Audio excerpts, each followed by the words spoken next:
Hello and welcome to the Wainwright Field Complex in South Portland, Maine. It's Vacation Land Club Level Ultimate Frisbee Tournament brought to you by Maine Ultimate. It's Sunday, which means it's bracket play. So we've got the first game of the day here is in the Open Division. Quarterfinals action between Red Tide, the local boys, versus Manik from Montreal, Canada. My name is Tom, here with Max, our videographer. I'm super excited to be here. It's another fine day here in Maine. Sunny, a little like gentle breeze, a little bit of air quality issues. You might see it on the camera as it pans back and forth. We got like a milky white sky here from the wildfire smoke that's kind of coming down from Canada, but air quality is moderate here right now, so we should be all right. But you know, if anybody who has any sort of like health concerns or asthma thinking of coming down to watch, maybe just take it easy and definitely flag down a volunteer if you do need help at all. But we're looking forward to this game here between Red Tide wearing the dark jerseys, Manik wearing the white jerseys. Manik pulling to start, and here we go. Red Tide receiving, Henry Babcock waiting for the disc. Gets it and flips it immediately to Noah Backer. Looking downfield for some cutting. A nice over the top to 97. That's Brunch with the lefty to number 2. That's Stuart Kelly to 21. Cole Fairfield with the disc. Comes back around to Noah. Noah to Henry. Henry off to the near side here. That's number 2 again. Back in the middle to Brunch. Over the top to Babcock. Very controlled offense from Tide to start. Babcock looking for a break. Gets it to Brunch, and then Brunch throws it right to the Manik defender. Oh, an unforced error from Brunch, unfortunately. Charles Poulet-Parent with the D. And Manik picks up in a horizontal stack to start at least. 72 Friesen with the disc. Goes a challenging little pass there. Has great bid there. But Petit looking deep to the end zone to 24, who attacks it. Good decision because Brunch was right there on him. Back to Friesen to the end. 24 with the layout grab. That's Henri Null with the grab for Manik with the first point of the game. Taking advantage of the turnover. Unforced error by Tide.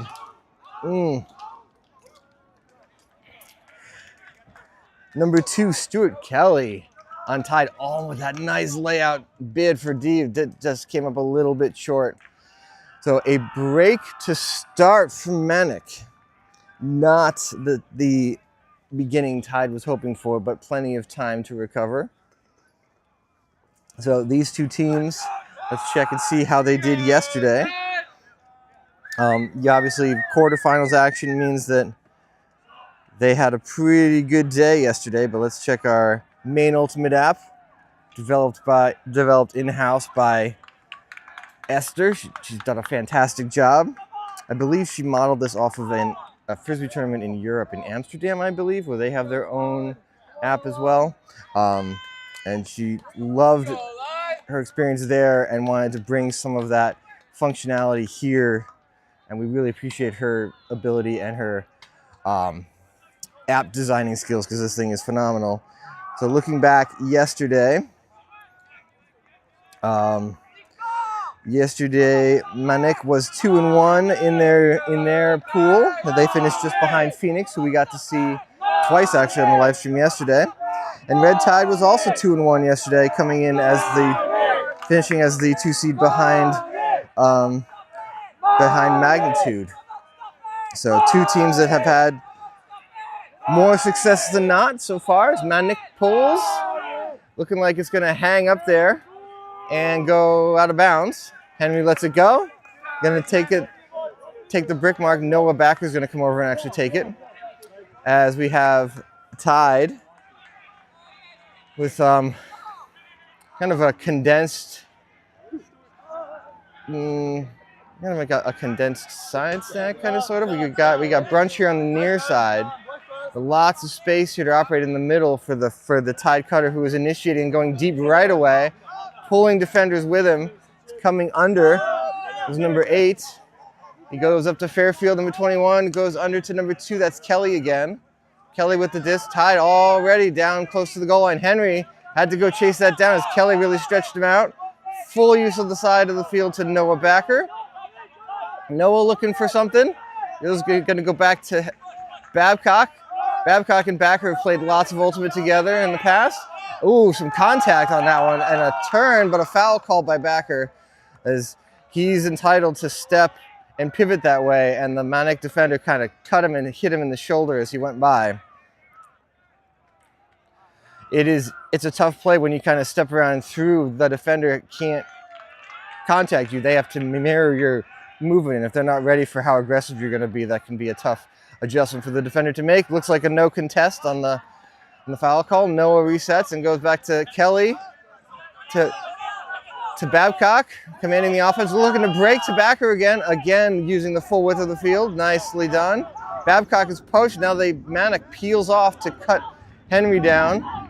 And another foul call here from on the mark. You know, almost the same exact play, but a different mark this time. Backer trying that aggressive step through, and the Manic defender bumping him as he lets it go. Good aggressive marks though by Manic. You like to see it, and you know it makes things more challenging as a thrower. Backer faking something cheeky, resets to Kelly. Kelly looking at Babcock here, who can't get open. Good defense by Manic here, really making Tide work in this space. They kind of keep going backwards and forwards, but can't go anywhere. Backer on the goal line. Comes back to Brunch. Back up to Backer again. Backer with a travel call. He resets.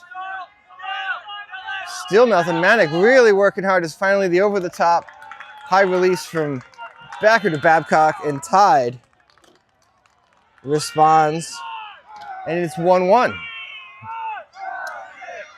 Again, though, a lot of throws from Tide having to reset, swing, and reset and swing. Manic doing a great job defending in the end zone.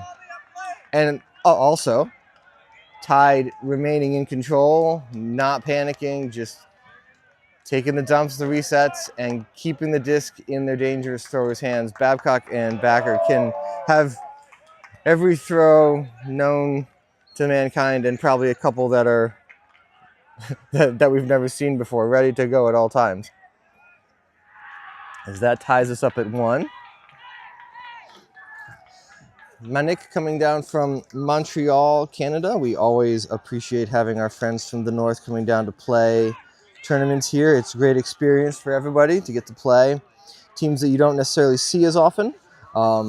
Different playing styles. It's always fun to see these guys, and they are a very, very talented team from Montreal. So thank you, Manik. Thank you to any fans and friends and family who are watching at home. It's going to be a very entertaining game. So Manik ready to receive, wearing the white jerseys. Red Tide pulls. Here we go for the 3rd point of the game. The score tied at 1. As that's Kolinski. Wide to 22 Christian. Miles with the layout from Tide. Almost had it. Corville, number 11 with the disc now to Kaepernick. Number 2 with this there good D by Tide again. Number 2 is Bowie to 22 to 39. So that is Christian with the assist, and Kolinski with the score by Manik. 2-1. Tide playing aggressive defense, but just, a half a step behind. And Manik very controlled, very efficient offense as they take the lead back 2-1. So despite any sort of air quality issues, it's still going to be a bright, there are no clouds. So super bright sunny day. Did you know that melanoma is the second most common form of cancer for 15 to 29-year-olds in the United States?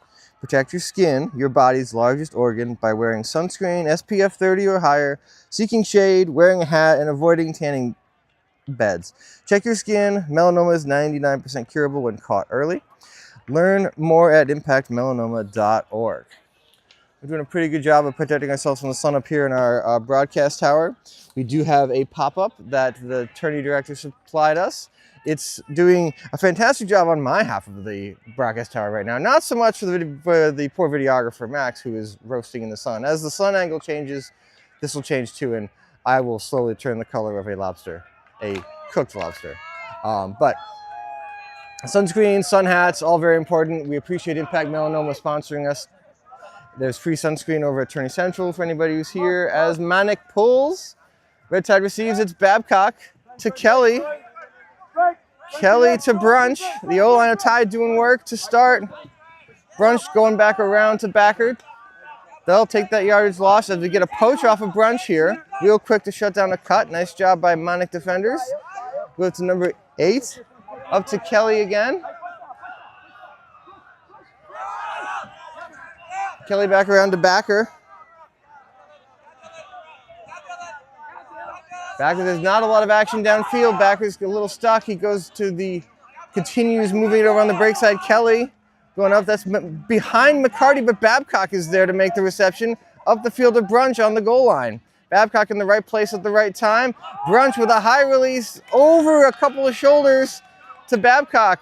Is that a recommended play? No. Will Brunch be the first one to say, I'm the luckiest person on the planet right now? Yes. That was a highly risky throw. Basically just hoping that the Manic defender didn't turn their head. But it worked, and it tied it up 2-2. So yeah, so Impact Melanoma, I had to talk about the live action instead of Impact Melanoma there. So Impact Melanoma has been a sponsor for us for quite a while now. They supply us with some of the pop-up shade tents that you can see on the far side of the field, and free sunscreen at Attorney Central. Yes, staying safe in the sun is obviously very important, especially in an Ultimate Frisbee tournament where you're out in it all day. So we appreciate their continued support from Maine Ultimate. So 2-2, Henry Babcock is getting his D-line pumped up there as so far the O-line of Manik has looked really, really sharp. Tide defenders are aggressive. They are laying out for stuff, but they're coming up a little bit short. So Manik looking crisp on their offense. So let's see what they have in store as Tide pulls. That was, I think, Tierney Trevor with the pull, I believe. We'll check the number in a second as Manik sets. Yep, it was Tierney Trevor at the pull. Kolinsky to the far side of the field to 77. That was Verlan. Then back to the middle. We got 17 with the disc right now. From Manik. Oh, a little too high and off the hands of the receiver. I believe that was Corvo with the throw. Missed it a little bit high.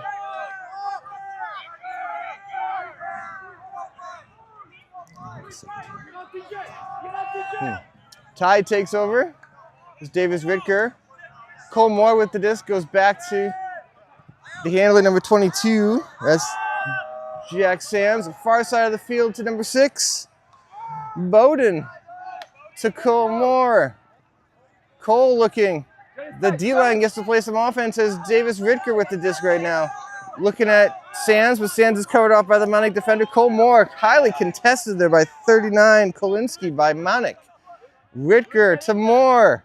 A bump on a foul, and Cole Moore laughs. He finds it funny. I don't think I'd find it funny. I think I'd be upset. As the Emperor says in the Emperor's New Groove, "You're messing with my groove, man." Ritker to Moore. Nice bid by Moore, but Ritker put too much on it. Cole looks like he got the wind knocked out of him. Ouch. Yeah. Yep. Got the wind knocked out of him. Got to worry about his head hitting the ground too. They're moving people back to where they were as Cole catches his breath. Cole, even though he can't breathe, is informing the Manic player where he should be, where the injury was called.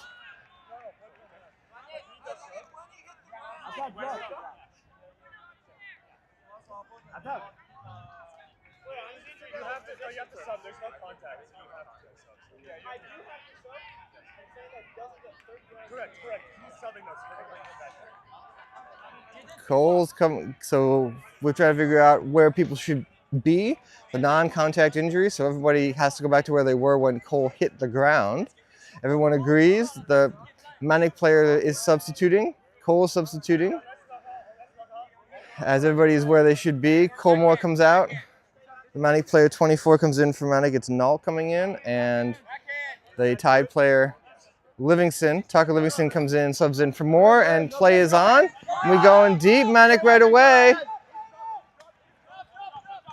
Number 11 with the reception, that's Corville. Oh, back behind him, good catch though by number 2 to 77. Barry to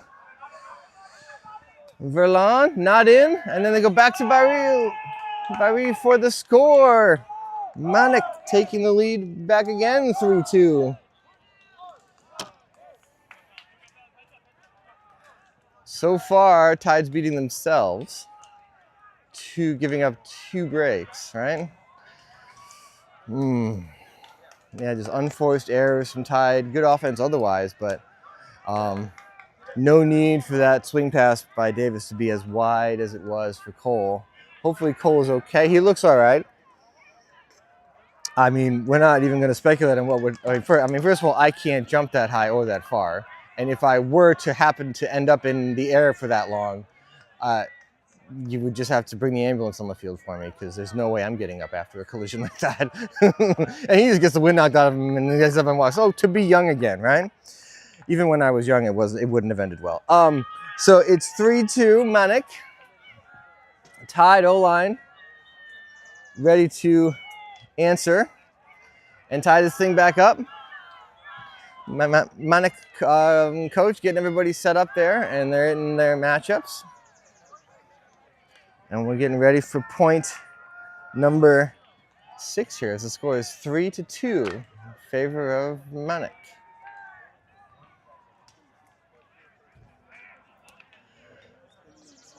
So number 72 is getting ready to pull. It's Frisan by Manic getting ready to pull. Here we go. Babcock's waiting for the disc. Nope, it's going to the far side. I believe that's Bowden. Backer with the disc now, looking at Kelly coming across the field. Brunch stumbles, recovers, and makes a great cut. He's looking deep. Brunch, great look to 21. I think that's Fairfield. Cole Brunch to Fairfield. Great look by Brunch. Great cut by Fairfield. And the offense continues to be, as long as they don't turn it over, they're looking really sharp. I mean, that's pretty easy to say, but they are, looking good as long as they're making the right choices and just like taking an extra second. Like Brunch saw the cut, didn't rush it. Nice step out, smooth delivery, puts it to space. Tide ties it 3-3. So it really hasn't been defense per se that has been generating any turnovers. It's been just Tide with 2 throwaways has been really it so far. Can Tide's D-line generate a break of their own? That's going to...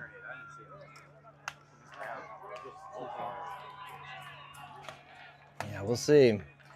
Is Tide getting ready? Manik switching up their sideline here, bringing some new players over to support from the near side here. Everyone's getting ready to play. It's quarterfinals action here at the Wainwright Field Complex in South Portland. So Sunday, a quick rules rundown, different than yesterday. Sunday bracket play games are to 15. So we have to get to the first team to get to 8.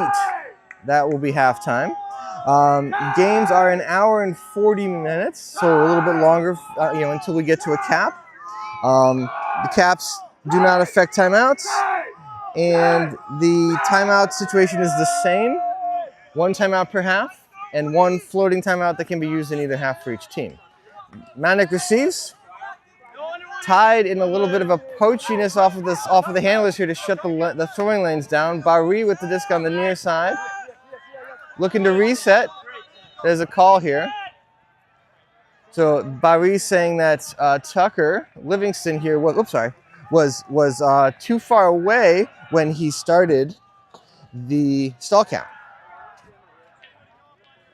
So, and now we're going to get a reenactment of where Bari claims that Tucker was when he started the stall count. You cannot start stalling the 10-second timer until you are within 10 feet of the person with the disc. So Tucker just says okay, taps it in, and here we go. Bari looking up the field. Number 16 with the disc here. Kolinsky looking for Bari in the end zone. He gets up, but it's too high. The Tide defender comes down with it. Goes to Tucker. Oh, a layout D by number 10 of Manik. That's Havernick with the layout D. Coming out, swinging it to 39. It's Kolinsky, it's floaty.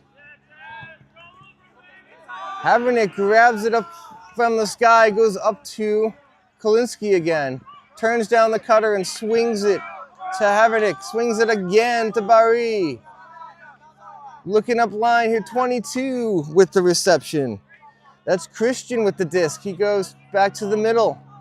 Unclear on number of current person with disc. They go back to Bari. It's number 50. It's Jonas, my apologies, with the disc. Now it's Havernick with, again, Manik showing patience here. Trying to punch it. It goes up line to Christian with the score. Havernick to Christian, and Manik adds another to make it 4-3. Patient offense by Manik going sideline to sideline, making Tide cover the entire width of the field. Excellent usage of resets and swings, throwing to space. The Tide defenders were close, but really the throws were on point. And even though the defenders were right there, it wasn't quite, the throws were in a position where the Tide defenders really couldn't do a lot with them. Excellent offense. Tide D-line unable to generate a break that time. And now it's on to the O-line to make sure that the D-line gets another opportunity to do so. It looks like for Tide, looks like the line here is, it's like Bowden is on the field. I think that's Fairfield, Brunch, Babcock, Backer, Kelly, and I believe the last man on the line is McCarty, I think, is the line for Tide. But we'll see if the O-line has another point in them as Manik gets ready to pull. 72 is going to pull. Frizan for Manik. Here we go on this gorgeous Sunday morning. The pull's away. Babcock is ready for it in the end zone. Centers to Backer as everyone gets set up.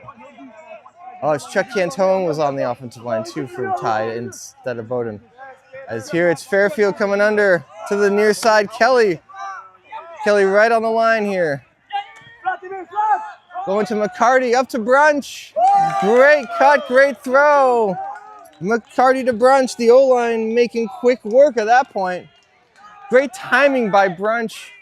As soon as McCarty came under for Kelly's throw, Brunch put his head down and took off and gave him the verbal mailbox sign. Yeah. You know, instead of the hand up in football, like the mailbox, you know, like I'm open, it was a verbal one. I'm open, give me the rock.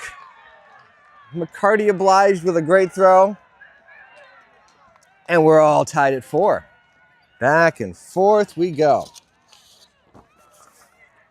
Revision Energy is Maine Ultimate's clean energy partner and was co-founded by Ultimate World Champion Fortunat Muller. Revision Energy loves supporting Ultimate as a friendly, inclusive sport for everyone. With a mission to make life better by building our just and equitable electric future, Revision Energy is a 100% employee-owned solar company and certified B Corp, serving clients in Maine, New Hampshire, and Massachusetts. If you're looking to save money and reduce your carbon footprint with solar, heat pumps, battery storage, or electric vehicle charging, head on over to revisionenergy.com. Revision Energy is a huge help to us at these tournaments. In particular, they supply us with power. They brought one of their electric trucks to this tournament over at Tourney Central, and it supplies us the power to do stuff, to power things. Like, you know, during our lobster pot tournament, they bring us the power so we don't have to run gas-powered generators, which obviously is great for the environment. As Tide pulls, Manik receives its 22, Christian 2, Kolinsky, Manik coming out in a vert stack. They go to 77. That's Verlan, and now it's Kolinsky again right on the line. Cole saying that he's out, and Manik agrees. Cole picks up and immediately puts it down the field to number 6. That's Bodie Iris with the reception. Cole just immediately grabs it and chucks it, as there's the break the Tide wants. And now it's 5-4 in favor of Tide. Just a little too wide on the throw by Manik, wasn't able to toe the line. And just the way people were set up off of that turn, there was no one in the deep space. And Cole was happy to chuck the Frisbee. And Bodie runs it down, 5-4, Tide. I will also, on our broadcast, be receiving updates from our youth teams that are out at YCC Championships in Colorado from Nicole Welch, who's one of the coaches and organizers of our main youth teams. We have our U20 boys and U20 mixed teams that are out there competing yesterday and today. So we'll have periodic updates for how their progress is doing. If you are, you know, a Maine local and family members, friends, you know, want to see how they're doing, I'll give you updates as they come in from Nicole. They're a couple hours behind us, so I'm sure they haven't started playing yet, but when I do get them, you'll be the first to know. It's Tide getting ready to play some defense. Here at the Wainwright Sports Complex in South Portland, Red Tide, the local team, playing against Manik from Montreal. We get a lefty pull here from Tide. Manik ready to receive, hanging up there in the air. Manik, Havernick to the far side, wants it back, doesn't get it. Manik looking, and it's 39. It's Kolinsky, a mainstay on the O-line. Going to Christian, good bid here by Tide number 10. Going to the end zone, it's over. It's over, Havernick's head. Yeah, Josh. Thank you, Josh.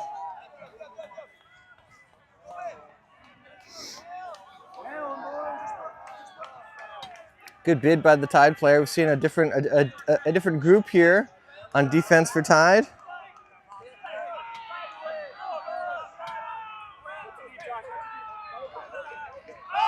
That puts it in and immediately hucks it down the field. Looking to put it out at the far end. A good read by the Tide player. 33 going to the end zone to 29. Musica with the catch for the score. And Ryan Woodhouse with the excellent read. Not necessarily the highest jump, but he outread the Manik defenders and pulled down that huck.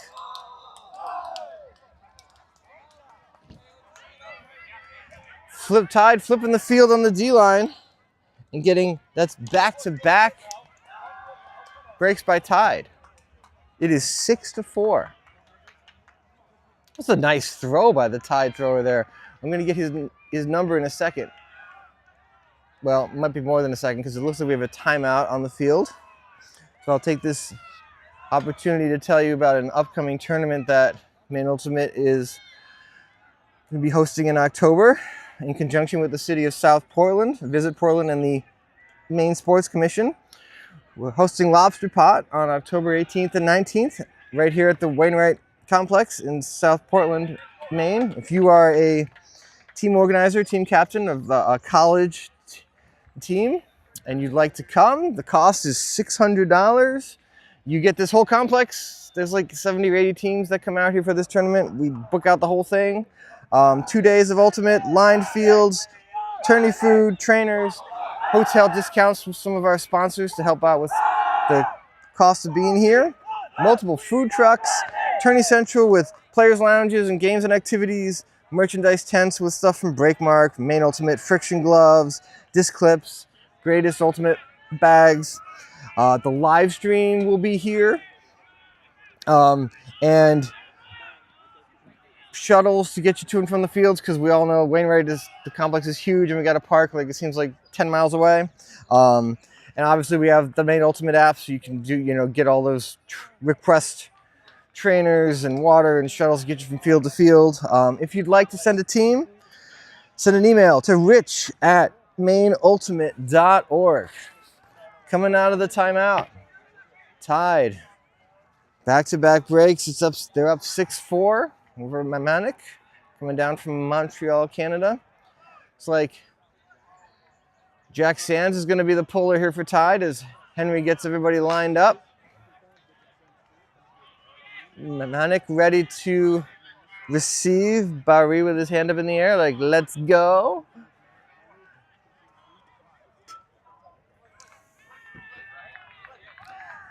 Jack ready to pull.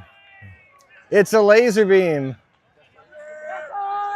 Christian receives.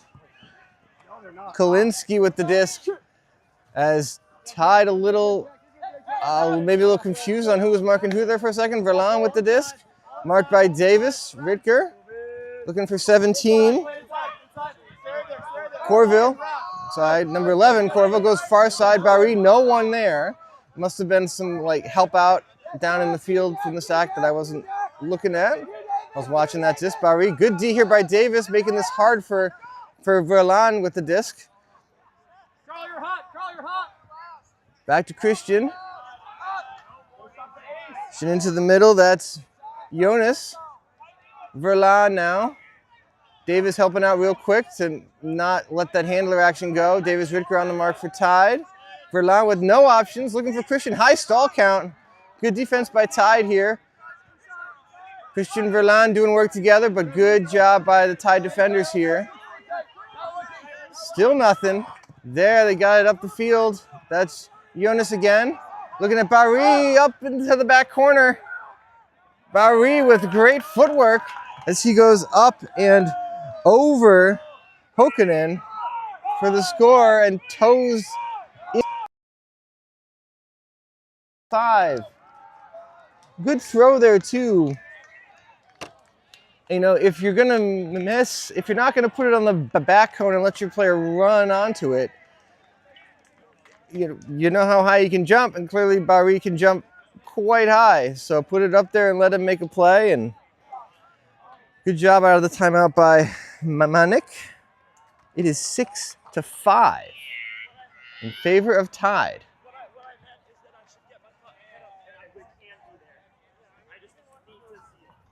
So the O-line of Tide ready to go back to work.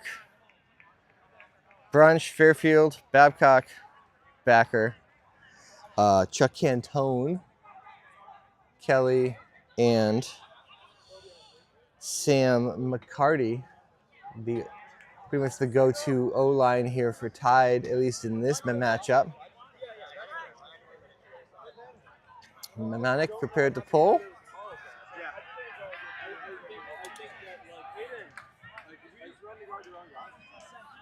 here on this Sunday morning with its quarterfinals action.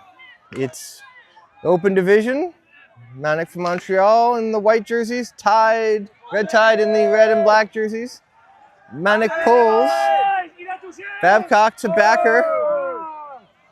The pull was from Puat Solkowski on Manic as backer goes back to Babcock. It's a zone, a 2-3-2 zone here by Tide.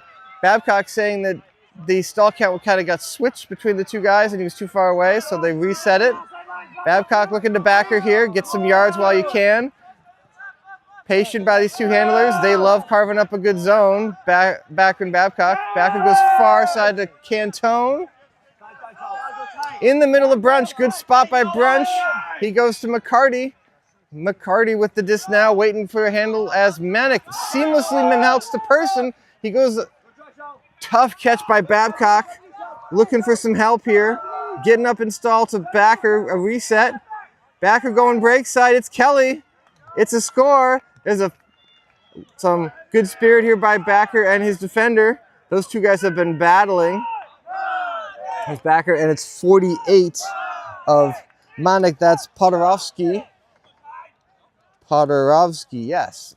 Good defense by him, too, on Backer. Backer is a very tricky handler to stay in front of. He loves to throw and go, and Podorovsky is definitely making Backer work. There's a lot of contact. A lot more contact is like accepted in the open division as opposed to the mixed division. There's a lot of contact on these marks, particularly on Noah, but that is because he's so quick and dynamic once he lets the disc go that there's just contact is going to happen, and it's a way to kind of try and disrupt his game is to be physical with him. It doesn't work, but it doesn't disrupt his game at all. He's been there and done that, but it is something that people will try. Tide up 7-5. Again, games today are to 15. So whereas yesterday we'd be taking half. We'd be taking halftime right now. Today, first to 8 points will get us to halftime. 2-point lead for Tide as we're getting ready for a D point here. I think that is Bodie Iris who's going to pull for Tide. Manik and their O-line ready to receive here. A lot of the usual suspects on the O-line for Manik. We got Christian, we got Kolinsky, Jonas, Barry. Havernick, I believe, is on the O-line as well.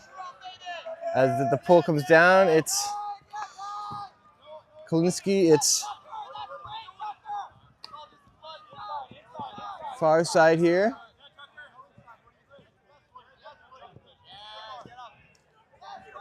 Verlan goes back to the middle here.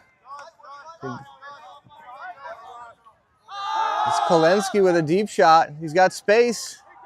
It's Corville. Back to Barry. Good cut by Corville in the back. That's like ultimate 101 right there that Corville did there. An S cut, right? He dumps it back to Barry. Takes off to the left side like he's going to go to the back left corner, plants that foot and just turns to the right, and that's when the disc comes out. That is ultimate cutting 101. And it still works at this level too, so obviously highly effective. As that makes it 7-6 in favor of Tide. The sun is getting to our videographer here. It's just the angle of it right now is just slowly cooking all the videography gear and the videographer. The question is, which will get cooked first? Max or the gear? We'll take your bets in the chat on the stream here. Who's gonna go first, Max or the gear? Well, we can't do the live stream we need both of them, so please, hopefully neither one succumbs to the heat. As we get ready for another point here between Tide and Manic. Really good. I mean, the offensive lines for both teams have been so crisp. a couple of unfortunate throwaways by Tide early. Been pretty much resolved since then, just kind of getting back into the game here, first game of the day.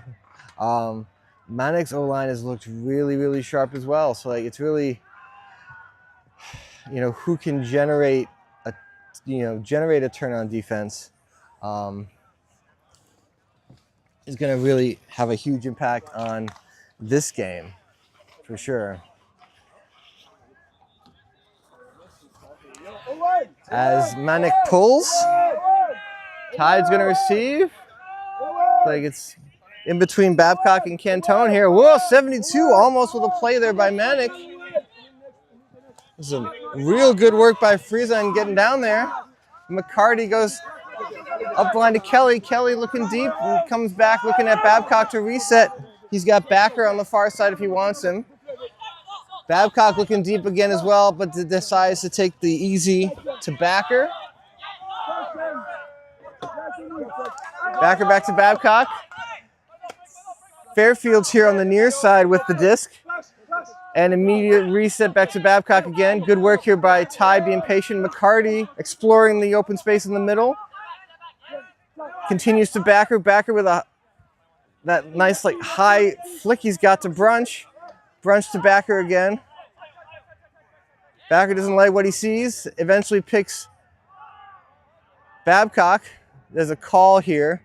I think they might have had feet get kind of clipped or whatever. 72. Friesen saying that Babcock kind of flat tired him on the way past. Babcock disagreeing vehemently. And having had personal experience playing against and with Henry, Henry does not usually get animated like that. He's one of the more knowledgeable and fair and respectful players that I've had the privilege of playing with or against. So to see Henry animated would suggest to me that may not be the most honest of calls here by the Manic defender. But they're going to resolve this here. Either way, the Manic defender did fall. The question would be whether it was Henry who caused the fall or not. So as they resolve this, it looks like as Max, the videographer, is rearranging the tables to prevent his gear from being cooked. And we get lots of voices and opinions here as to how this is going to go. If we had observers on this game, this thing would go a lot smoother. I don't have any idea why Noah is imparting his view at this at all. He was not involved in the play at all, but he's letting his voice be heard. As we go back to Noah, there we go. And Henry will reset, and we'll do it again. And I'm wondering if we're going to get a really cool little cheeky high release from Backer to Henry here, and we just basically do the same thing over again, but even cooler. That would be awesome. So we get ready to play. Now they got to figure out what the stall count was. Coming in on 2. So the stall will start at 2. Backer fakes what I thought he was going to do. And Henry Babcock was denied by Friesen as we go to Brunch to Backer again. Brunch with a nice cut, creating space for himself. Brunch with some good fakes here, moving the mark up the field to Backer, who milks it as long as he can. Good mark here by the Manic defenders as Backer with a nice move. And there's a travel call, but, you know, that was so smooth by Backer. That's a really, really high-level throw right there. Moved 48 over, and it looks like it's a travel, unless you're looking directly at his feet. That was really nice play by Backer to Kelly. That's halftime. It is 8-6. Entertaining first half. I hope things don't continue on the chippy road for the second half, but we'll see. We'll bring you the second half of action in a little bit. See you soon. Recover 180 was created as a better way to hydrate. No added sugar, no artificial ingredients, USDA organic certified. Designed for athletes and everyday go-getters.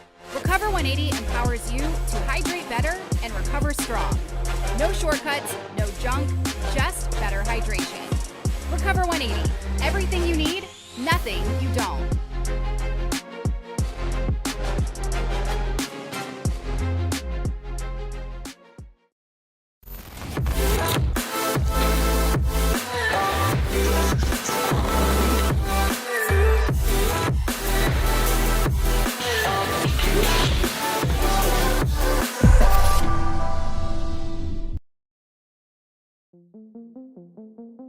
Clearly, our mission is to reduce the risk of skin cancer and melanoma. The best way not to have to deal with melanoma is not to get it. And the majority of melanomas are avoidable. And that's what we need to focus on. There will always be doctors and research doing those wonderful things to find better treatments for people that have it. My goal is to reduce it so far that we won't have to worry so much about that. We need to make it easy for people to take care of themselves when they're outside, because clearly we don't want couch potatoes, right? We want people out and active and healthy. And I think that's also going to be a bigger part of our approach, is how do we keep people healthy? One of the things that we've tried to do is build Practice Safe Skin as a place that organizations, Park and Rec, anybody that's interested in protecting the people that come to them in the sun, and looking at creative ways to do that. So they might be interested in sunscreen dispensers. They might be interested in training their outdoor workers to protect themselves. Now they might be interested in our No Sun for Babies program. They might be interested in our Skinny on Skin program, training beauty professionals and estheticians and all sorts of people that look at your skin more than you do. They might be interested in a middle school, high school, college program. They might be interested in looking towards the future to look at the impact of shade. We started to think about what's the intersection between UV. And we're back with a halftime interview here with Brunch from Red Tide. Brunch, how you doing? I'm good. It's been a great weekend. Red Tide's out here playing our home tournament in the quarters here. Tough game against Manic. They came out to play here today, and it's fun. We love the adversity, and we love playing against good competition. So great day today to start. Yeah, no, we're always happy to have our friends from Canada come down to play. These guys are bringing the energy. They're really athletic. It's starting to heat up out there. It sure is. I don't know. I don't have much to say. It's been a beautiful weekend at Wainwright. Honestly, this is the best these fields have been in a while. As I like to tell our boys on Red Tide, it's just a bunch of boys out here in the sun playing Ultimate with our friends. It's a really beautiful thing. Also, before we go, Brunch, what's one of your favorite tournaments that you've been to? It can be a Main Ultimate one. It can be something else. That's an easy one. My favorite tournament is actually Main Ultimate. It was the first year of Ultimate on Island time, out on Shabig Island, and it was 5-on-5 hat tournament. It was just so chill and so fun. And if you want to come enjoy Maine and play a little bit like a low key Ultimate, it's not super competitive. It's pretty fun. All skill levels. It's out on Shabig Island every July. I think this year was the 4th year they did it. You got a swimming pool, you got fields, you got the camp, you got food. It's really the way Ultimate should be. That sounds like a blast. Brunch, thank you for your time. Thanks, Tom. Good luck in the second half. You've been playing super well. Appreciate it. Yeah. Keep on crushing it. Hopefully Red Tide can pull out a win here. All right, awesome. Thank you, Thanks. Brunch.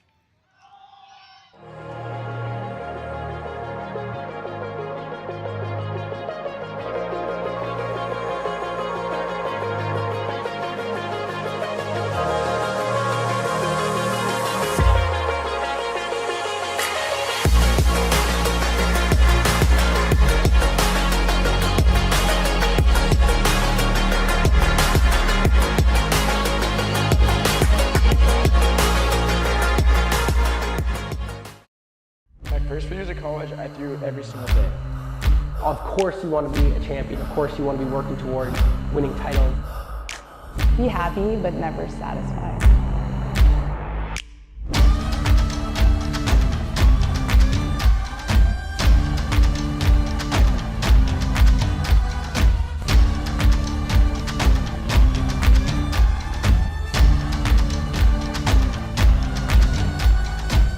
better than ever.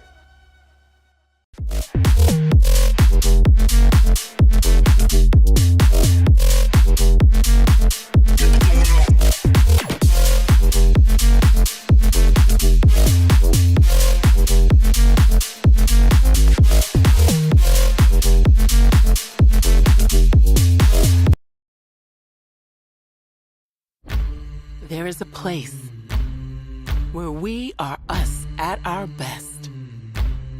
A place where everyone is welcome. Regardless of age, shape, skin color, or anything else that tries to box people in. A place where we defy the odds, defy the naysayers, And even defy gravity. A place where it's accepted that success doesn't belong to the faint-hearted. And we're back for a bonus interview here at halftime at the Wainwright Field Complex with George from Manik. Yeah. How are you today? I'm doing well. Excellent. I'm injured, so I'm not playing, but it's a beautiful day, and I get to watch some great Frisbee. Absolutely. We really appreciate you guys coming down to play in these tournaments. We love seeing teams from all over, different playing styles and things. How has the season gone for Manik so far? It's going well. We qualified for Canadian Nationals. Awesome, So congratulations. that was our first objective. I think we can play a bit better against the really great teams, but we're building up for that, and we have a lot of opportunities at Nationals. That's awesome. When are Canadian Nationals? August 12th, 13, Oh, 11, so 12, 13, I think. Coming up really soon Yeah, in then. like 2 Excellent. weeks. Okay, yeah. So this is almost like a warm-up for you guys to kind of get ready. Exactly. That's really cool. That's pretty much why we're here. That's awesome. Cool. And you guys are really bringing it today for sure. You guys are playing super well. You got a lot of high-level athletes on your team. Thank you. Yeah. This is like really high-level Frisbee. Red Tide is a great team. We faced them years prior as well. So we're just trying to figure out how to stop them and trying to hold when we start on offense. But this is a really good game. It's really fun. I think the boys are having a great time. Awesome. One more question before we go. What's your favorite Ultimate Frisbee tournament that you've been to? My favorite Yeah. Ultimate Frisbee tournament. Wow, that's Yeah. a good one. Honestly, I think I just really like Canadian Nationals. Absolutely. Just to see kind of all the teams from the country, all the best. Even more Frisbee to play. That's so awesome. I think I got to go with that one. Awesome. Thank you so much for your time. We're going to get going here shortly. George, thank you. Yeah, thank you. Good luck the rest of the way. Thank you so much. And we hope to see you guys back here soon. Have a good one. Thanks.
And welcome back to Vacation Land, brought to you by Maine Ultimate.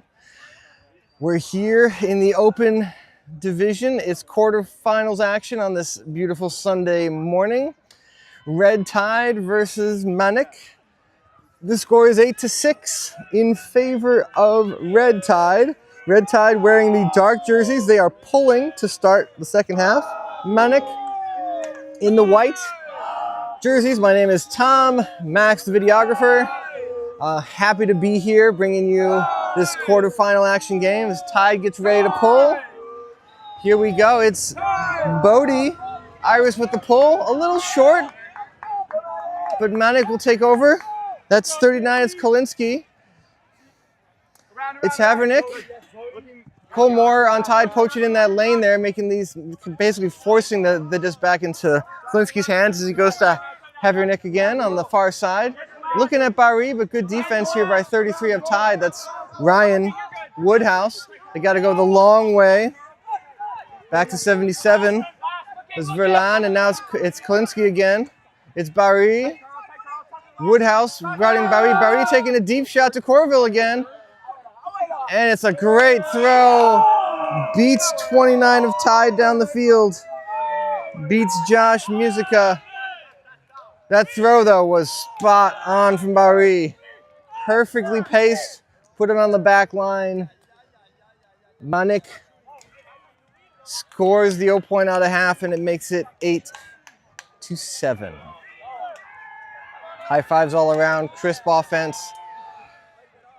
Well, and the throw is pretty much perfect like that. There's not a whole lot you can do as a defender.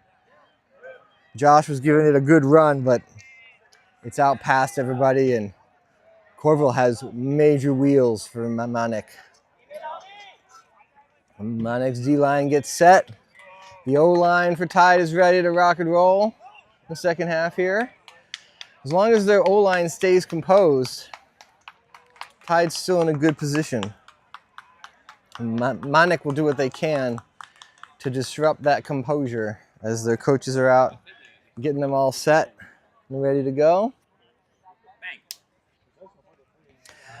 We're super appreciative of both Brunch from Tide and George from Manik doing our halftime interviews. I've never had a game where we've gotten to do two. Both teams wanting to do it and discussing some things and goals for the teams and how things have been going. We appreciate their time and always love hearing from the players doing the work, both the local boys and our friends from away. Manik getting ready to pull. It's Frizan who's going to pull. And this is pretty much the same O-line. Yeah, it's the same O-line from Tide that we have seen throughout this day so far. 8-7 is the score. As Frizan pulls. Babcock is, no, it's going to go to Cantone, to Backer. Babcock preferring to be downfield. Kelly gets loose. Frizan over pursued, and Kelly with a nice catch. Brunch coming under to help him out, and Fairfield is loose in the end zone for Tide, but no dice here as Brunch looks at Kelly, who does work to get open in the front cone, and the spike. Tide back up by 2, 9-7. I don't know what happened, if maybe Frizan was running down too fast and Kelly just booked it, but there was a lot of separation by Kelly there, and they were happy to oblige and take advantage of that one, and a great grab, two-handed, by Kelly, maintaining control through the ground contact. 9-7 in favor of Tide. And update from our friend Nicole out in Denver, Colorado with our YCC mixed and boys teams. The U20 boys will be playing Ohio's Flying Pig. That's a great name for a high school team. At 9 o'clock. And the U20 mixed team will play Dallas Nightfall at, Nicole typed 8:30. That seems early to me to start a game, but we'll keep you up to date with score updates as they come in. And yeah, best of luck to our youth players out there at YCCs, and big thank you to all the coaches and chaperones who run that program and make that program as awesome as it is. Definitely is not possible without them.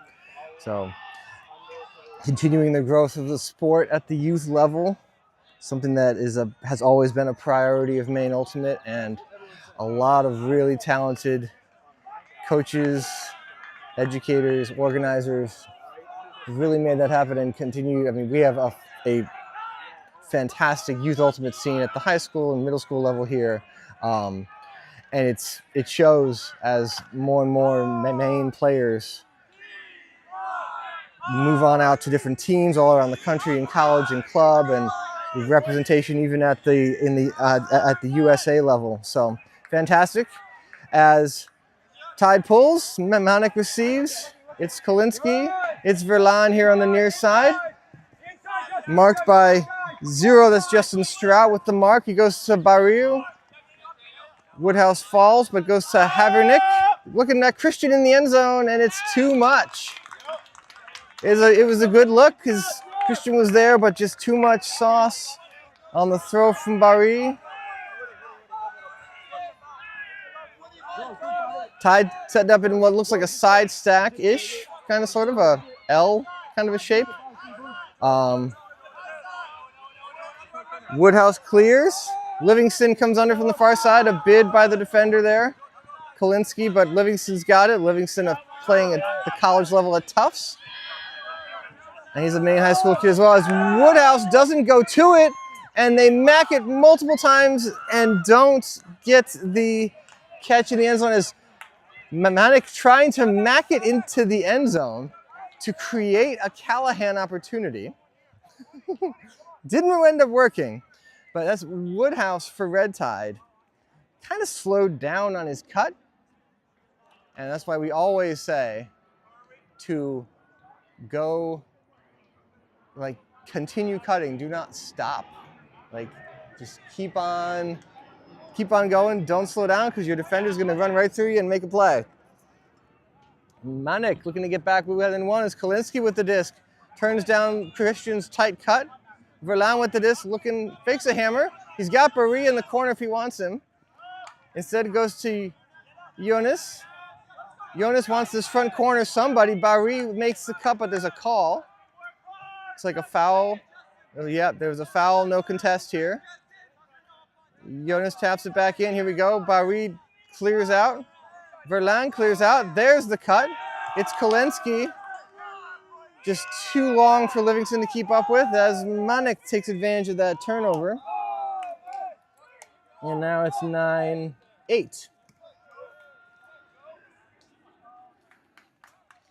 Yeah, it's the right cut by Woodhouse. Just has to run all the way through at 100% because the defender's closing in on you. 9-8 in favor of Tide. In the second half of action, Open Division quarterfinals. Obviously, vitally important. The losing team, their day's not done. They just dropped to a lower bracket. So, but want to continue to keep on the winning streak here to put yourself in the semis and the finals. I'm gonna see if I can look at the bracket now to see where they would end up. See, yeah, so the losers, I believe, end up into a third through seventh place bracket is where the losers of these games would end up.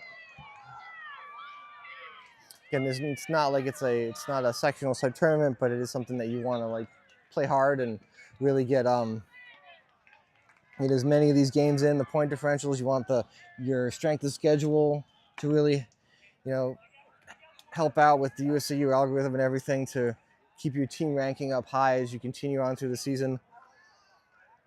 Like what George from Manik said in our halftime interview, Manik seeing this as a tune-up for Canadian Nationals, which happens much earlier than U.S. Nationals. As the pull from Manik goes to the far corner, Babcock has put a hat on. He confused me as to who he was for a second. It's McCarty with the disc now, as Brunch is wide open underneath here. Easy yardage for Tide. Really easy. Fairfield now with the disc. No opposition from Manik so far down the field. Babcock continues to swing to Backer. Backer to Kelly. Kelly to McCarty. Dynamic cutting as Kelly's looking for the corner.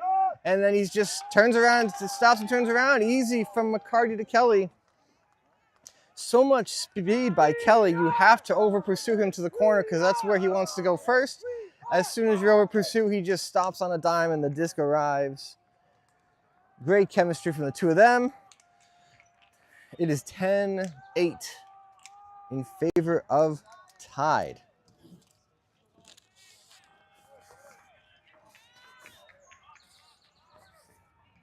So yes, Canadian Nationals being in 10 days or so, so like next weekend basically, so it's really, it really is a tune-up here for these guys to really get one more highly competitive tournament in, fine-tune their strategy for Manic and for any of the other Canadian teams that are here. So Phoenix and Odyssey in the mixed division, and we saw Magnitude on the stream yesterday, so they're all Canadian Nationals level teams. Getting this final tune-up here against high-level competition is really, really crucial for them to really kind of fine-tune their lines, their strategy, the chemistry between their players.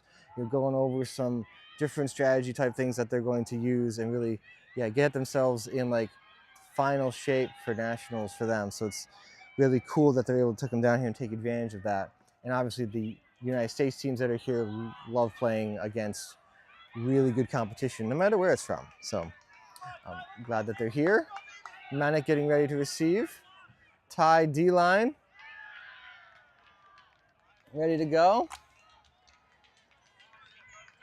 It looks like it's going to be Bodie again with a pull here from Tide. Tide leading this game 10-8. Manik ready to receive. Same old line we've been seeing from them. Looks like it's coming down to Christian here, number 22. Catches it right above the turf and goes to Kolinsky. To Javier Nick. Going deep. It's Corville again in the deep space and another great throw. Davis tries to catch up, but man, that throw was money. Javier Nick to Corville. It's happened a couple of times to Tide here. I don't know why their matchups are the way that they are, because Corville seems to be faster than whoever Tide puts on him. I think there would be some sort of an adjustment that they want to make for that. They don't want that to keep happening. That's too easy for Manic. It's 10-9. Yeah, no real resistance at all from the Tide D-line on that point. So the next two rounds here, looking ahead for us, we have 3 games on the docket for today. We're here with quarterfinals in the Open Division. Our next game at 11 will be a semifinal matchup in the mixed division. Our tourney director will decide what that matchup is for us. I'm trusting that he will choose a good semis for us. No pressure, Sean Semark. Actually, all the pressure. And then we have the Open Division finals here on this field at 1 o'clock today. That's what our day looks like. Manic getting ready to pull. Tide's O-line. Players on Tide O-line unchanged. Manic sporting a couple of faces we haven't seen as much on the D-line here. Frizan going to pull.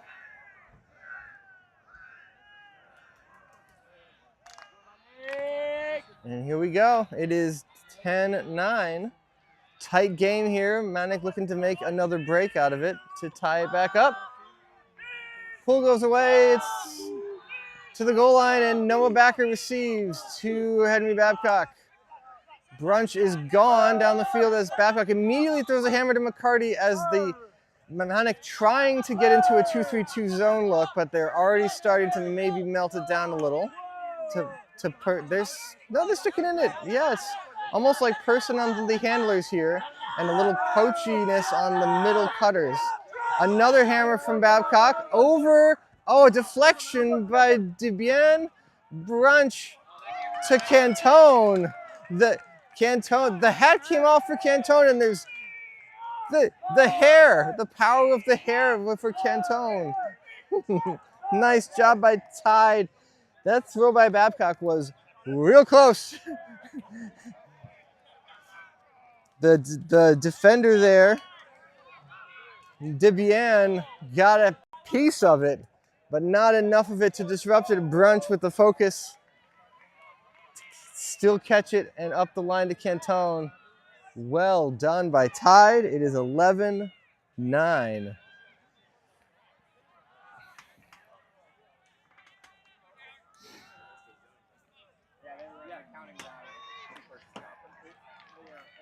Yeah, so you did hear, I'm hearing that the Tide players talk about this on the sideline right below us too.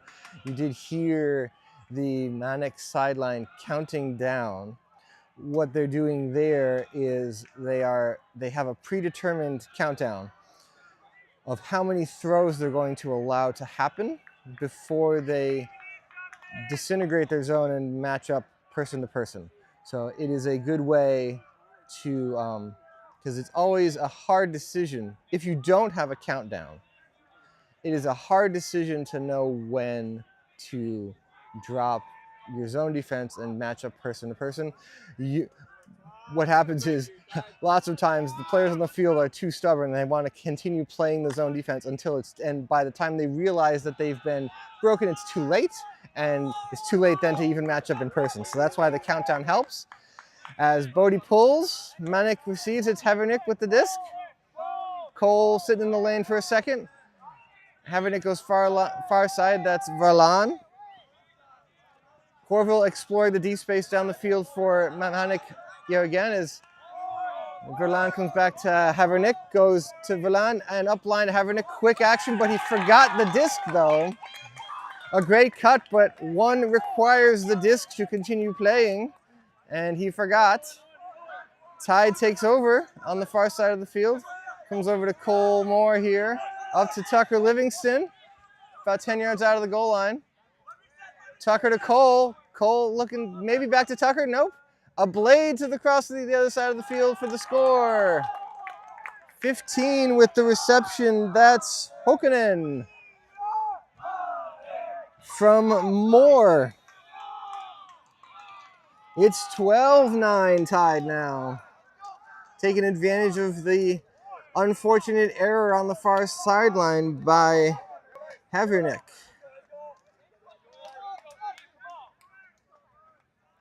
Tide firmly in control now. Games on Sunday are 2:15. As our videographer Max just touched one of his, is that a power supply? Is that, no? What, it does what? Oh, he touched his capture card. I don't have any idea what any of this means, but he touched a device here on the table, and it is probably hot enough to fry an egg on at this point. Definitely. As it sits in the sun. It's not in the sun, but it was in the sun for a while. The downside of 10-minute broadcast ultimate games, or any games, outside in the summer without an air-conditioned building is that the technology gets really, really hot. So everything of Max's, the cameras, the capture cards, the laptop are slowly overheating. Actually quickly overheating. It's not even 11, it's 10:15 and we're already got overheating. So we got a couple hours, we have 2 more games to bring you. So something that Max is a veteran at managing all these things. We'll be fine, but man, it's some of his gear is getting hot. As the pull comes down from Tide, Havernick receives to Kolinsky. Split stack from Manik. Haven't seen that yet today. They go far side. Christian with it. Verlan's coming under, but Zero's closing. Nice catch by Verlan. Strout was closing quick on Verlan as he goes to the middle and Kolinsky. Marked by Livingston on Tide here as he goes to Havernick. Havernick immediately goes down the field. It's Corville again. Corville is an absolute menace in the deep space for Manik. No answers. I believe that was Miles Miller who got the assignment that time. And Miles unable to deter Corville. A nose for the end zone that gentleman has. It is 12-10 now in favor of Tide.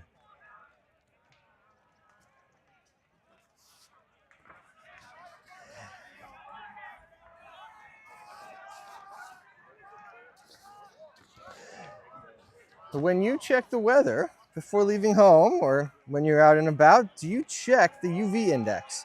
The UV index is 4 or higher. Wear sunscreen SPF 30 or higher. Seek shade, wear a hat and sunglasses to protect your skin from the sun's harmful UV rays. Impact Melanoma is committed to increasing awareness, providing prevention education, promoting early detection, and saving lives. Protect your skin and learn more at impactmelanoma.org. Be sun safe 365. And thank you, Impact Melanoma, for continuing to sponsor us and providing us with pop-up shade tents and sunscreen, and it's fantastic. A great sponsor here. I know I certainly have to be very wary of the sun. I did a pretty good job yesterday. I'm going to have to probably apply sunscreen at least 2 more times before today's over. But overall, did a pretty good job, and we are appreciative of the shade that our tournament setup people provided us up here in the broadcast tower. It does help quite a bit.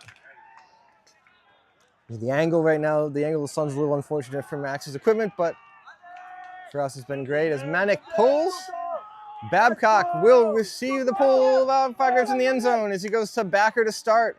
Everyone clears out to the far side of the field, leaving all this space here to work.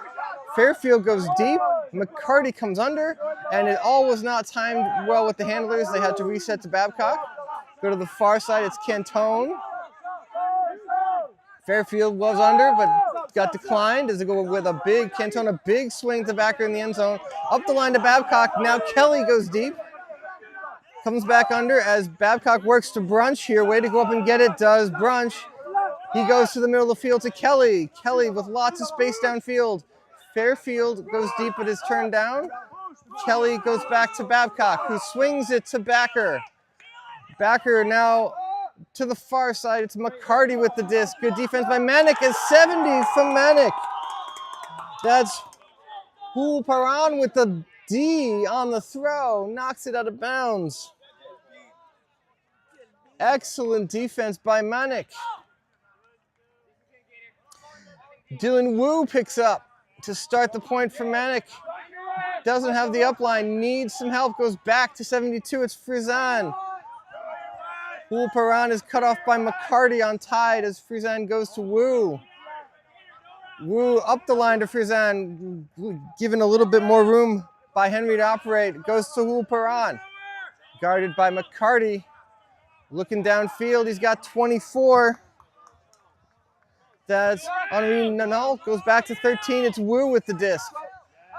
Going deep, looking for Corville again. It goes off did that go off of Brunch's head? It definitely hit something and donked it back there. So far, Brunch is the only one to deny Corville a shot at a score.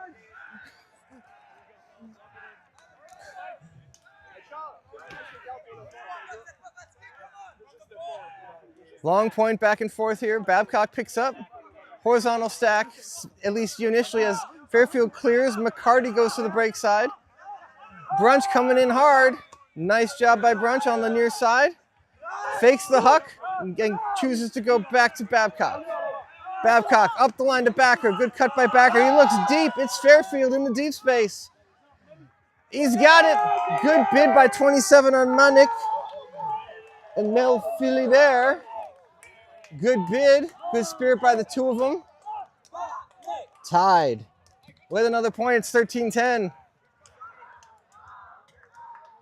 Great work there by Backer and Babcock to create the opportunity, and Fairfield, fantastic timing down the field. This has been a really entertaining game, a lot of high-level play, back and forth. Yeah, these two teams are really battling in this quarterfinal game here at the Wainwright Field Complex in South Portland.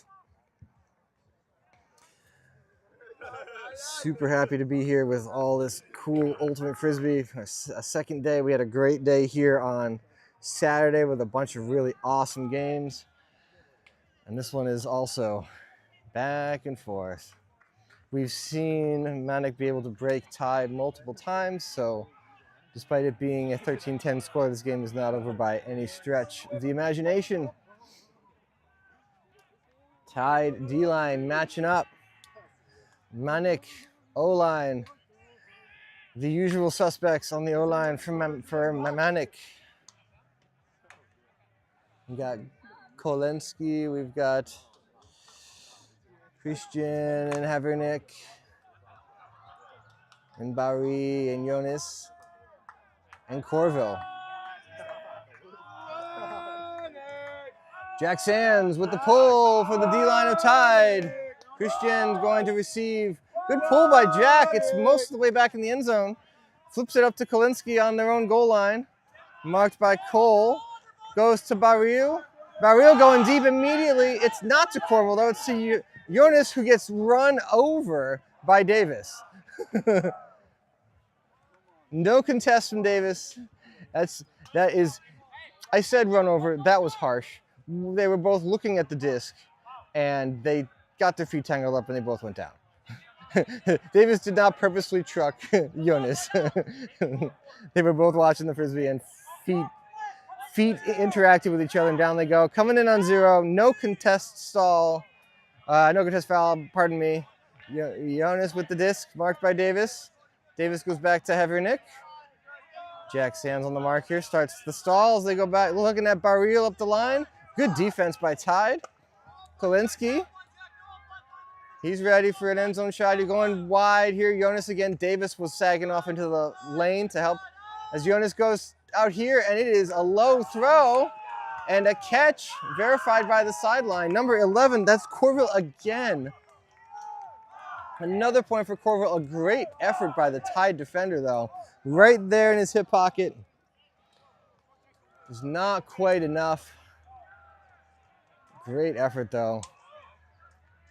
That looked like a painful layout, too, by the Tide defender.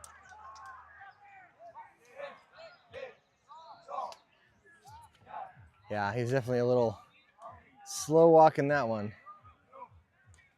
As Manik pulls it back to within 2, it's 13-11.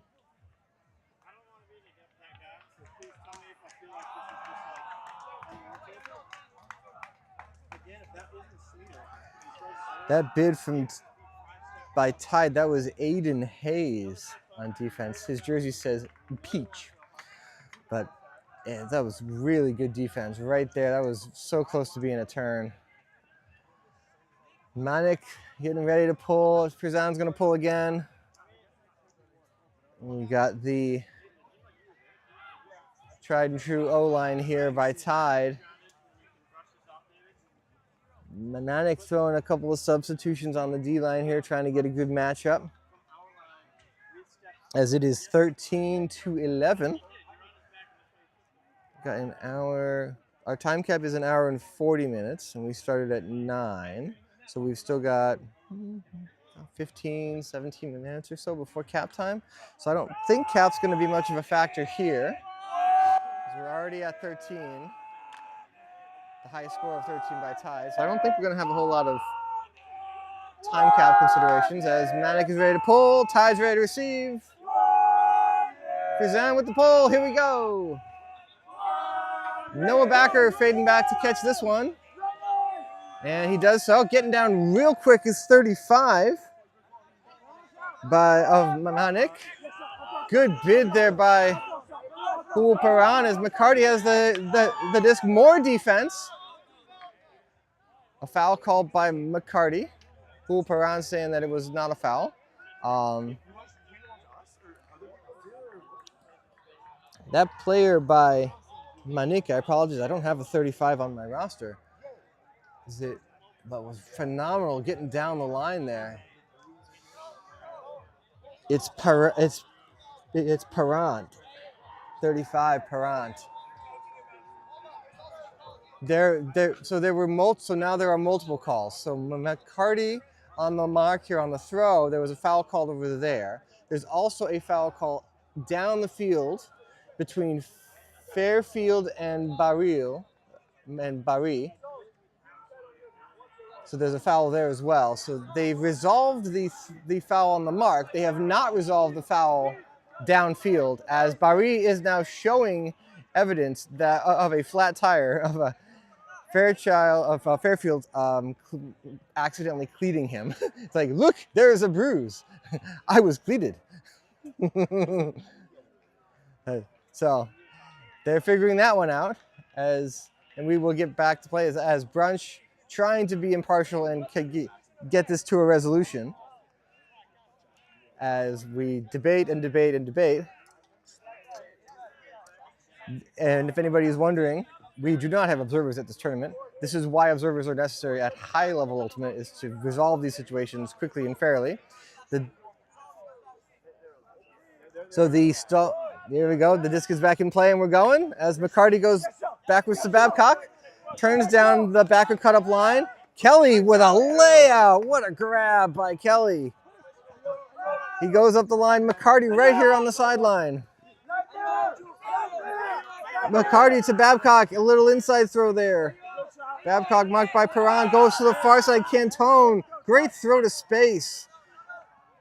Just taking what the defense gives you as Cantone goes full width of the field to Backer on the near side. Turns down Babcock's cut. Backer reaches around and calls another foul. Podorovsky. Okay, so you have exactly the 2 or 3 other fouls that have been called here. They're very it's very similar, and Podorovsky's mimicking what's going on here very accurately. Is Backer is reaching around him, which at least as far as my understanding of the rules goes, is Backer's allowed to do that. It creates these. It's the thrower taking advantage of some space and basically forcing the defender to foul him. As they take over, they reset everything. Comes in, Backer goes around to Kelly. Kelly continues it around to Babcock. Perron peels off to see if there's a cutter first, and Babcock goes back to Kelly in the middle of the field, looking to reset to Backer. Backer continues to Babcock. And it's in. Tied 14. Manic 11.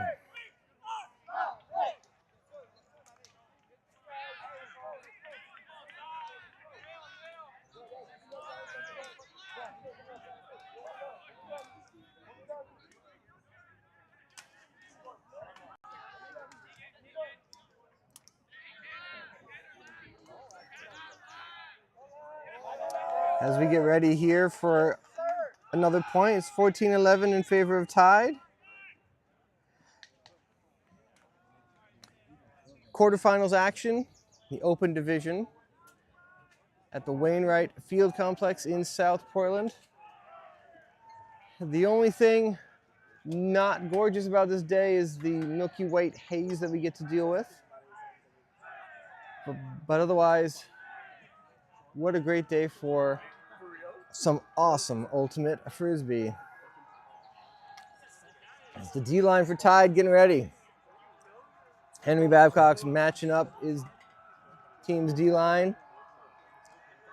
And the O line here from Manik trying to just hold and turn it back over to their D line here, getting them 1 point closer. Been a really good game so far. The fouls and things that happen in an open division game, but generally speaking, at least from 10,000 feet up in our broadcast tower here, seems pretty spirited as far as coming to resolutions, at least respectfully.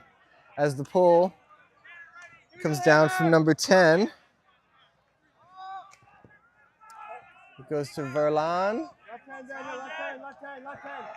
Verlan to Haviernick.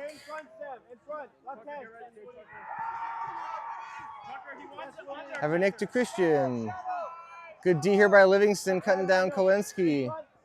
As it's Verlan with the disc now on the goal line, trying for something that's getting to a high stall count. He goes with a quick scoober.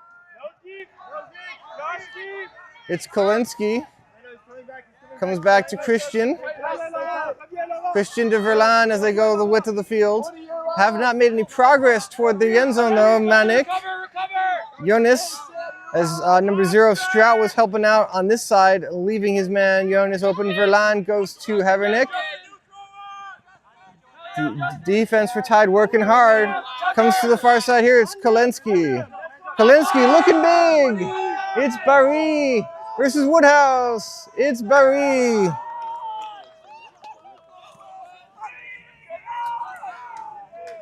Great throw by Kalinske, throwing that arcing throw, kind of making sure his player is under the, is like out in front of the arc there. Woodhouse kind of got caught under it. And that makes it 14-12. I would agree with the comment from the Manik player. I can't repeat it on camera, but that throw was a dime. There was another word in there I can't say, but it was an absolute dime. Great throw. 14-12. The Manik O-line has done their job. Now the Manik D-line needs to find a way to shut down this group of Tide players. Rapidly coming up to the end of this game. Our next round of action is at 11 o'clock right here. It will be a mixed division semifinal game.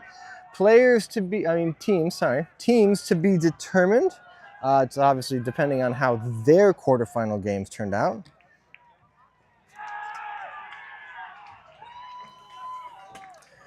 The one mixed semis game that I'm dying to know how it turned out was Odyssey versus the Buoy Association. So our local Buoys, the mixed team from the Portland area, versus Odyssey, who is a powerhouse from Canada. Would probably be one of, if not the best mixed team from Canada, top 3 for sure. Having that matchup in a quarterfinal game is just a testament to how insanely crazy the mixed division was in pool play yesterday, with people beating other teams and then losing to teams. And it was like trying to figure out who was in first place was like your Spider-Man meme where they all point at each other. This is like, that's kind of the way the mixed pool play was like, who's in first place? I don't know, you are. It's like everybody beat each other, and like it came down to point differential, and it was just a nightmare for the tournament directors to sort out. But they did, but you end up with a treat of a game like Odyssey versus the Buoy Association in the quarterfinals.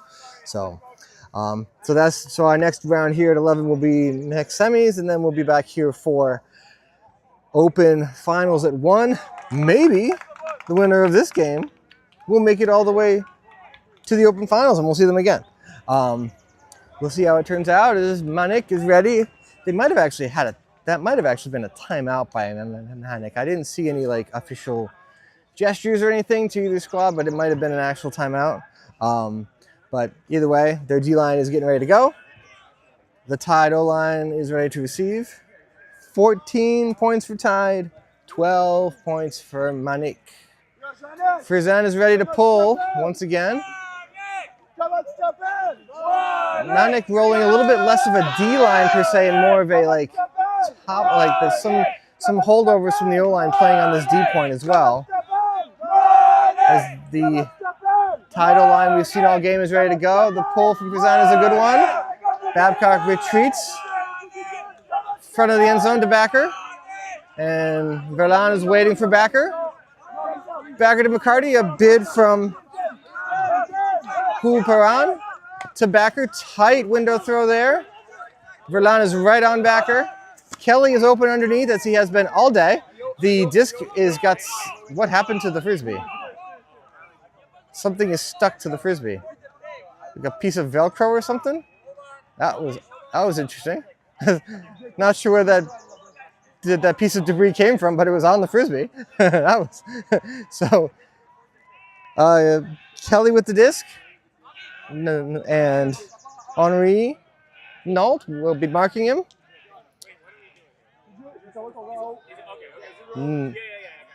Noah's confused, but now he's back on the same page as everybody as Kelly taps it in.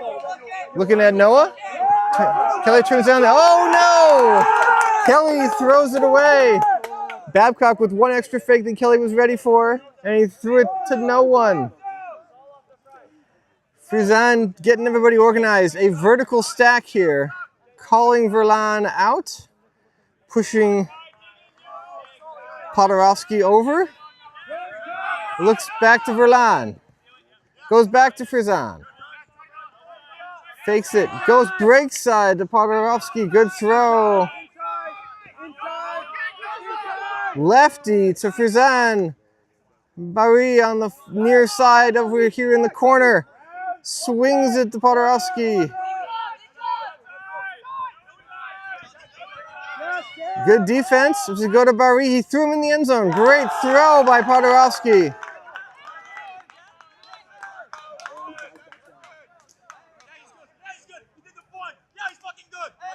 Yeah, that was a. We got some issues here with some language and some intimidation here from the Manic players toward Red Tide. This is a little bit of animosity here. They're not. All right, Manik using another timeout. There's some chipperness. There's some chatter back and forth between these guys here. A little bit of things are getting a little testy verbally on the field right now. It looks like between Manik and Tide. Manik is obviously pumped. They feel like they're back in this game. They are. It's 14-13. But Tide needs to. As Tide's taking space here, which is good. Just kind of relax, and obviously do not allow any sort of chatter to impact your headspace here. The Tide remains firmly in control. Manik has to do what they just did 2 more times. So Tide gets this opportunity, and then another one if this one fails to win the game. So their O-line gets a bunch of cracks at it. But Manik is definitely fired up. I have a feeling that this point is going to be intense. So we'll see. This is going to be, this one's going to be wild, I think. Now, this is something where, as Tide, Manik's going to come out really hot and really aggressive, and you can use that against them. And I would be looking for the Tide players to be doing that. They're going to over pursue, use your fakes, and really get them moving where you want them to. As Backer immediately goes deep to Kelly, it's got enough pace, and Kelly goes up and over, and that is the game. Over on Renault, Backer just saying, you know what, we're just going to throw it the full length of the field. Kelly rips it down. Tide with the victory, 15-13. That was a treat. So thank you to both teams. That was a great game. Super fun. And yeah, we're going to see you guys back here at 11 o'clock for mixed semis. Best of luck to both of these teams the rest of the way, and thank you for tuning in. We'll see you at 11.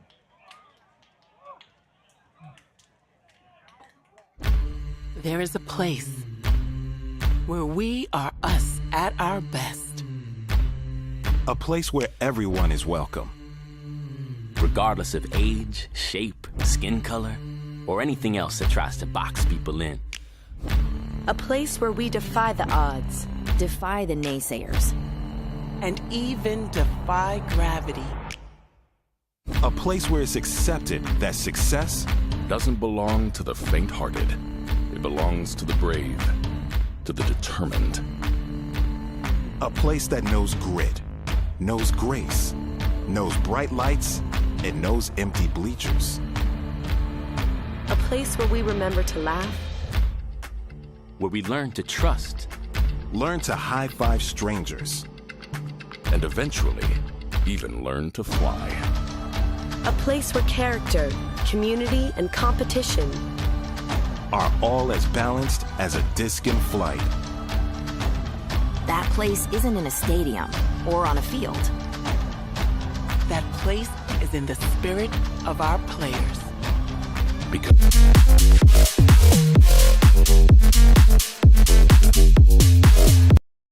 Recover 180 was created as a better way to hydrate. No added sugar, no artificial ingredients, USDA organic certified. Designed for athletes and everyday go-getters. Recover 180 empowers you to hydrate better and recover strong. No shortcuts, no junk, just better hydration. 180. Everything you need, nothing you don't.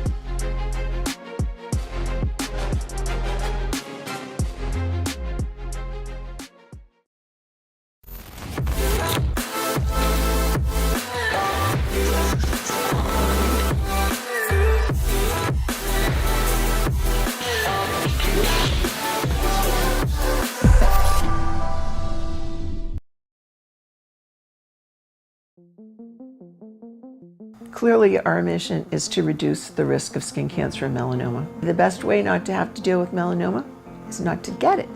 And the majority of melanomas are avoidable. And that's what we need to focus on. There will always be doctors and research doing those wonderful things to find better treatments for people that have it. My goal is to reduce it so far that we won't have to worry so much about that. We need to make it easy for people to take care of themselves when they're outside, because clearly we don't want couch potatoes, right? We want people out and active and healthy.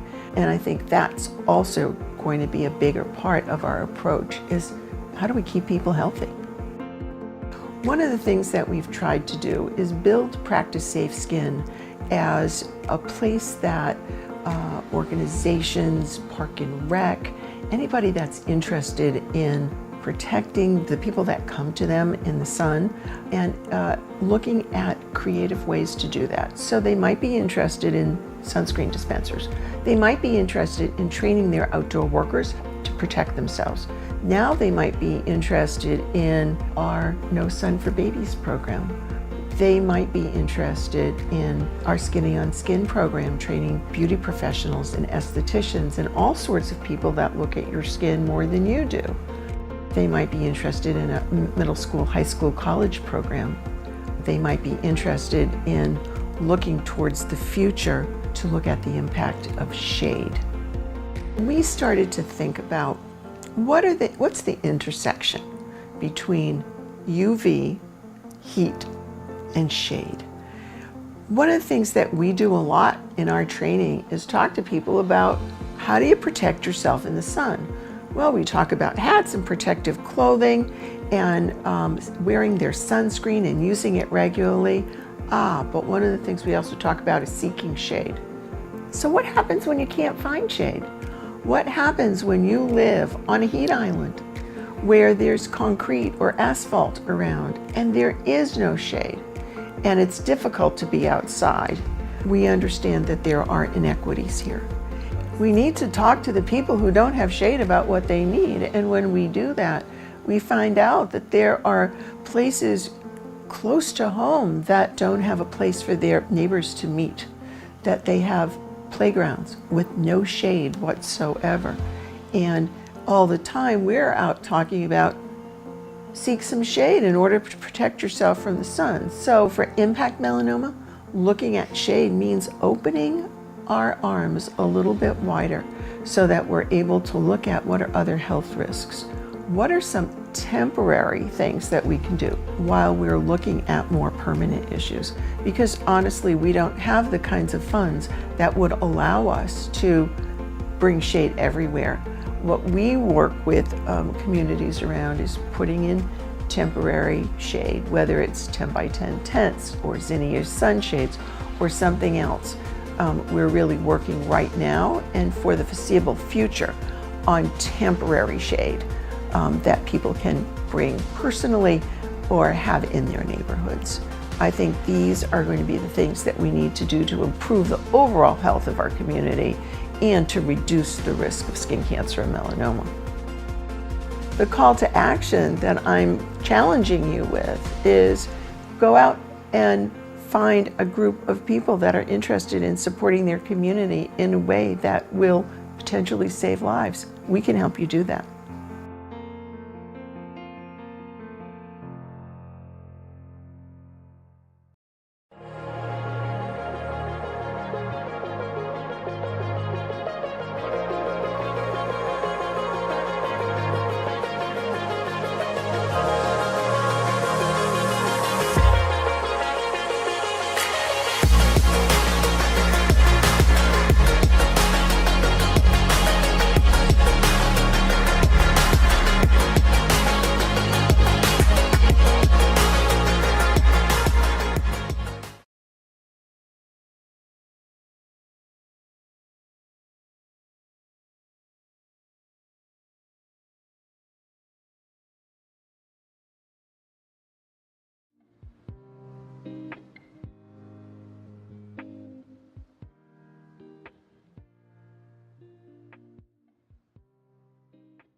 And welcome back to Vacation Land.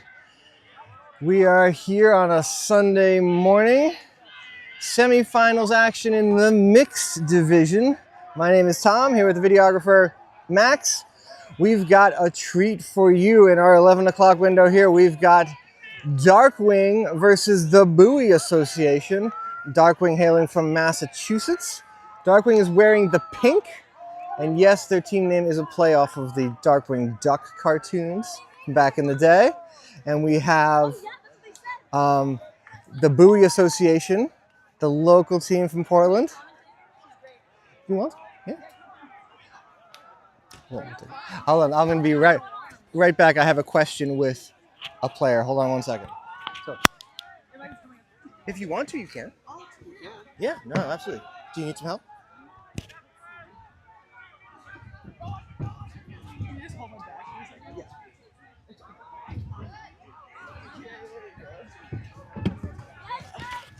Oh, hey, here, Dev Pizzas? Dev Pizzas, yeah. So, let me plug this in and we'll get Max. We'll get you set up. Oh gosh. So, we are actually going to be joined in the booth for this game. A Buoy player, Dev Pizzas, is going to join us. Dev's getting mic'd up here for a second. Might need a little help, yeah. Let's see. Let's go just right here. Let's see. There. That should be good. Wonderful. And Max is going to let us know if Dev's all set for... Wonderful. Good. Dev, thank you for joining us. Yeah, of course. Glad to be here. Awesome. So it's unfortunate circumstances that you are here as Darkwing takes a shot downfield too much because I see your arm is in a sling. What happened? You were playing yesterday. I was playing yesterday. I dislocated my shoulder. Actually, I remember that play. It was in our live stream game and you came off the field and I said that you commented that you popped it out of place. Yes. And I have chills from that injury because I did it myself and had to have surgery. So as Buoys look up the field for Cameron, and Cameron not there. The throw was a little bit short. That was Olivia Phillips with the look downfield as Darkwing takes over. So my setup here in the booth, so I've got the rosters here with the numbers. You know all the Buoys for sure. And Darkwing, we got the spray painted numbers and they don't quite match what the USCU numbers are here, so we'll do the best we can for that. Wonderful. But really for you, your Buoy expertise is what we're looking for. Wonderful. So as Darkwing goes up the line to score the first point of the game, it is 1-0. So first of all, you dislocated your shoulder yesterday. Yes. I'm sure it's in a lot of pain. Yeah. Yes. A little sore. But oh gosh, I hope it's... Is this something that's happened a lot? Is it? Well, I dislocated my other shoulder in high school, so it's a familiar feeling. So you just like are trying to just like balance it out between both? Yes.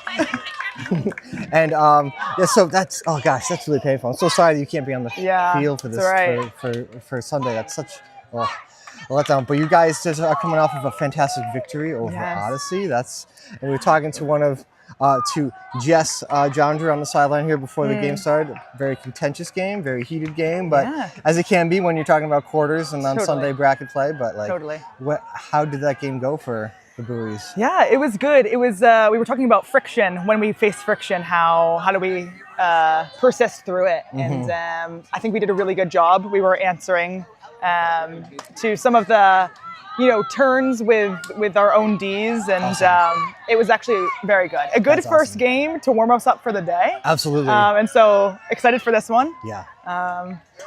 You guys played Darkwing yesterday. Yes. At the end of the day, it didn't go so well, but it's a long day yesterday. So like getting to play this team again with, you have some players for this game you didn't have for that game, and it's earlier in the day, so more legs. Yes. Looking forward to it being a real good one. You guys, I was really impressed yesterday with how you guys played on like against Big Rig, really a well-oiled machine. You can tell you practice a lot, and you guys really know each other on the field, which is really good. So lots of chemistry. Yes, absolutely.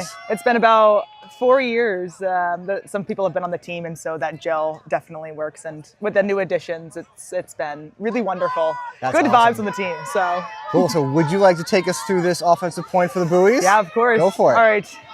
We'll have Kate in the middle. Over to Paul, who's one of our new folks. To Liz, Middlebury player. To Joe, who is a main ultimate. Everybody loves Joe. And a turn into the end zone. Everybody loves Joe unless he does that. Just kidding, Joe. Just kidding. All right, we still love him. We still love Joe. Joe's awesome. Here we have Julian up here on the disc. Julian's someone I'm not as familiar with. Yes. But Darkwing looking to go. Over to Jared. Catch up, Jared. To Joe and up deep shot from Darkwing. 99 with the reception. Liz on D with Lauren, and Nice catch. Not in. Oh. On the line still. Right on the line here. And still not in. And there we go. Darkwing with another point. 2-0. Darkwing, that's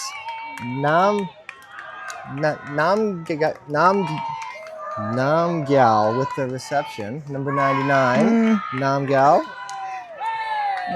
And number 15 with the assist from Darkwing. Yeah. Darkwing has numbers and shapes, and one gentleman has Roman numerals on the back of his jersey.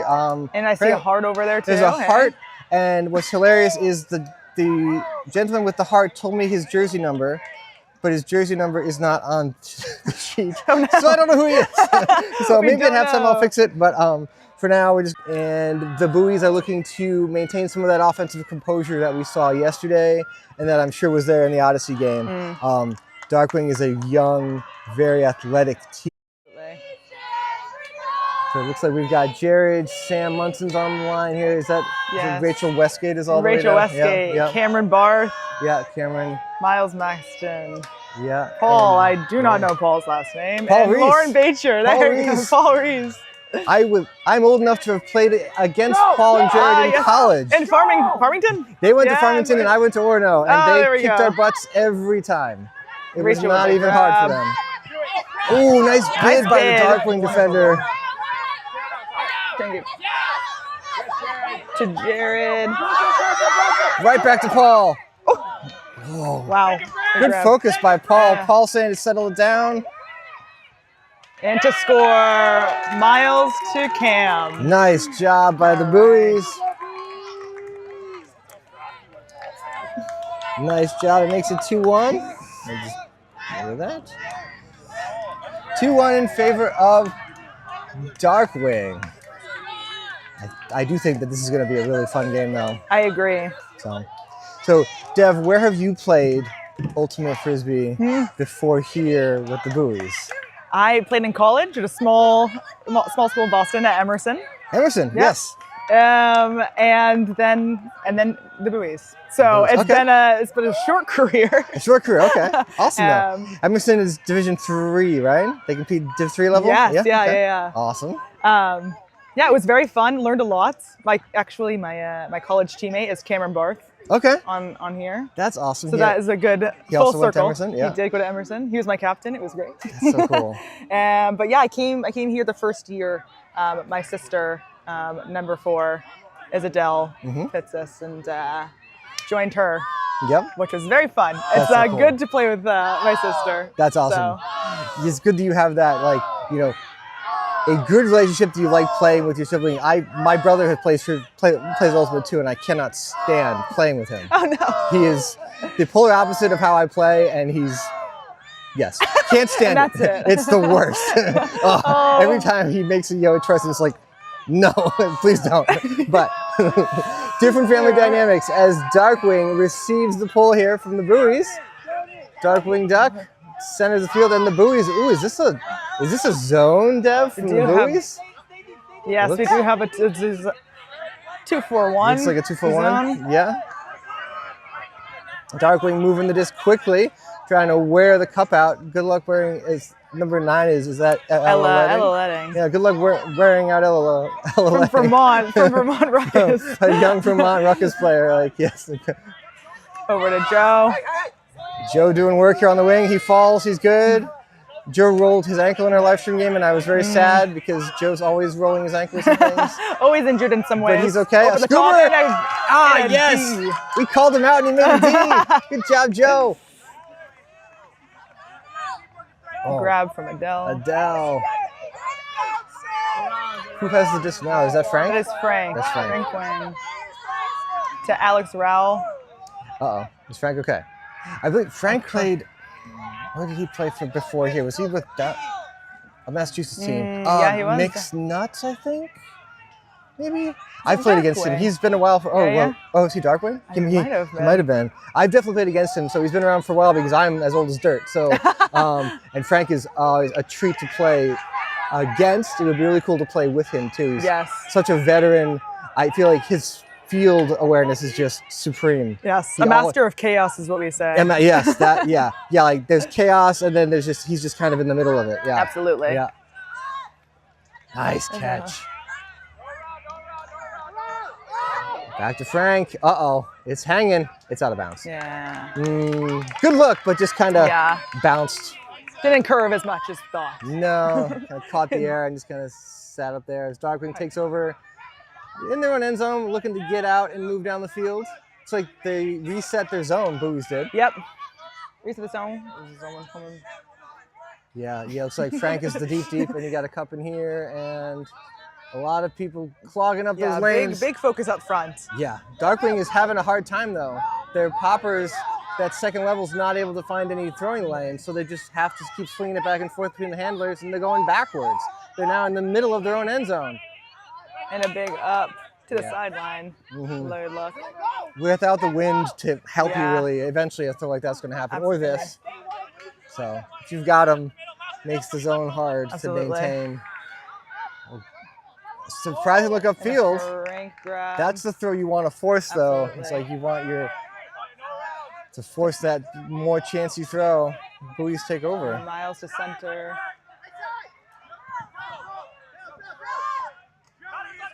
Darkwing kind of took a second to kind of get all like matched up on with the defenders.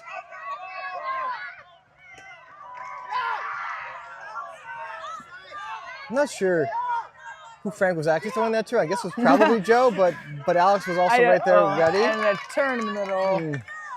Throw was just behind Ella. Yeah.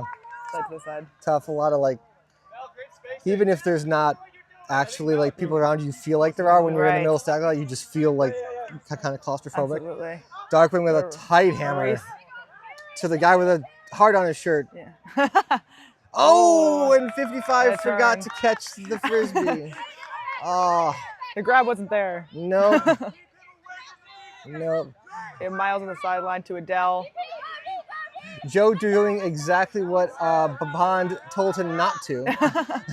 Bond is yelling at Joe to not allow this Darkwing player in the deep space. Yeah. And Joe cuts into the deep space. Bond is about to lose his mind on the sideline. Looks like a timeout. Timeout by Joe. Checking the stall count. There we go.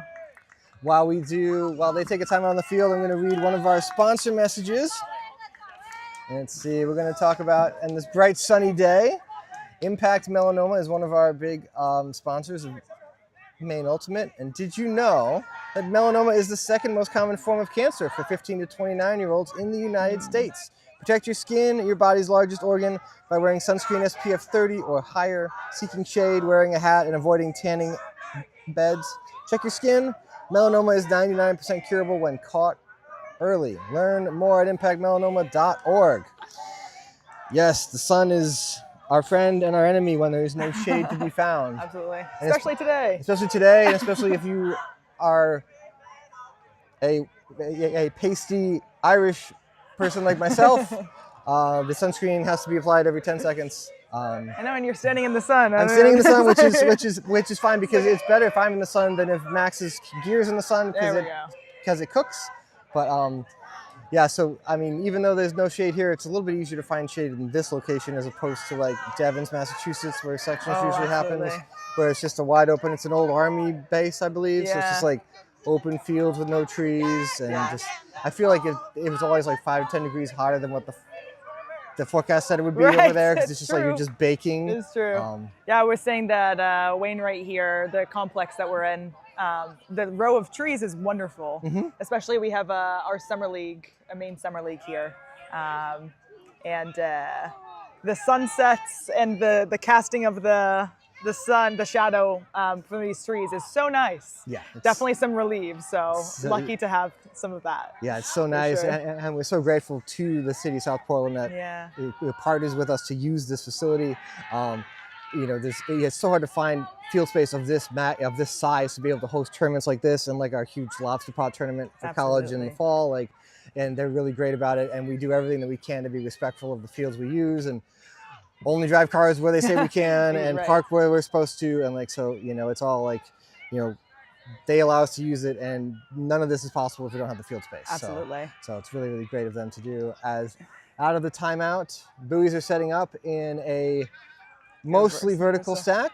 Yeah. Joe picking up the disc. What do you think might happen here as they try to tie this game up? I'm thinking that Miles will go to the reset space to swing it in or strike. Nice. Good patience by go. Joe. Adele almost in the end zone. There we go. Miles Adele with a nice. to Miles. Miles did Right work on the on that one. Like he went out under, back out Strike again, cut. turned around. He is one of the most athletic people that I know. I'll say that. Yeah. He seems to A have runner. a constant motor. Yes. And very, very quick and runs forever. Yeah. Absolutely. We've had a few of our male matching folks get injured from yesterday. Oh no. And so we're down a little bit, and so people like Miles, super great. That's awesome. Yeah. Very nice. Yeah. No, you definitely need to lean on them. Yeah. Especially if there's injuries, as that ties the game up at 2. What players are? I mean, obviously Andrew Applegate is not suited up today. He has sandals on. Who else is out today? We have Ian McClellan. Ian's not here. Our tall guy. The tall guy. Yes, with and he's out there in his button-up shirt, white shoes. Yeah. Oh, there he is. Yep. The super tall guy with the button shirt. Pointing over here. And then we have Robbie Lewis Nash in the red hat and white shirt, which is a bummer. That is as a bummer. well. Oh. So. 2 guys not able. Yeah, so Those 1, 2, and then you obviously as well. So 3 people not able to join the quest on Sunday for doing some work in these games. I mean, it happens.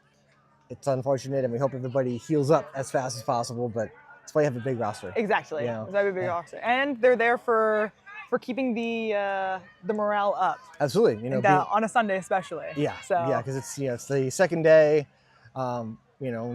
Not all of us are spring chickens anymore, so you're like, I gotta do this again. Exactly. It's like, everything hurts. Yes, the work on the second day is always a little bit of groaning. Yeah, for sure. And it's like, so you need those teammates to really pick you up and like keep you focused and be like, we're gonna get through this and we're gonna play to our best of our abilities. I have Ella to the pull. Darkwing picks up on the near sideline here. He's not wearing pink, he's wearing orange. A different color shirt. It's a special shirt. And no number on that one either. But his name is Kono if we're going to go by his name on the back. So we'll call him Kono. Lots of space here for Darkwing. They've gone down a chunk of the field here pretty much unopposed as they're 2/3 of the way down. Long. Kono's left-handed. I've always thought that was cheating. Being left-handed and playing Ultimate. Yeah. No, it's awesome. I wish I was left-handed. I wish I was too. Yeah. Maybe a little bit confusing, but. Big around, it pops it over. It seems like a little wind. Yeah, like the flags aren't really moving a lot, but it seems like it's affecting the disc more than what the flags would suggest. Yeah. Darkwing, Buoys take over. It's Westgate, and now it's and a nice bid. Cameron. Yeah, good bid by the gentleman that Bond really doesn't want in the D space. That's a run through. Seemed like maybe a miscommunication between the thrower and the cutter. Like cutter stopped and the throw happened. This happens sometimes, but you got to dig deep and get it back. Darkwing takes over. It's 55. Ooh, a nice high release that had some lots of rotation to it. That was Pills, I think. Kono and green bandana gentleman here. Darkwing on the near sideline, number 12. Yeah, I can't even tell the last name or the number on the green bandana. Some of them have them, some of them don't. This guy has Pills on the back of his shirt. 55 goes to this Darkwing player. Green bandana. Oh, Scoober! Yeah, Scoober! Of course. Good point by Darkwing. 3-2 Darkwing. Rotation. They really use like the whole width of the field, just back and forth, and like really patient, not forcing anything, waiting for the 100% throws. Right. Like, their handler rotation is very smooth. Very smooth. Yeah. And it looks easy when you just watch it but it is not as easy as they make it look, or as the buoys make their offense look. It's a lot of practice, and the timing of when to start moving is really important, because everybody's a different speed, obviously, and so you got to time your cuts when you need to, as far as like how fast you are and everything. Like, absolutely. It's a lot. There's a lot that goes into it, but that looked really smooth by Darkwing. It is. I think the timing piece, you kind of totally got it. It's that's the most exciting part, is when the timing is perfect. Yeah, exactly. Yeah, and as somebody who, when I did play at the club level, and college level too, has no drumming ability, is not tall, is not fast. The only thing I can do is time things correctly. So you know what? It's so perfect. Like, that's the only card I get to play, and I play it all the time. Yeah. So. You know what? That's the best. That's why Ultimate is awesome. Yeah, that is why it's awesome. There's something for everyone. Even somebody who's not, a superly talented athlete like myself, there's a role I can play on the field at a team that is not a regional caliber team, but at a team that you can play and compete. Yes, so, absolutely. Which Have is competitive great. games for sure. Yeah, like I will never pretend to be like on the level of these players on the field right now, but it's just like, that's like, it's cool because you can play at that level, you can play in summer league, and it's such a great community that, I mean. It is. It really, truly is. I met my wife playing Ultimate. Oh, all my friends are Ultimate players. It's just like, it's just like, yeah. It's They're everything. a good bunch. Yeah. It's a good bunch. It's a good bunch for sure. All right, we have it all the way in our end zone. This is a good pull by Darkwing. Yeah. And a big hook by Kate. Yeah. A foul or a stall? I'm not sure. Something happened. Yeah. I was wondering, I mean, Kate didn't have the disc for too long, so I don't think it was a stall. No. But probably a foul on the release. Yeah, so Kate's saying there's some contact. I mean, big wind up from Kate. Absolutely. But Kate can really throw. Really can. Really can. Really can. Yeah, One summer playing with Kate on the summer league team was so fun. That's so awesome. Fun. It was great. Yeah, That's she was one of our draft picks, and it was just like, it was a blast. Yeah, she's good. It was really wonderful to have her on the team, just in leadership position and all of the motivation on the field. Yeah, it's really great. A very positive person. Absolutely. Back to Kate. Yep. It's like Buoy's trying to organize into a vert. Oh, Jared's going downfield. This is not common. Jared has never been this far from the disc in probably about a decade.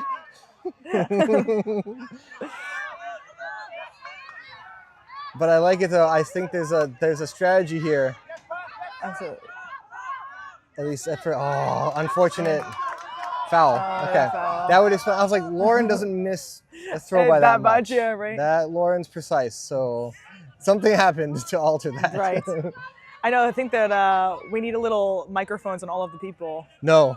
No. Not for you two. No. You don't want that? I played for a long time. I know what's said on the field.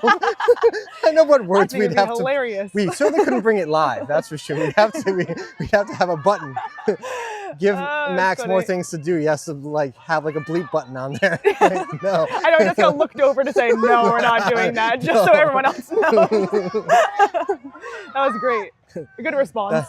That was even somebody. We were actually speculating yesterday that so we don't have observers here as a tight Miles, just really upset, too far for Jared. Jared's kind of cuts that were a little too close too, but it happens with the spacing sometimes, and it's just didn't quite work out. Oh, wow, what a that's good gonna cut. Float. Ooh. There's gonna be a call here. Yeah. There was definitely contact. Yeah. We're getting angry.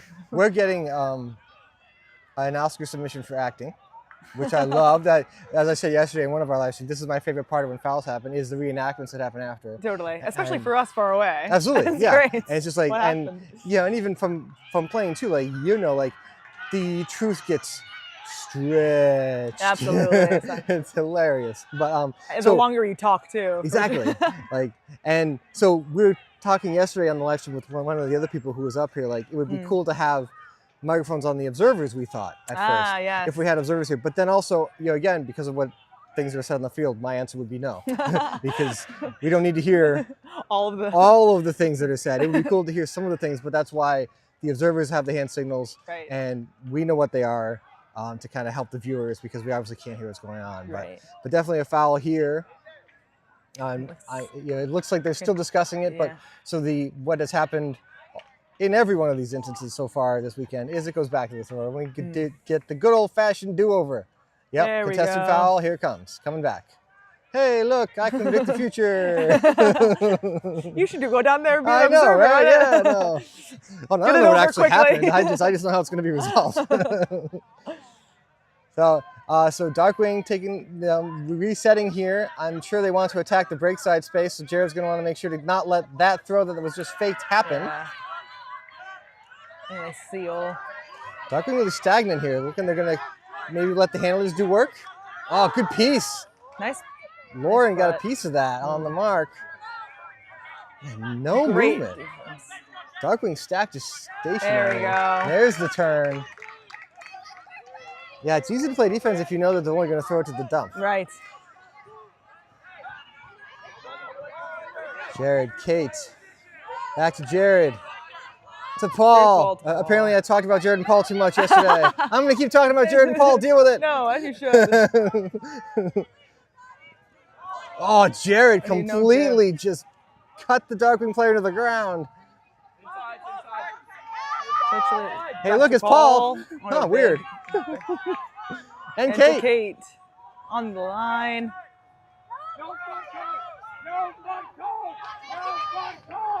Oh, didn't see There we him. go, all the way across That's to okay. Sam Munson. Good job. Jared to Sam. Nice job by Munson. Good timing on that cut. Long point. You can see everyone's bent over. Yeah, that's a resting long from that one. 3-3. Yeah, so that the fake by Kate there, like yes, like Miles was wide open, but it's also like, you know, like as a thrower, you're gonna make that fake, and you're not intending to throw it to Miles. Yeah, so exactly. You're making that fake, and you're gonna turn around and come back this way, and it's just Yes. like, but as a cutter, you're like, Exactly. So true. throw it to me. So true. It's like one of those things where it's like, but you know, you flip the Yeah. rolls around and do exactly the same thing. Fakes so. everyone out, even your player. Exactly. Even your player. Yeah. Like, oh my goodness. That's happened to me before for sure. Absolutely. All So you played at Emerson, and Yeah. now you're here. Yes. I love asking Ultimate players, like, if there's like a favorite memory or a tournament or an experience or a play that like sticks out in your mind that you would like to talk about or like to share, like, you know, if there's something like that that you've come in contact with, Yeah. you know, and you Wow. want to share live on the air, you don't that's have sweet. to, but That's it's a like, very sweet question. but like, it's a cool, you know, like I just love hearing people's experiences playing the sport that we all love. Yeah. So. Yeah. I mean, I think one of my favorite memories, actually, when I wasn't even playing, and in college, my sophomore year, I tore my ACL. You've had no luck with these injuries. I know, oh it my really goodness. something big all the time. But we went to some like mixed championship with Emerson, and we won it. Ended up winning, and it was such a wonderful like. You know, we had seniors graduating and all of this, and being on the sideline to just like be like so stoked for the team was probably one of my most happy memories in Ultimate. I think because the reason I love playing is the spirit aspect. I played competitive sports for a long time and always found it really difficult to keep the intensity. And so being able to laugh and joke that I think spirit of the game allows was really wonderful in that specific moment. So That's so cool. Yeah. That must have been a really great Yeah, it was moment to really experience. That's so neat. very fun. Thanks for sharing that. That's Of really course, cool. Of course. Darkwing takes over. Working down the field here. Joe catching up to Green Bandana, who puts it too much. Oh. A laser Good beam look. of the throw. Yeah. Yeah. That's too much sauce sometimes. Got to hang it up a little bit more. Right. We've seen both days, if there is a breeze, it's been generally going from right to left. So it does tend to take off in that direction too. Not that happened this time, but if they miss long, it's usually they miss long this way to going from right to left, and then from left to right, they hang, and we get lots of skies in the vacation land end zone off to our right. But as who's picking up the disc now? This is Pierce Kelly. Pierce Kelly. To Cam in the middle. To Alex Rowell. Oh, over Adele. Woo! Every time Joe goes down, I feel like he's not going to get up. So I'm glad he gets up. Nice throw by Frank. Yeah. A little bit of a miscommunication there. Yeah. Darkwing looking to put it up. Oh dear. Deep. Another miss. Didn't match up correctly off of the turn. There we go. Darkwing takes advantage. This might be a strange question. Does Pierce Kelly have a brother? I don't feel know. like he might, because we played with Mike Kelly in a summer league, and they just when I saw Pierce, I was like, I think that's Mike. Oh wow! But so I don't know. I don't usually. Maybe. I try not to speculate while I'm talking because people can actually hear me on the live stream, but now I got to find out. Wow. Well, when I go back down there, I'll come over and let you know. Maybe, yeah. So it looks like we have a timeout on the field, probably called by the Buoys. So it is 4-3. What do you think are like some of the strengths of the Buoys game so far? Well, something that we've been really working on is getting on the sideline to bounce it off immediately. And I think that, especially in the last game, really worked. And so I think a new strength for sure in that way. Excellent. But maybe I'm biased, but I think our defense works really hard where they're grinding. I'm part of a grinding defense. Absolutely. Defensive line. And you have to be, especially at this level, like defense is, you need the speed and the quickness, but you really need the effort physically and mentally. It's just like, that's like the taxing part of defense is like, you are running, you are there to run. Right. And it's like, it is exhausting. Yes. But that does make sense. And you guys, the Buoys use horizontal more often than not for offensive, like a base setup, right? And so, I mean, lots of flexibility too, but at least from playing and coaching, it can be harder to get off of a line from a horizontal setup, without like really good chemistry and knowing like how you're going to clear and get this base to look the way you want it to, so you can attack in either direction. Right. But that does kind of make sense. I mean, we always had, every team that I played on that played horizontal stack, I always had a hard time once we get on the line. Yes. So, but obviously you guys practice together, play a lot. So, because the teams I played on didn't, so that makes it harder. But to have a good system of getting it off the line, and that is really important because sidelines are the defender's friends. So. Right. Yeah. No, definitely. Yeah, not jamming up the jam hole, as we say. Yes. So, yes. Really trying to not do that. Try to not do that. Yeah, it's playing in small windows, small spaces always favors the defense. So. Right, absolutely. It is 4-3 in favor of Darkwing. This has been exactly the game we were hoping for. A really close one. Maybe not you, Jeff, but, but I know. If only I could be out there, but I'm glad to watch. I know, And we're definitely super happy that you wanted to come up here and commentate it. It's always awesome to hear different voices, and especially current players. Always neat to hear, and getting to like sit up here and kind of pick your brain and talk about Ultimate. It's super fun. So thank you for being up for it. Of course, glad to be here. Yeah. All right, we have it centered. From the connection from Jared to Paul is still strong.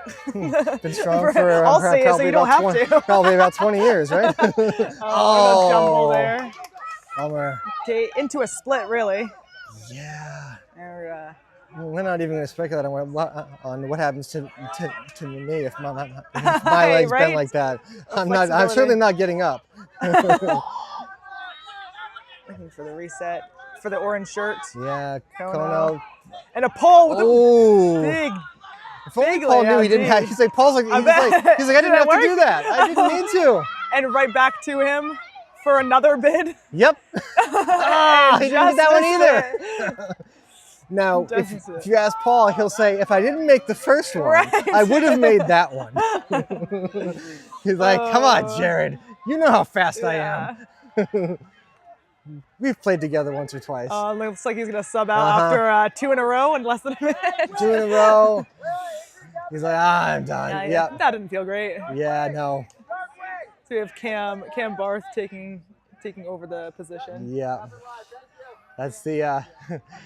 I've been playing a long time. That hurt. I'm taking a break. Absolutely. Darkwing has to go the full field here. I'm not sure how 27 on Darkwing is playing in those pants. Yeah, they are quite flowy. It's flowy, but it's also just like, it's hot. It is hot. It's hot. Looking for a reset all the way. 35, number 4 looked off. Next cut. Oh, good like switches down here. Yeah, for Liz. Yeah, Liz and Sam looks like they're taking one side and the other. Yeah, looks like Sam's staying far side and Liz is staying looks under. like a little bit of a bracket for yeah, sure. And Lauren taking the deep space. Yep. Yeah.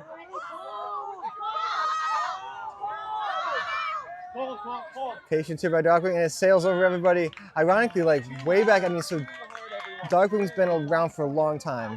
When they first formed, I was still playing club at that point, new to club, and we did exactly what Buoys did to Darkwing to start, because when Darkwing began a long, long time ago, it was a bunch of male matching players who didn't want to play open or didn't make the open team. They wanted to play in the mixed division, but didn't want to actually play with female matching players. So they ignored their female matching players the entire time. Oh no! Which was just, and once that became known, they had some, they changed their tune. Nice catch. Yeah. But they did change their tune because they had to, because everybody figured it out, and they just, But we did exactly that, like a bracket like that, to kind of just like try and shut everything down. And it worked. So kind of. Very interesting. Yeah, they were an interesting bunch when they started. The team's totally different now, obviously, but makes you appreciative for teams that are truly truly mixed. And they mixed, and they completely. I'm sure the team basically remorphed themselves, and they have never been like that again, obviously. Yeah, and like, this team especially looks. This team's really, after playing with them or yesterday. Some very good competition on. Absolutely. On both. Very good mixed team. Yeah, they're really, really talented. So, which is also cool because like you have these teams and it's like they're always changing as people are, moving and growing up and life decisions and everything else kind of changing. So these teams, a lot of them they remain the same in name only, really. The actual like team identity is constantly shifting as they evolve and grow. And I've noticed it too, just like as the youth movement in Ultimate continues throughout the country, it's like the level of the club scene is getting younger and younger and younger. Like, absolutely. Like it was an oddity to have a club team with a bunch of early 20-year-olds, like a decade ago. Yeah. But now it's the norm. Yeah. Like it's the odd, people saying that like, that like Odyssey is an old team. They're not. Yeah. At least they weren't used to be considered that way. As Darkwing generates a turn and then nice bid. Nice bid, Wow, what a catch. That's worthy of a spike like that. Absolutely. That was a nice bid. I can't see the number. I think it was 15, yes. I think. I remember, 15. I know that yesterday I heard Sparky as the nickname. Okay. Yes, I think that was the person. Hopefully, Sparky. if anyone's listening to this. Great catch. Wonderful. Unfortunate turn by the Buoys, but Darkwing taking advantage right away. And that makes it 5-3. Yeah, that's transition defense. Absolutely. Challenging. Absolutely. Challenging off of a turn like that. Yeah. That's why the emphasis on like handlers being precise is, coaching the high school level, like the high school kids are like, why does the handlers have to be something? I'm like, because if they turn it over, that happens. Yeah, like, exactly. Then it's a foot race. Exactly. Like, and like sometimes the handlers are people like me who are more quick and not fast. So so you don't want to turn over back that way as much as you can avoid it. So yeah. Yep. Totally. Oh. So do you have any friends or family who may be watching this live stream game? If you do, feel free. I mean, we're always okay with shout outs if you want to. Absolutely. That's funny. Well, I did, as we were standing here, as I was walking over, my brother-in-law, who's Joe Newland, sent it to his family because he asked me to. So hi, Patty and John, if you are here. Awesome. So they're watching. Super cool. Yes. Maybe my family as well, but mine and Adele's. So it was very, That's awesome. Yeah, Max, what does our viewer numbers look like? How many people are on the stream right now? Max can tell us. Nice, okay. All right, 53, that's pretty solid. That's a good number. Hello, 53 of you. Yesterday we hit, I think 55 was our nice. was our number. So that's awesome. We're super glad for all of you to be here. Yeah. This Darkwing pulls. Darkwing leading 5-3. Oh, nice luck for D. Yeah, right there. They're right on him. Rachel. But that's kind of like something that's like playing Nice against bid. Paul as Kate goes down to get it. That you realize is like people are right. Grab at Jared. Wow. It's like Paul's defenders are typically right on his hip pocket, but then you get up close to him and you realize how big of a man he is, and it's hard to get around him to get a D. Totally. That was a tight window throw there. That was yeah. A wonderful grab. Yep. As Darkwing takes over here. The Buoys need to dig deep on defense here because we don't want to go down 3. Oh, nice grab. If a call from the back of the stack there, I think. Yeah. There's the pick. Westgate called it.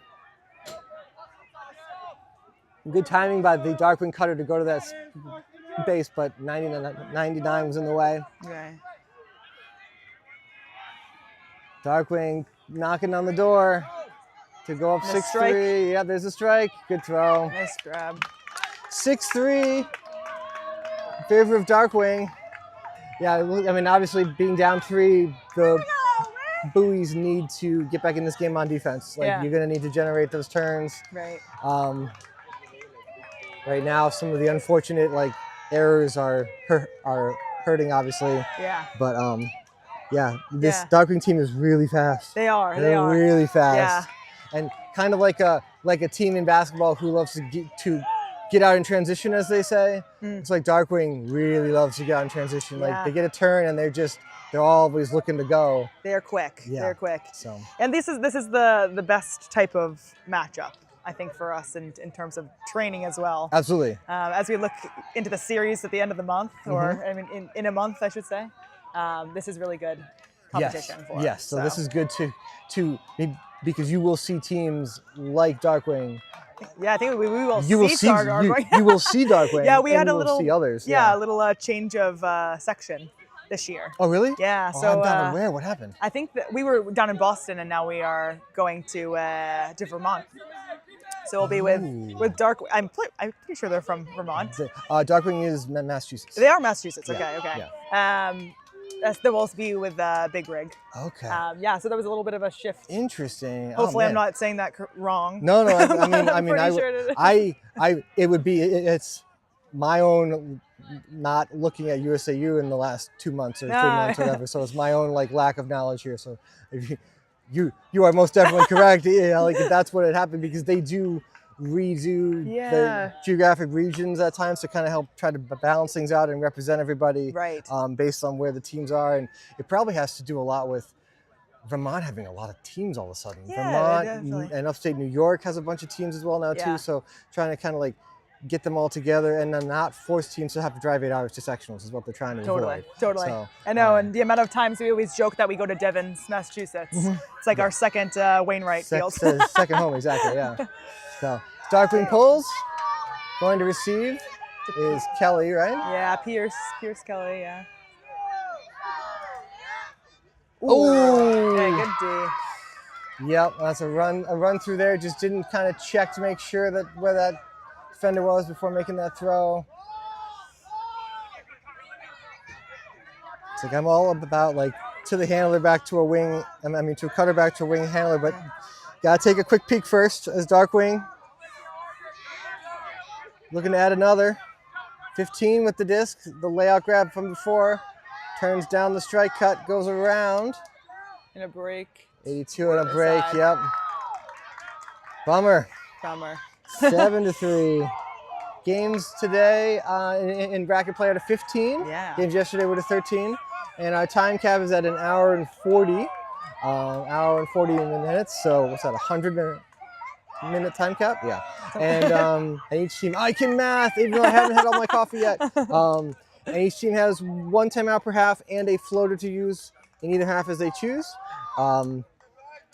So yesterday we'd be going to half right now, but today it's first to get to 8. Yeah. It is 7-3, and the Buoys, now it's yes, the pressure's there for sure, but the O-lines need to hold. Yeah. And the D-lines need to generate turns. Absolutely. So it's it sounds simple, but it's not. Yeah. It is not.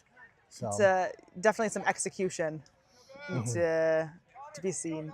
Yeah. So. And like you said, though, this is a tournament that is like a good measuring stick for where you are in your season. You know, for these teams, like in their preparation for the series, like what are some, because this is where you can practice and you can scrimmage, but this is where you get any sort of gaps in strategy or gaps in development exposed. Yeah. And things to like really be like, we need to work on X, Y, and Z.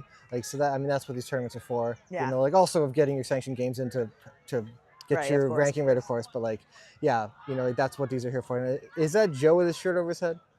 No. Somebody is very sad. I think Miles. That's Miles. Miles looks very sad for a moment on silent. He's put his shirt above his head. Yeah. Like, I'm bummed.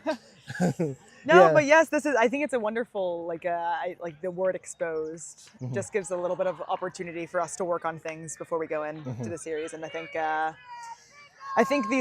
second day, for sure, after we're all exhausted, what are the things that we can control? Yeah. And looking at those for our practices leading up to the series is going to be great. Yeah. So yeah, no, that makes a lot of sense. Darkwing gets down quickly and sets up their defense. Cameron doing work here in the stack. He's forcing the Darkwing. Wonderful defense. Ooh. Yeah, like he forced that switch though by completely taking the pants defender, like the guy with the cool hat, and turning him around. Looks like there was a call here. Yeah, this person with the pants also has a wonderful hat. I know. He's just good outfit. Yeah, all the colors. All the colors. Nice grab by Kate. Kate Powers with the grab.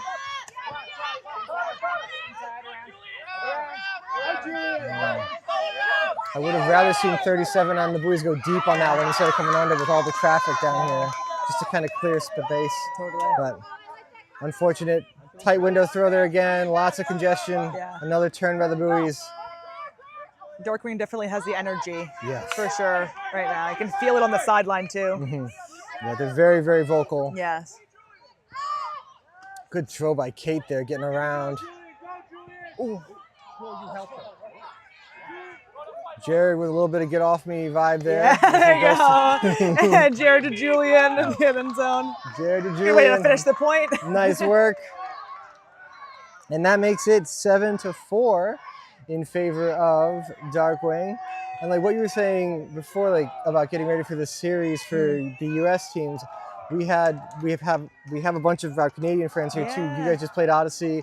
We had Manik in our first game in the Open Division, and we got to interview one of their injured players at halftime, and they were commenting about how the Canadian teams love coming to this tournament, not only to play the U.S. teams who they don't get to see as often, but because Canadian nationals are next weekend.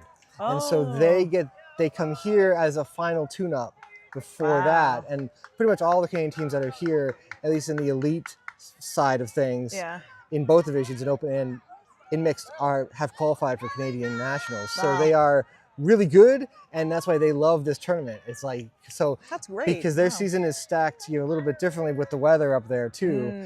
So they're a little bit more of, they're like ready for nationals peak, as opposed to the U.S. teams who are about a month or so behind that. Right. So they love this because this is like, we get to play high quality teams. We don't get to see a lot.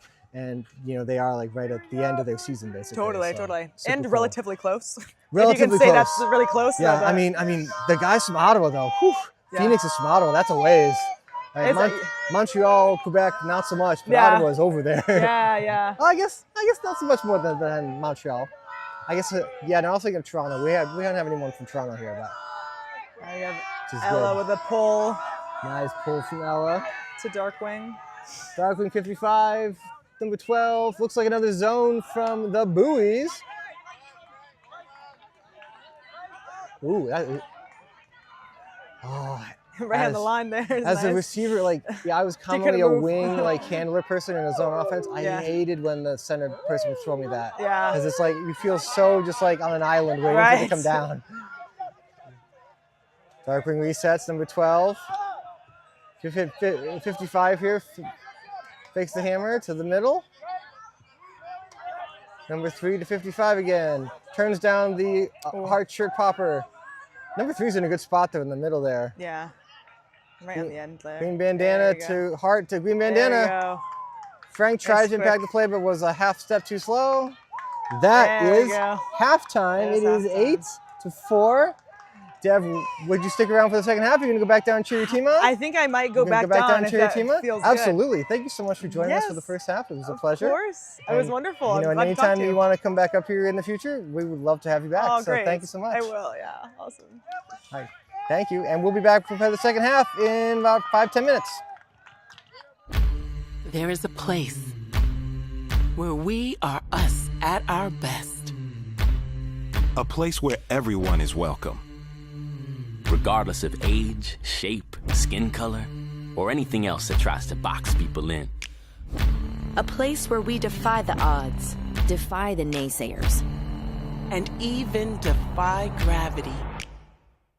A place where it's accepted that success doesn't belong to the faint-hearted. It belongs to the brave, to the determined. A place that knows grit, knows grace, knows bright lights, and knows empty bleachers. a place where we remember to laugh, Where we learn to trust. Learn to high-five strangers. And eventually, even learn to fly. a place where character, community, and competition Are all as balanced as a disc in flight. That place isn't in a stadium or on a field.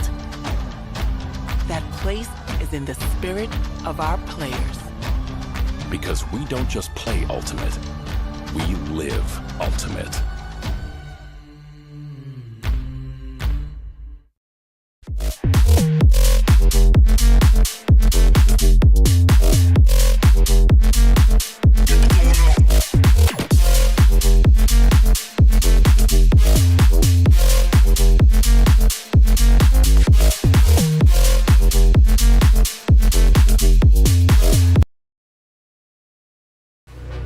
Greatness. We think of it as the big moments, the glory that defines a lifetime. But true greatness isn't built overnight. It starts small, choosing what's best for your body, hydrating better, recovering better, bouncing back stronger. Greatness is resilience. It's in the recovery, the small, consistent choices that prepare you for what's next. Hydrate better, recover better, and keep striving for your best. Your greatness is within reach.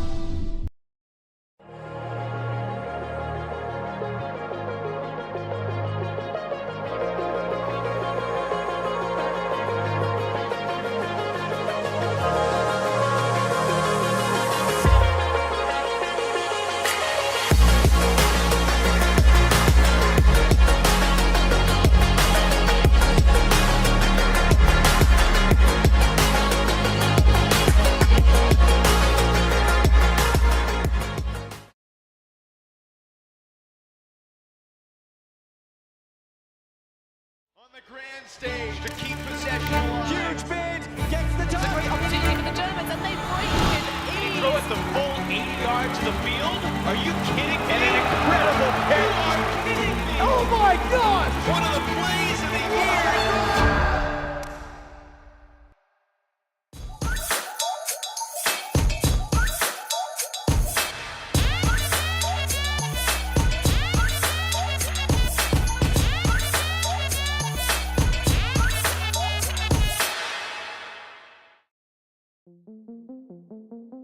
Clearly, our mission is to reduce the risk of skin cancer and melanoma. The best way not to have to deal with melanoma is not to get it.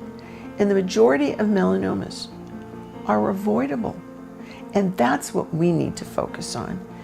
There will always be doctors and research doing those wonderful things to find better treatments for people that have it. My goal is to reduce it so far that we won't have to worry so much about that. We need to make it easy for people to take care of themselves when they're outside, because clearly we don't want couch potatoes, right? We want people out and active and healthy. And I think that's also going to be a bigger part of our approach, is how do we keep people healthy? One of the things that we've tried to do is build Practice Safe Skin as a place that organizations, Park and Rec, anybody that's interested in protecting the people that come to them in the sun, and looking at creative ways to do that. So they might be interested in sunscreen dispensers. They might be interested in training their outdoor workers to protect themselves. Now they might be interested in our No Sun for Babies program. They might be interested in our Skinny on Skin program, training beauty professionals and estheticians and all sorts of people that look at your skin more than you do. They might be interested in a middle school, high school, college program. They might be interested in looking towards the future to look at the impact of shade. We started to think about what's the intersection between UV, heat, and shade. One of the things that we do a lot in our training is talk to people about how do you protect yourself in the sun. Well, we talk about hats and protective clothing and wearing their sunscreen and using it regularly. But one of the things we also talk about is seeking shade. So what happens when you can't find shade? What happens when you live on a heat island where there's concrete or asphalt around and there is no shade and it's difficult to be outside? We understand that there are inequities here. We need to talk to the people who don't have shade about what they need, and when we do that, we find out that there are places close to home that don't have a place for their neighbors to meet, that they have playgrounds with no shade whatsoever. And all the time we're out talking about seek some shade in order to protect yourself from the sun. So for impact melanoma, looking at shade means opening our arms a little bit wider so that we're able to look at what are other health risks. What are some temporary things that we can do while we're looking at more permanent issues? Because honestly, we don't have the kinds of funds that would allow us to bring shade everywhere. What we work with communities around is putting in temporary shade, whether it's 10 by 10 tents or zinnias sunshades or something else. We're really working right now and for the foreseeable future on temporary shade that people can bring personally or have in their neighborhoods. I think these are going to be the things that we need to do to improve the overall health of our community and to reduce the risk of skin cancer and melanoma. The call to action that I'm challenging you with is go out and find a group of people that are interested in supporting their community in a way that will potentially save lives. We can help you do that.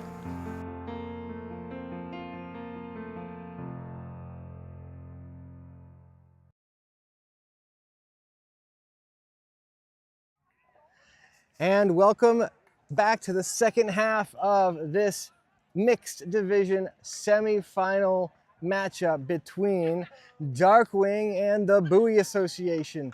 We're here at the Wainwright Field Complex in South Portland, Maine. It's the Vacationland Club Ultimate Frisbee Tournament brought to you by Maine Ultimate. I'm Tom, videographer Max.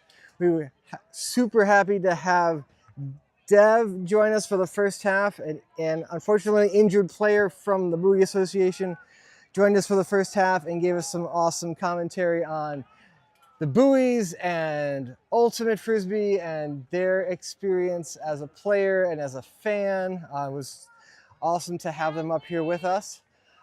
They have rejoined their team in the second half to help give some sideline motivation as the Buoys trail big in this game, 8-4 to Darkwing. Darkwing pulling to start the second half.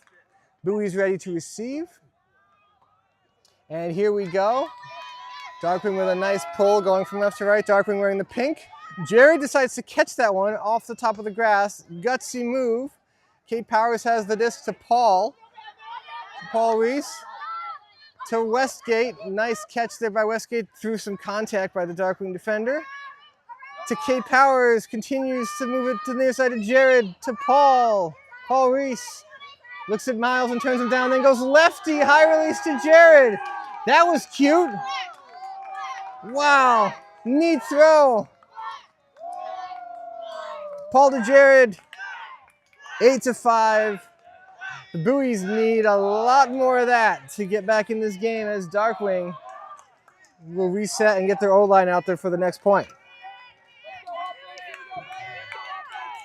During our halftime, an update came from Nicole Welch, one of our YCC coaches out in Denver, Colorado. The U20 boys just got underway playing against Ohio. Ohio's team named Flying Pig. They just got underway and they went up a break immediately to go up 1-0. So that game is underway out in Denver. We wish our youth players, coaches, the best of luck as they are also in their Sunday games. The first half here between Darkwing and Buoys can be summed up by mistakes by the Buoy Association, mistakes by their O-line in particular, just unforced errors, but bad choices with throws, throws into traffic, forcing throws that aren't there, and Darkwing getting out in transition and using their youth and their speed to their advantage to really penalize the Buoys for every mistake that they're making. So as much as it is, obviously the Buoys need to get multiple breaks to get the score tighter, their O-line needs to score every time without making the mistakes we saw in the first half. So some of that is to be attributed to the Darkwing pressure. Like the Darkwing defense, they are right on it. They are in the hip pockets, so to speak, of the Buoy cutters. And the Buoy handlers are having to work really, really hard to get some of those resets. As the Buoy D-line gets ready to go, it's Miles pulling. 55 for Darkwing.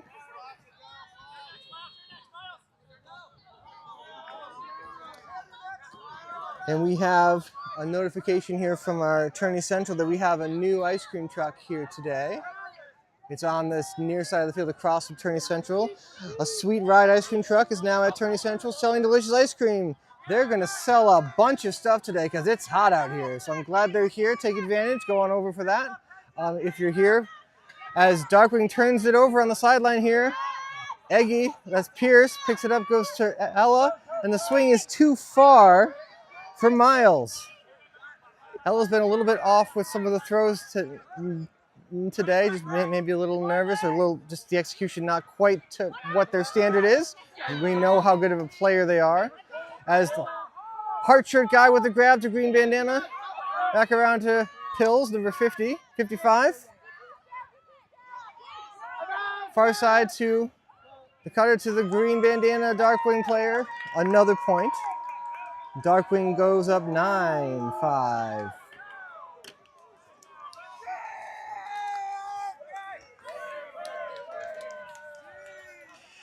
So in October, Maine Ultimate has hosted for years now a college tournament called Lobster Pot in conjunction with the city of South Portland, Visit Portland, and the Maine Sports Commission. We're hosting Lobster Pot on October 18th and 19th right here at the Wainwright Field Complex in South Portland, Maine. If you are a college team, college captain, college team organizer watching us on the YouTube stream, or a family member who knows that your son or daughter is interested in playing in that tournament here in October, the cost is $600 per team. 2 days of Ultimate with line fields, tourney foods, trainers, discounted hotels, food trucks. Attorney Central will be here with activities and games and things, and a player lounge. The live stream will be here as well with at least one live stream field. And obviously we'll have our shuttle crew shuttling players and fans from the parking lot and throughout the complex, because there's a ton of fields and things to get to and moving around. So it's a great experience. There's a ton of players and teams who come here from all around the eastern half of the United States. If you would like to send a team, please send an email to rich@mainultimate.org. Back here for this mixed semifinals matchup between Darkwing and the Buoy Association. Darkwing wearing the pink and the Buoys wearing the black. Darkwing ready to pull. And the Buoys ready to receive with their O-line with a couple of substitutions. Sam Munson and Joe Newland joining this O-line. Along with Julian, Jared Paul, and Kate Powers. Rachel Westgate also on the line. Good pull by Darkwing. Jared in the middle of his end zone. Over to Kate with the disc. Kate Powers up to Julian. Julian looking. Joe with an out cut. Julian's going to reset to Kate Powers with a great set of cuts to get open. Kate looking to go deep. Someone should have been going for Kate when they got the disc in that position. Swings it across to Jared. Jandro looking down the field. Turns down Rachel Westgate to Kate Powers. To Pierce. Pierce going to continue to Jared. Jared looking to go deep here, but no one's moving. Paul comes under and doesn't get it because there's too many people in the way. Defenders were all over that. Kate Powers to Jared. Jared Jandro looking off Paul again because his defender's right there. Rachel Westgate with a good undercut to Joe Newland. Careful with all that traffic to Jared. Jandro again with a hammer to Paul. Paul's there. Two hands. Drops it nonchalantly. Been there, done that. This is Paul Reese, and I'm tired. I'm going off the field. 9-6 in favor of Darkwing. Good offensive look, though. Offensive point by the Buoys. A very strong moves down the field. So nice work. Again, more of that necessary to continue being in this game.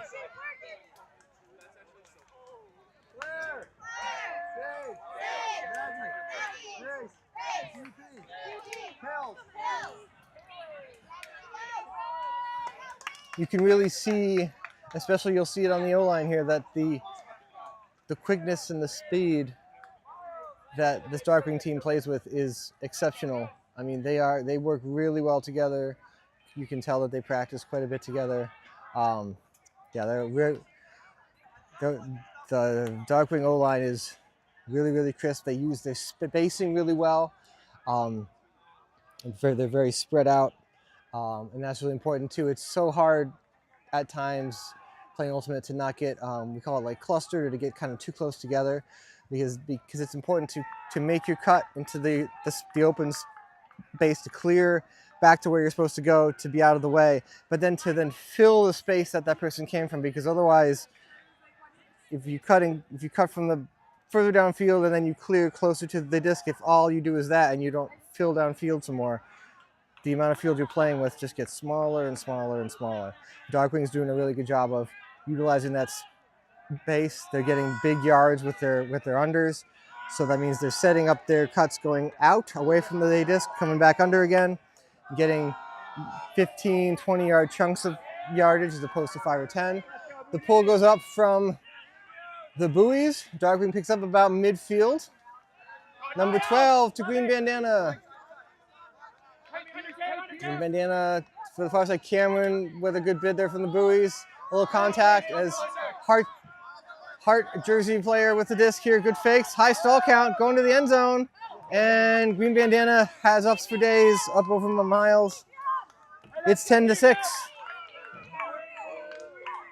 One close throw there on the side there to Hart jersey that Cameron was right there on. Cameron Barth was real close. But ultimately, Darkwing's matchups, some of their matchups are really difficult to contend with. Green Bandana in particular is tough person to match up with, and it seems like they can get whatever they want, whether it's going away from the disc, coming toward the disc. Like, a very, very talented player.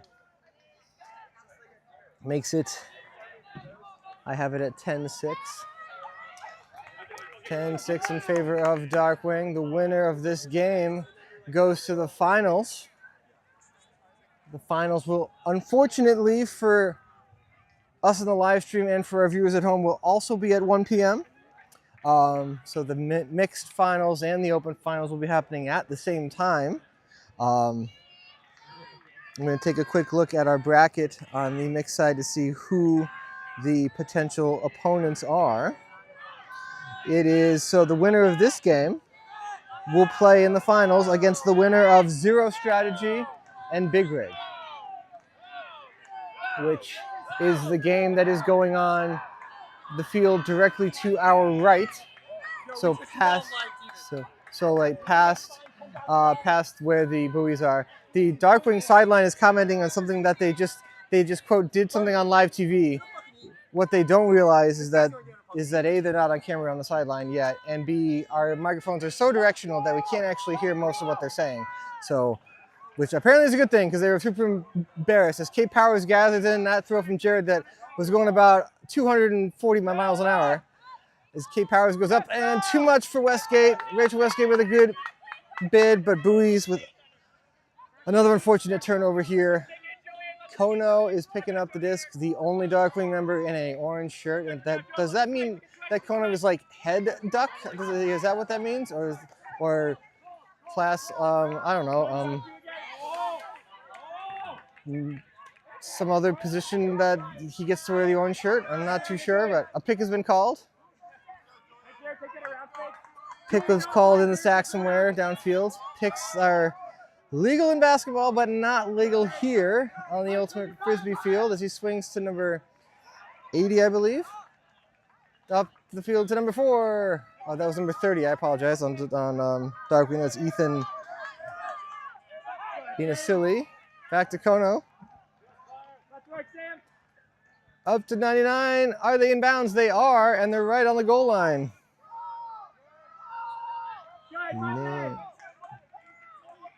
Namgo with the disc to number 99, looking for help, and eventually finds the opening. Beat Paul to the spot, and that's another point for Darkwing as it is 11-6.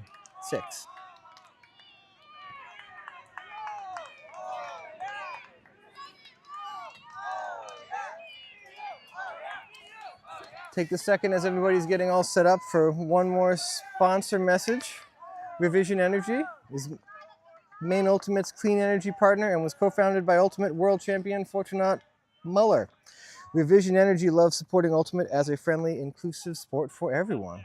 With a mission to make life better by building our just and equitable electric future, Revision Energy is a 100% employee-owned solar company and certified B Corp serving clients in Maine, New Hampshire, and Massachusetts. If you're looking to save money and reduce your carbon footprint with solar, heat pumps, battery storage, or electric vehicle charging, head on over to revisionenergy.com.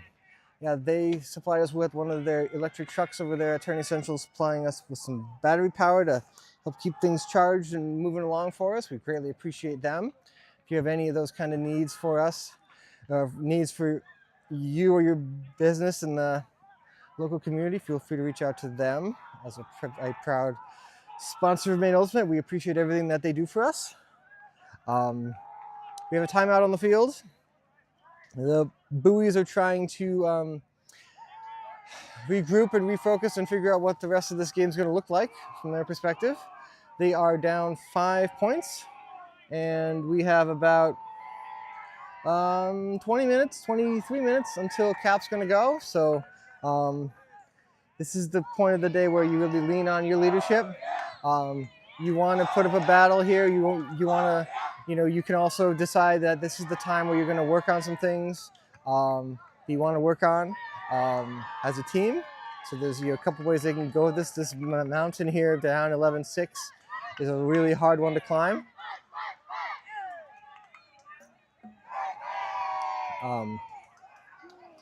So that's, their discussions are going to be going on in their huddles there as they try to get their way back into this game. And Darkwing, the message is, do not take your foot off the gas pedal. Put this game away. Give yourselves as much time as possible to recharge and rest before the finals. That again will be against either Zero Strategy or Big Rig. The Buoys ready to receive the disc, wearing the black jerseys. And Darkwing ready to pull, or almost ready to pull, wearing the pink, homemade, spray painted, hilarious jerseys with some have numbers, some have most have nicknames, most have words that rhyme with duck, some of which I am not allowed to say on live TV. Sure you might have picked up on some of those on the live feed, but I certainly am not going to tell you what they are. But yeah, it's a super fun thing to do as a team building activity. We used to do that for our summer league teams too. We wouldn't write anything inappropriate on them, but getting together and tie-dyeing t-shirts to wear during a tournament is always something fun to do. As Darkwing is ready to pull. Here's the pull going up. It's coming down. It's got a lot of rotation and a lot of velocity on it. Jared lets it take a hop, and he goes to Kate Powers to start. Vertical stack from the buoys as it goes Kate to Cameron. Cameron up over the cutter, over everybody, and then there's Paul. Hey, Paul. He goes down the field to Joe. Joe's running like crazy. He goes to Cameron. Cameron looking for some help. Resets to Kate. Kate looks off the corner from Lauren because there was a defender. Nice throw from Kate. Well done. Yes, buoys! Nice job by the buoys. Great point.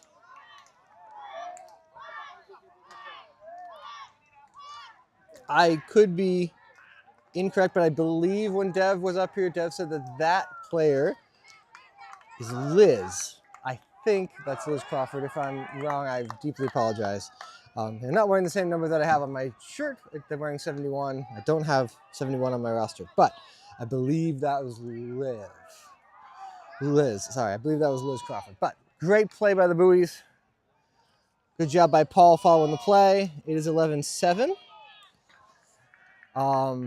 Yeah, that disc just kind of hung up in the air from Cameron. It went over the intended receiver and then over Joe.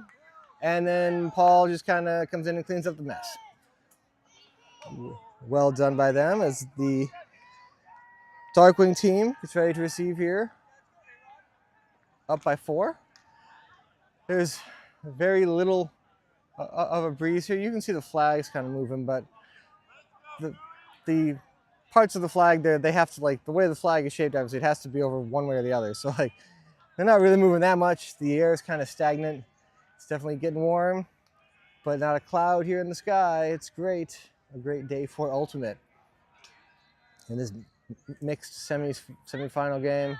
Frank Wang ready to pull for the buoys. Buoy Association, and Darkwing in the pink ready to receive. Darkwing sideline has been extremely loud this entire game, which is great. That sideline energy is very helpful when you are on the field as a player. You get tired as the day goes on, and this sideline energy really helps pick you up and gives you that extra boost of energy that you need to be at your peak as Darkwing catches the pull, number 12 to 55 here in the middle, and it looks like a zone from the buoys. 55 to 12, up the field to 36, back to 12 again. They're doing work to the middle, green bandana, and a quick hammer out to the near side. It's 82 with the disc. 82 looks off green bandana, goes back to 12, who swings it to 55, who continues to swing it. Now, I would like that 30 to be wider than that to really make the cup go sideline to sideline. No reason to be closer without any wind, but that's how Darkwing sets theirs up as 55 skips the middle and goes out to 12. Goes in the middle, great pop to 36, good patience. Back to 12, who goes back to the middle to 30, over to 55, middle of the field, fakes a hammer, fakes the other forehand and goes backhand. It's 86 again on the far side. Whoa, that was looking like a blade, but it's actually a hammer, and it's short. And Cameron says, yes, please, I will knock that away. That is the throw the zone defense wants you to make because it's a coin flip. And coin flips are, that's what the zone defense wants to do, and Cameron was right there. That is not the throw to make at that point in the stall count. Stall 9, go ahead, but early like that, no thank you. Frank going deep, looking for Alex. Alex is moving. Oh, good position by the Darkwing defender. As they set back up in the zone, buoys do, and Darkwing gets back to work. 55 coming near half of the field, back to the center to 30, through the middle to the green bandana, 55. They're moving quick. 36 with the disc on the far side, 30 in the middle, 55 on the far sideline to 82. There's a soft spot in the zone. In this particular spot, it's in front of Alex, but they have to be there because there's a Darkwing player behind them. 30 with the disc now. This is looking a little better as Darkwing kind of reset who's where. One of the handlers kind of stranded and left them alone as we get a scuba to green bandana. Darkwing looking like they're getting a little impatient here, starting with some over the tops. They're not content to just run this cup down. They want to do some throws like that, which this one works to 82. 82 going to take a shot. Nice pace on that throw to the Darkwing cutter. They're looking, high stall count. There was a foul called, coming in on 0. So no contested on the foul there. They're looking for help, and they take the reset. 36, who moves it quickly to 55. They're trying to assemble into a vert as we get a hammer to the far side. There's no buoys over there. Number 30 with the reception. It's 12-7, Darkwing. If you've got a throw like that and you get down here, that's one of my favorite things to do as a thrower. It's like, why would I try to throw it on the half of the field where everybody is? One of my people can just go to the break side where there's no one, and I'll just throw a hammer to you. Using the whole field is Darkwing. Good job on offense. The Buoy's trying to generate a turn with that zone defense, just trying to disrupt rhythm and realizing that these matchups that Darkwing presents from top to bottom on their line, they're hard to keep up with. And the zone definitely takes the speed element of a team and almost, sometimes can even completely remove the speed advantage that a team has if you put a zone on the field, because suddenly it's not a foot race anymore. Like you're guarding just an area of the field instead of guarding in a specific person. But Darkwing showing the patience and having the throws to make it work as they go up 12-7 here in the semifinal game. So the losers of this game would play for, I believe they would both, that the loser of this game and the loser of the Big Rig Zero Strategy game would play for 3rd place, I believe, at 1 o'clock. Again, there's no like prize money or anything. You're talking about, just overall success. You're talking about, pride of coming in 3rd versus 4th or 5th, and and also just your point differential, how you play against all of these teams impacts the seeding that you have as a team when it comes to sectionals, regionals, and then nationals, because the algorithm is constantly matching up who you've played, who you've beaten, who you've lost to, and by how much.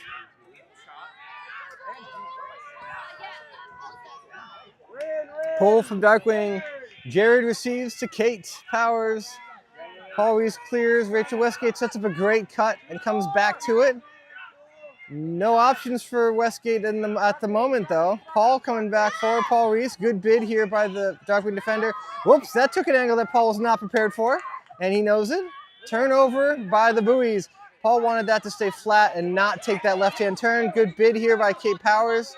15 has the disc for Darkwing. This gentleman has a really cool picture on the back of his jersey, but no number at all. So it's like an alien or something on the back of his shirt. That throw is to no one. He threw it without any sort of eye contact or anything from the stack. So just a completely blind throw by the Darkwing player. Unforced error that Buoy needs to capitalize on as Paul Reese goes first. Good defense by this Darkwing player though on him though. Completely shuts Paul Reese down. Westgate comes under. Looking for a big backhand. It's going to float. But a good read here by the Buoy players. And defense by the Darkwing players as well. All 3 of them really read that backhand really well. And they put themselves what looked like a spot. They were like, where are they going? But they all went right to where it was coming down. And the Darkwing defender, number 99, Kunzang Namgal with a good defensive play it wasn't even their Manik they were covering. They came back when they saw the Huck go up and made a good play here. As 15 has the disc on the far side, looking for 99s. And Namgyal again, and a drop by Darkwing. Tough catch, but one that the Darkwing cutter will say they gotta have. It's number 1. There's a number. It's on the front though. As Sam Munson's gonna throw a backhand to Westgate, stays with it. Good defense there by the Darkwing defender. That backhand, I'm sure if we had an earpiece for Sam Munson, we'd say Sam didn't want that on the pylon. Sam wanted that to come back into the field a little bit more. When it's coming back like that on the pylon, the offensive player has to catch the disc in bounds, obviously. The defending player can run out of bounds and smack it, do whatever. Like, they can touch the disc no matter where it is. So it leads to an offensive player having to stop and wait, and the defensive player being able to just attack. Good mark here, high stall count, and a turn by Darkwing. Jared Jandrew with a good mark and good overall defense by the Buoys, shutting everything down. No options for the Darkwing thrower there, and just basically threw a laser into the ground. As Jared takes over, looking at Westgate. Nope, looking at, I'm sorry, Liz. And the Buoys continuing to fight here. 12-8.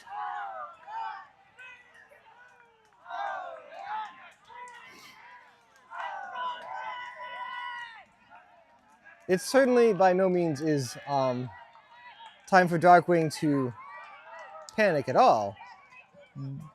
But the fact of the matter is that every time a point like that is squandered by Darkwing is another step of momentum that shifts to the Buoy side of things. And this is one of those where it's still 4 points, that's still a lot. But that type of a lead can disappear quickly. That was something that we were talking about with one of the players who was up here in our live booth yesterday. And now I don't remember which player it was, but they're saying that like a 4-point lead is really deceiving. Maybe it was Seth from Big Rig who was talking about that, about how you feel safe and then you blink your eyes and it's gone. And it's like, so it's like, it really, you know, it is not panic time, but it is also, interesting throw. It's like as the disc flew down the center of everybody just kind of ran away from it. And ended up in the hands of Darkwing. 13-8 is the score. Again, on Sunday, we're playing games to 15. So still gonna be rocking and rolling here. We got about 7 minutes until cap time goes off. But Darkwing firmly in control and can smell the finals against the winner of the Big Rig and Zero strategy game that is happening one field down from us. Let's see if I have no updates yet from Nicole Welch out in Denver. I know one of their games got underway a little bit ago.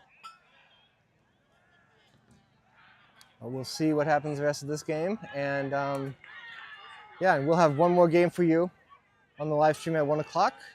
We will have the open finals. As I'm looking at the game down, while this game is taking their time starting up out of the point, Big Rig just scored a point. They must be getting close to the end of their game as well. Big Rig scored a point down there. We'll try and see like what's happening, and down there as their game continues. So that was not the end of the game, it looks like, but it's back here. The Buoys are ready. Buoys are ready to receive. Darkwing pulling. Oh, big pull here from Darkwing. It's landed in bounds about midway in the end zone. Jared waits for a 27 from Darkwing, getting down real fast. As is 35. Kate Powers, closing speed by the Darkwing defender. He doesn't have a number, but that's okay. He also told me that he could be like 2 or 3 different numbers on the chart, so I have no idea. But great effort As 27 takes over for Darkwing, great speed down the field, set up by the pull, a high release up over the top. Jared's like, yeah, whatever. What am I gonna do? Darkwing scores 14-8. Darkwing is ready for the finals. Definitely. So the game that was played yesterday between these two yesterday in pool play, crossovers.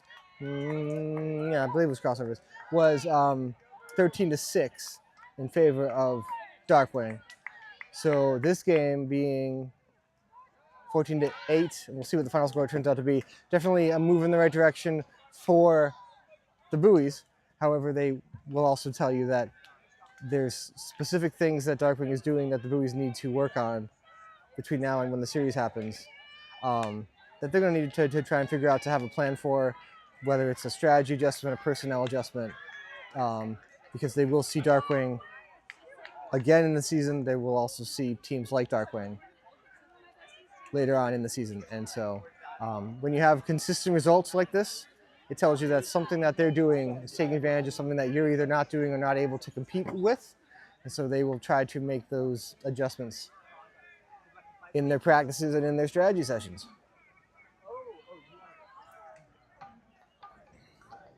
As Darkwing D-line, ready to rock and roll. Buoy O-line up to the task. We'll find out.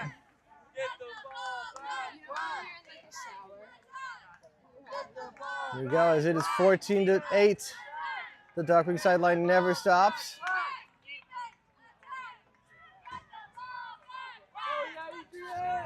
As here we go. Pull goes up from Darkwing. Jared John Drew receives the pull again, getting down there quick as the Darkwing players. Are the Darkwing players good throw up the field? I believe that's Liz, but up to Cameron. Miles is moving back under and then back out again.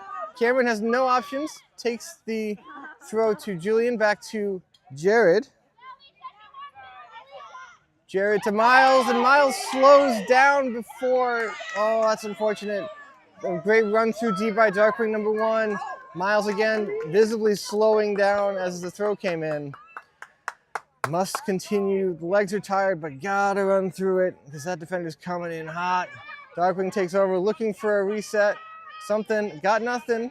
Eventually, number 8 fills the space. Immediately comes to the near side to 36. Number 1, great cut. Miles fell over. Coming under is the Darkwing cutter 82, and he's open, but they choose to swing instead to 1, to heart-shaped player back to 1. They play catch. He's looking for something specific. He wants the stack to be closer. Why would you want it closer? I don't know, but there we go to number 36. On the far side of the field, back to Hart. Hart goes inside, it's 86 again, back to 36. Up the field, 82, not 86, 82. Cameron on the mark here, need a big one. Goes around, it's gonna come down. Too much on the throw. Good job by the Buoys. They're getting, guys, been a long game, a lot of long points. Kate to Cameron, who's got legs left to score another point. Cameron looking to go, he's got Kate, great setup on that cut by Powers. Powers up the field, it's Liz. Liz down the field for Lauren. It's gonna float, Lauren with the bid, not enough. Oh, great effort. Great effort by the Buoys. Darkwing's like, oh, you gotta go to the whole field again. Oh, man. As they take their time going back there. Oh, we're getting an injury here. Heart-shaped jersey on Darkwing is needs a break.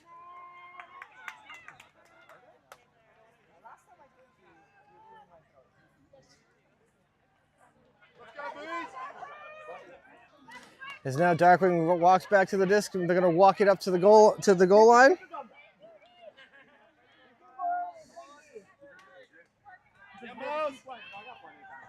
Here we go. Looks like, and Cap's probably going to go off during this point, but it doesn't really matter. We're already at 14. So, Darkwing to 36. Looking downfield, goes backhand, number 1. Looking deep for green bandana. Is Miles up for the task? Oh, good throw over his head. Miles kind of felt like he had to attack that one as they go up the field, in the end zone, and that is the game. Darkwing 15, the Buoy Association 8. Darkwing punches their ticket to the mixed finals against the winner of Big Rig and Zero Strategy, which is still going on the field next to us. So we'll see you back here at 1 o'clock for the open finals. Teams to be announced. I'm sure their games are still going on as well. We'll see you here then. This was a really fun game. Thank you again to Dev for joining us up here in the broadcast tower. And have a good rest of your day, everyone. We hope to see you back here at 1 o'clock for the open finals. There is a place where we are us at our best.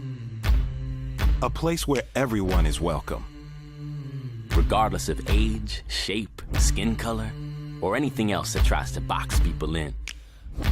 A place where we defy the odds, defy the naysayers, and even defy gravity.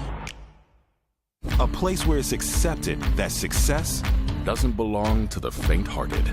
It belongs to the brave, to the determined. A place that knows grit, knows grace, knows bright lights, and knows empty bleachers. a place where we remember to laugh, where we learn to trust, learn to high-five strangers, and eventually even learn to fly. a place where character, community, and competition are all as balanced as a disc in flight. That place isn't in a stadium or on a field. That place is in the spirit of our players. Because we don't just play Ultimate, we live Ultimate.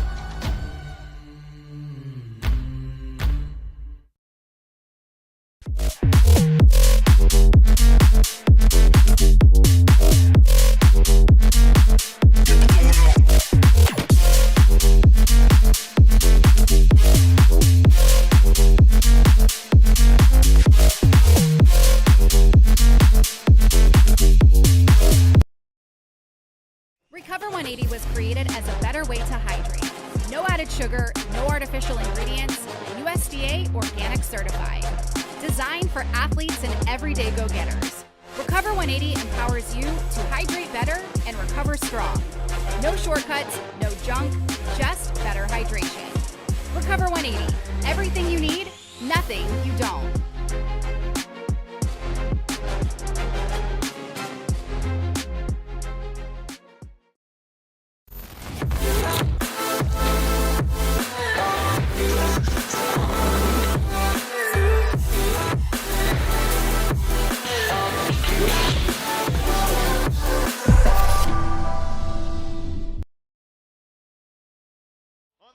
Stage to keep possession. Huge bid gets the touch. It's a great opportunity for the Germans, and they break with ease. They throw it the full 80 yards to the field. Are you kidding me? And an incredible catch. You are kidding me? Oh my God! One of the plays of the year.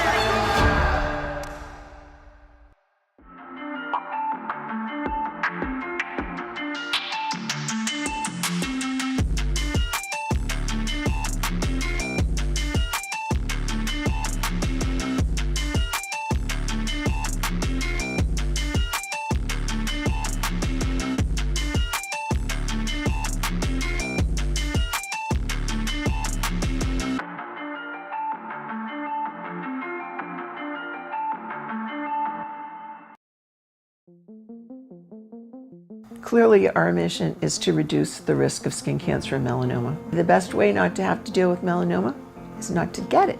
And the majority of melanomas are avoidable. And that's what we need to focus on.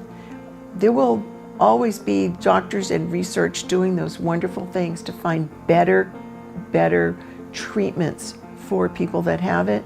My goal is to reduce it so far that we won't have to worry so much about that. We need to make it easy for people to take care of themselves when they're outside, because clearly we don't want couch potatoes, right? We want people out and active and healthy. And I think that's also going to be a bigger part of our approach, is how do we keep people healthy?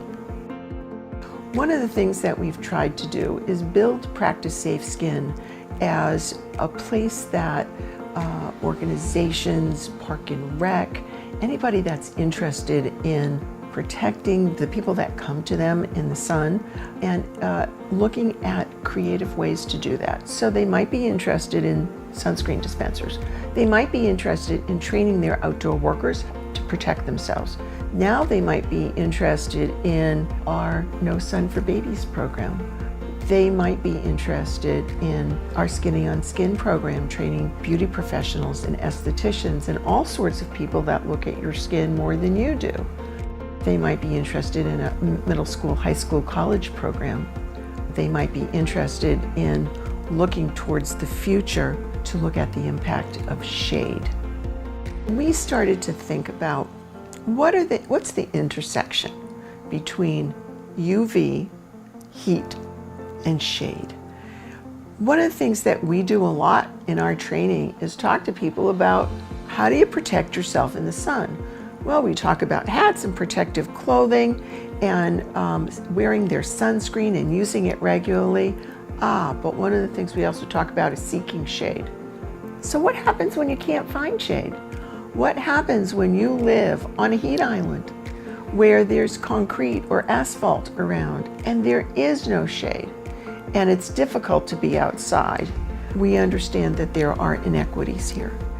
We need to talk to the people who don't have shade about what they need, and when we do that, we find out that there are places close to home that don't have a place for their neighbors to meet, that they have playgrounds with no shade whatsoever. And all the time we're out talking about seek some shade in order to protect yourself from the sun. So for impact melanoma, looking at shade means opening our arms a little bit wider so that we're able to look at what are other health risks. What are some temporary things that we can do while we're looking at more permanent issues? Because honestly, we don't have the kinds of funds that would allow us to bring shade everywhere. What we work with communities around is putting in temporary shade, whether it's 10 by 10 tents or zinnias sunshades or something else. We're really working right now and for the foreseeable future on temporary shade that people can bring personally or have in their neighborhoods. I think these are going to be the things that we need to do to improve the overall health of our community and to reduce the risk of skin cancer and melanoma. The call to action that I'm challenging you with is go out and find a group of people that are interested in supporting their community in a way that will potentially save lives. We can help you do that.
Oh. Welcome to the Wainwright Field Complex in South Portland, Maine. My name is Tom, here with videographer Max. We are just getting underway. Here at the 1 p.m. time slot is the Open Finals here at Vacation Land, club level, Ultimate Frisbee Tournament. We've got Phoenix in the red. This is the third time on the stream for these guys. Phoenix in the red and Scoop in the white as Phoenix immediately goes down the field. He's in bounds. It was Keller, number 9, to number 60, Degler. 1-0 Phoenix. So this is a rematch of the very first game on our stream on Saturday. Great look by Keller, great cut by Degler. Both of these teams have been winning and winning a lot ever since our first matchup. Our first matchup ended up 13-11 in favor of Scoop. It was the first game yesterday. Phoenix coming down from Ottawa, Canada. Scoop based out of Boston, Massachusetts. So, Open Finals. This is for all the marbles. These two teams, obviously high-powered, really talented. It's a neat, we didn't plan on this happening, but kind of cool to see the first game of the tournament and the last game of the tournament, the same two teams. Seeing how they've, because even in the flow of one tournament, like, you grow, you learn, you develop, you fine-tune your strategy, and it'll be interesting to see how this game goes compared to the first game that we saw. No surprise here, Scoop's jerseys did not arrive overnight, so I still have very little data, basically none, to go on as far as Scoop's names and numbers. So apologize to the Scoop fans who are watching. I'm doing the best I can, but I have very little to go on as far as Scoop data goes. And Phoenix with a pull, and that's directly into the irrigation ditch. That has no maybe not. Oh, it didn't make it. It made it not go in there. That was almost disastrous. That Frisbee was almost gone forever, but it's saved. Mike Lee has a mark of where it went out of bounds. That's, I do know Mike Lee's name. Yeah, as I said earlier in the day, Mike probably doesn't know this, but I played against him for quite a long time, as when he played in Spawn, on the Spawn team based out of New Brunswick, Canada. Scoop takes over. Scoop looking up the field, near side, continuing up line real quick, and it looks like number 83 peeled off his defender to try and take that play away and left his defender wide open. Scoop quickly down the field to tie it at 1. Both O-lines easily down the field here to start this Open Finals.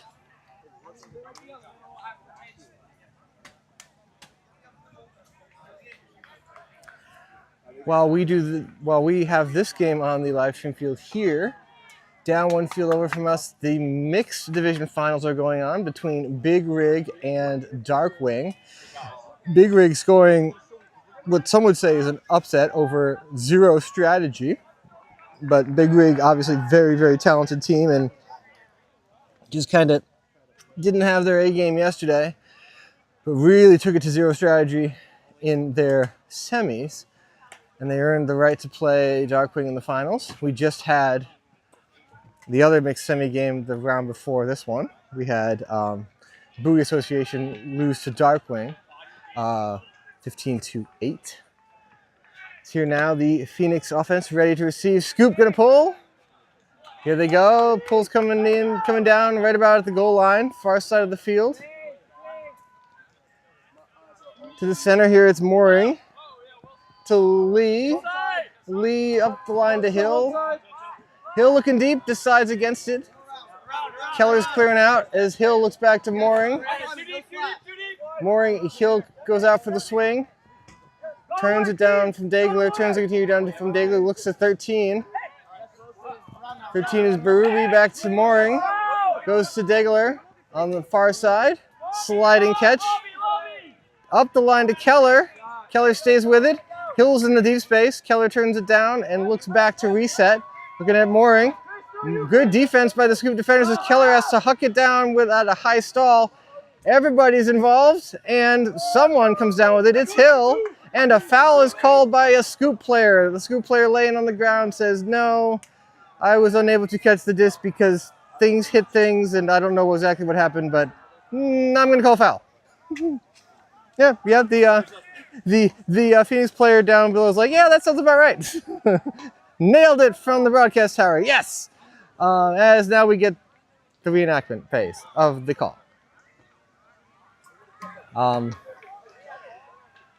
So as they debate this, I mean, that was a very high stall count. I mean, Keller is just basically just throwing it up there to see what happens.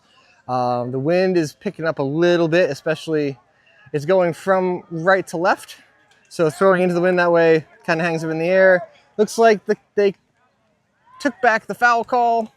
The disc was over his head. He had no play on it. So Hill with the reception for the score for Phoenix. That makes it 2-1 in favor of the boys from Ottawa. Final game of the day here. The way the tournament directors have scheduled this game, or this tournament on Sunday, I apologize. The way they've scheduled this tournament on Sunday, everyone is still playing.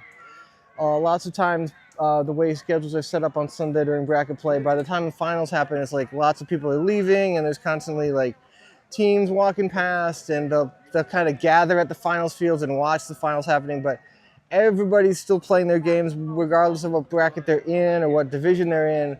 This 1 o'clock round is, I believe it's the last round of the day that everybody's playing all at once. So there is no like staggered end to the day. There was a 3 o'clock. Max is saying that there is a 3 o'clock. I didn't see it on the board. It's not a stream, but there is a 3 o'clock. Okay, Max is saying that there is a 3 o'clock game that we won't be bringing you on the live stream. I didn't see it on their schedule, but the schedule's constantly under construction over there. As Ottawa, Phoenix pulls, Scoop receives. Up the field goes Scoop to the middle.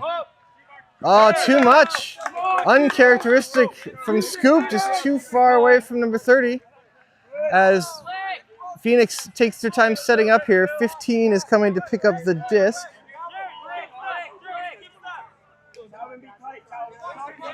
Goebel's got it. He's looking deep for Adibik, who got loose in the deep space. Nice throw. I don't understand how you let Adibik get loose back there. You know that's where he's trying to go.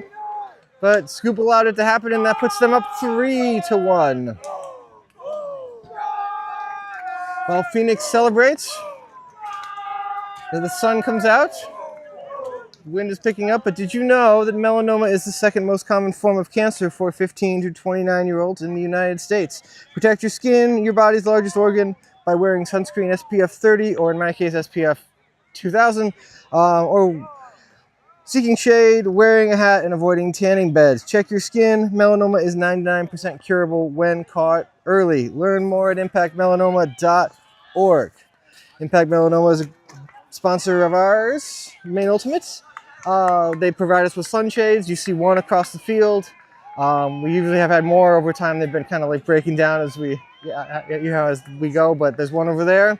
They also have provided us with sunscreen over at Tourney Central for fans and players. We thank them for all the things they provide us and for continuing to support Maine Ultimate.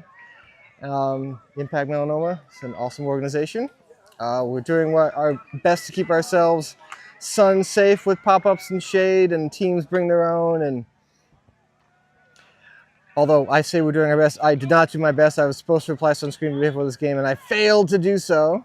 I'm sure my wife will be very mad at me when I get home. Phoenix ready to pull. It looks like number 15, Theo Goebel's going to pull.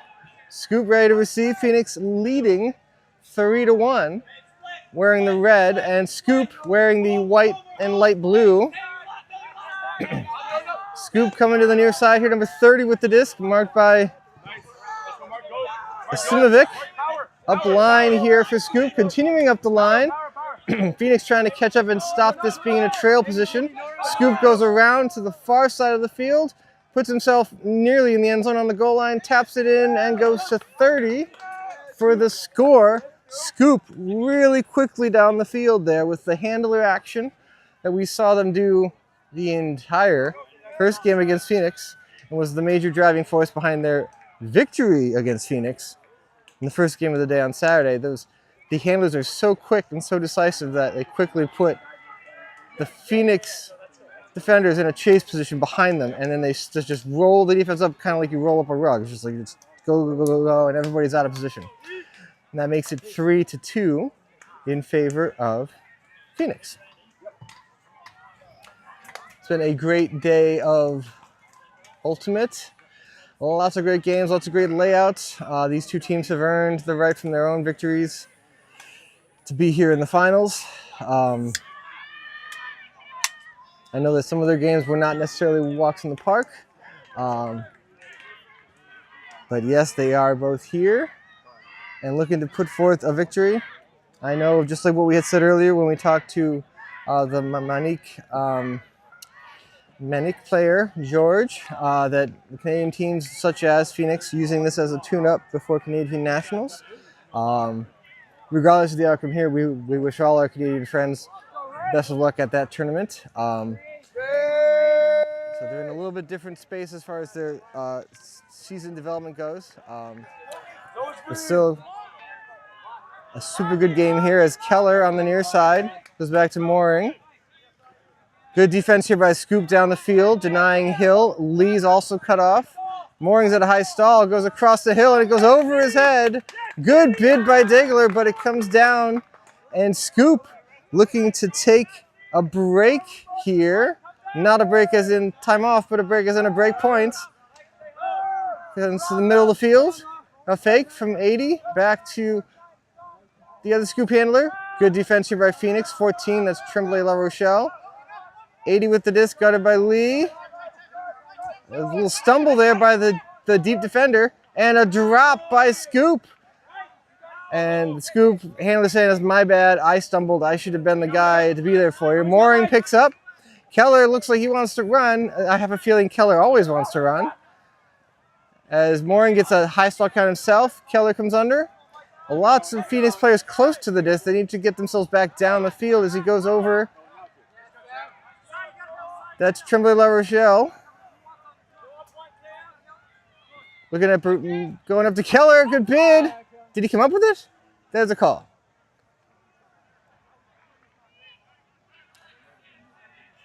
Contact, good layout from both defenders, high effort play. They are sending it back. So a foul called by the Phoenix player Keller, contested by the Scoop defender. Good spirit, sending it back, moving on. Coming in on 6, so they got up to 6 on the stall count, and that's where it comes in on. Tremblay La Rochelle is going to have to make a decision quick. He goes backwards to Berube. On the line, looking for something. Good defense by Scoop, another high stall count. It goes to Degler. Mark here by 17 on Scoop. Again, tight. Nothing doing here for Phoenix. Tremblay La Rochelle. All they can do is get it up. They're still stuck on this line. It's Hill. Almost right on the pylon. Trying to move that mark around. Looking for something. High stall again. And a call is being made over here. A foul call. Right here with Mooring and the Scoop defender. Just jockeying for position. Things are going to reset here. They're going to make sure everybody is where they need to be. To get here, Scoop had to defeat Lantern 15-12, and Phoenix had to get past Red Tide, and they did so 14-12. We saw Red Tide play earlier in the day.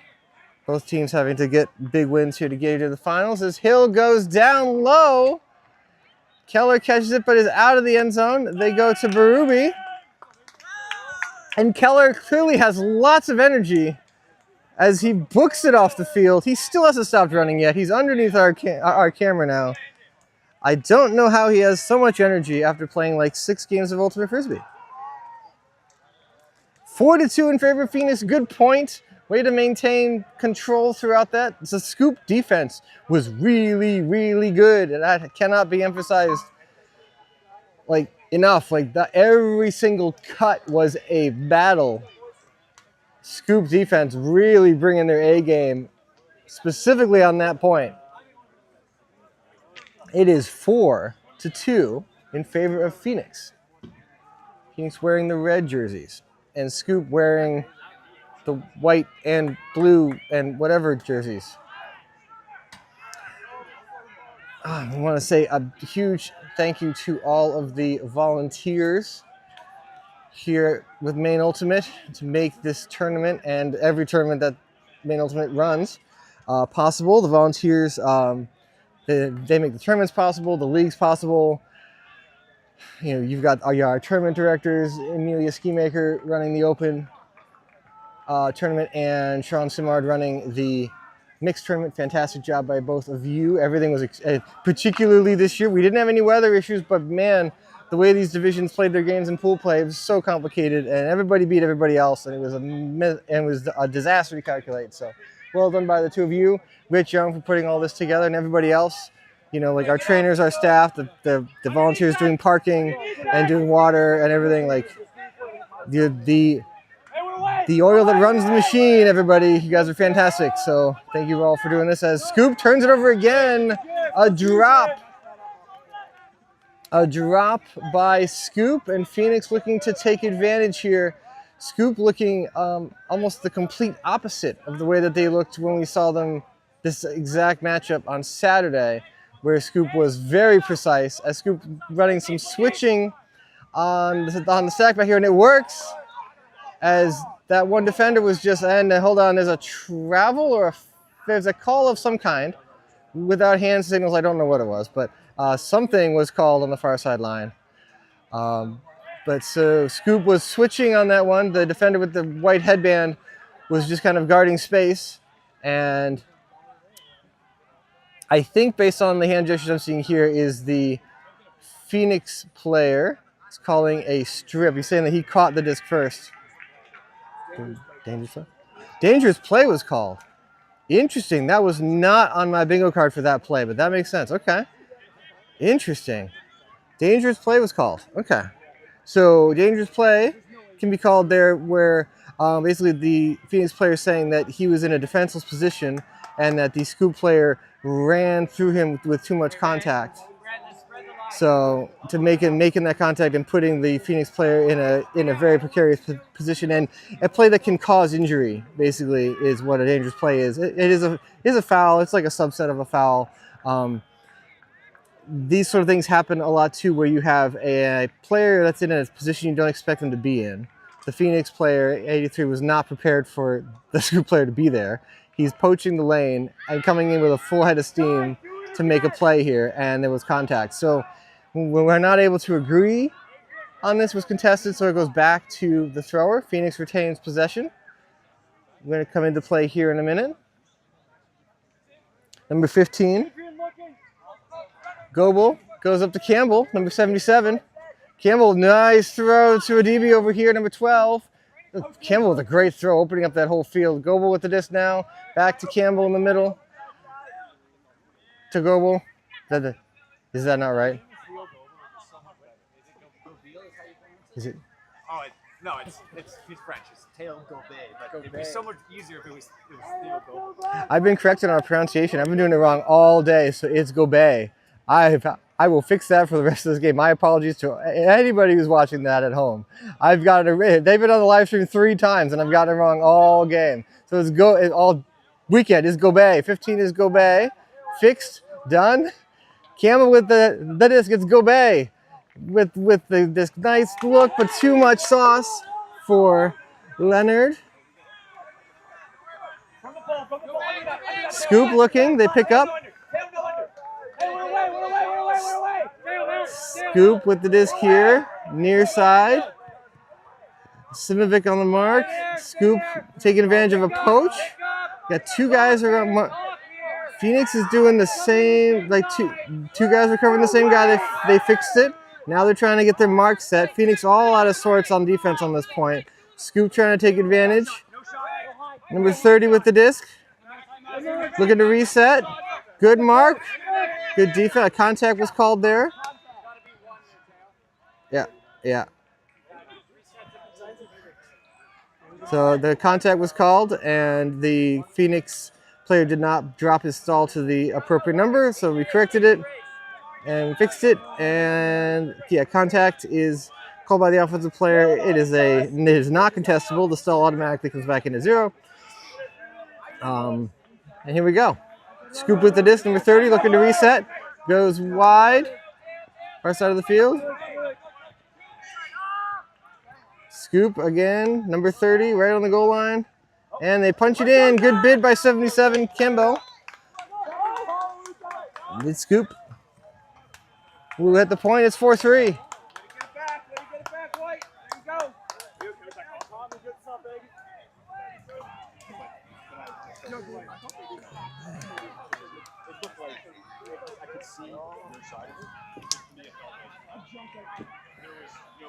Good point there by Scoop. Good composure through the calls and everything else. Tighten it up. It's 4-3.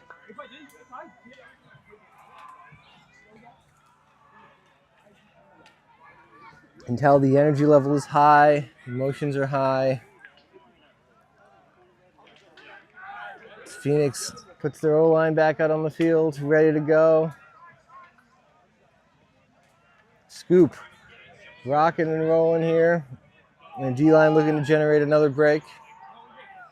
It's 4-3. Open division finals here.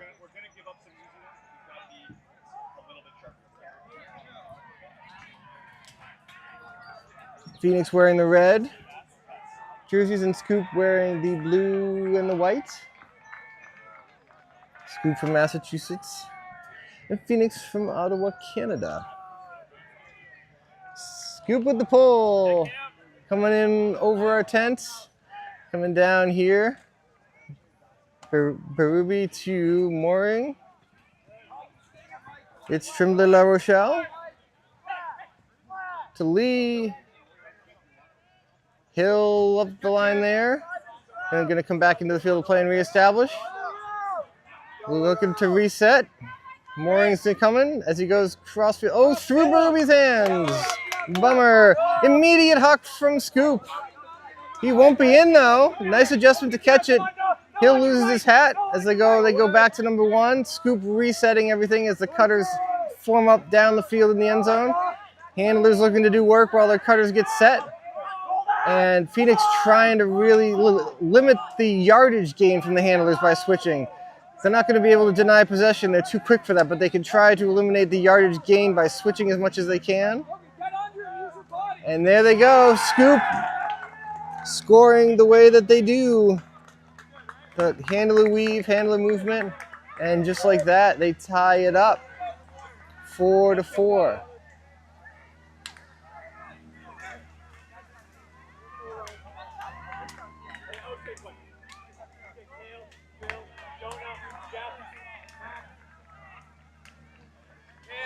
Unfortunate error by Phoenix, but something that that's just things that happen throughout the course of a game.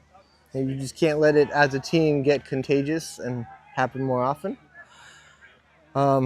Scoop is going to continue to bring that defensive pressure. It's something that, Phoenix has obviously seen. They saw it yesterday. But it's something that can still be a little bit intimidating at times, can put you on your heels. But so you know that that's what's going to happen, and you got to prepare for it and be ready for it. And the execution, as to be expected in a finals game, the execution has to be flawless. Here as Phoenix going with an O-line. A little different look. We've got Campbell, we've got the DB, we've got Bevan, Ayed, and Somerville. And number 15, Gobey, and number 24 here is Munoz.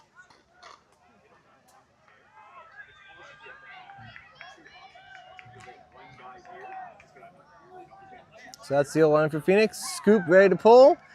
We got ourselves a game here in the open finals. It's 4-4. Here comes the pull. After this point, we'll give you an update from Nicole Welch out at YCC's in Colorado. That dance rolls out of bounds, so must take it from where it, well, where it rolls out, but close enough. Campbell to Adibi. Munoz here, 24 with the disc. It's Bevan. It's up to Somerville. Good movement here by Phoenix. Two guys in the same spot though. Campbell and Bevan were together. Good job sorting that out. Bevan is here. Adibi's out in space and works really well with Gobey to kind of split those defenders down. As it's low. Scoop's saying it's down. The only comment I have is that the grass here is a little longer than it normally is. They haven't cut it as much as they usually do. It's usually, the grass is usually super short here, but it's definitely longer than it can be. And if it touches a blade of grass, it's supposed to be down. But they cannot agree, so we send it back. It's Gobey with the disc. Marked by the Scoop player with an I for a number. I guess that could be an I, could be 1. Campbell up the line with the grab for Phoenix. There's somebody way out over here. It's Somerville, and the throw is short. Nope, it was Ayed. I apologize. 83. Ayed was the player out way on the wing Campbell was looking at, and the throw was just a little too short. Somerville takes... Scoop takes over. Here we go. Going backwards. Coming around to the near side of the field. Munoz right on. Number 80. Couple of lefties for these guys. Campbell with a bid. Number 17 for Scoop with the disc up to number 1. There's someone back there. Did they keep it in the end zone though? They kept it in the field of play as Gobey was able to close on it and knock it away. Saving a point for Phoenix.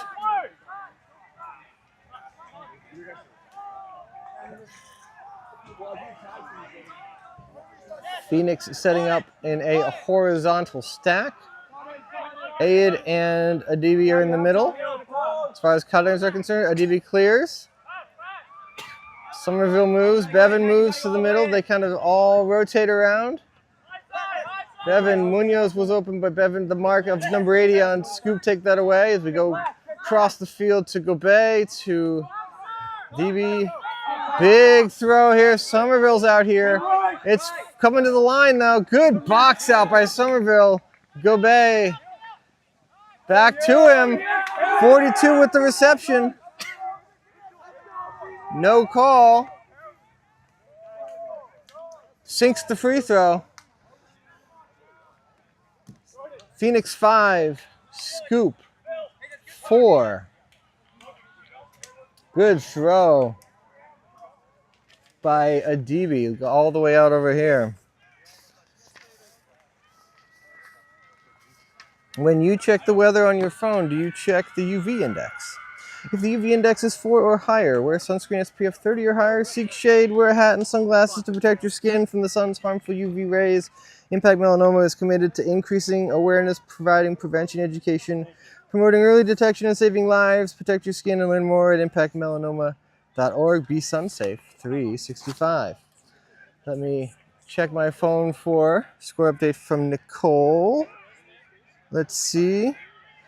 Out in Denver, Colorado, our YCC U20 boys lost 15-4. So even though they stormed out of the gates to break Ohio right away, they had a rough go of it. 15-4 is a tough score to take, but big plays by Simon Wissink, Lou Morales, and Finn Gray.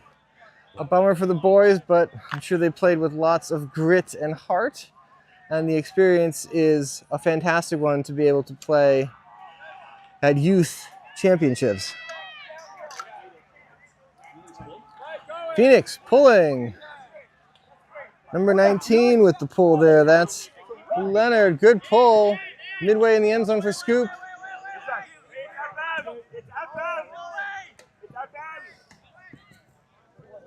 Scoop.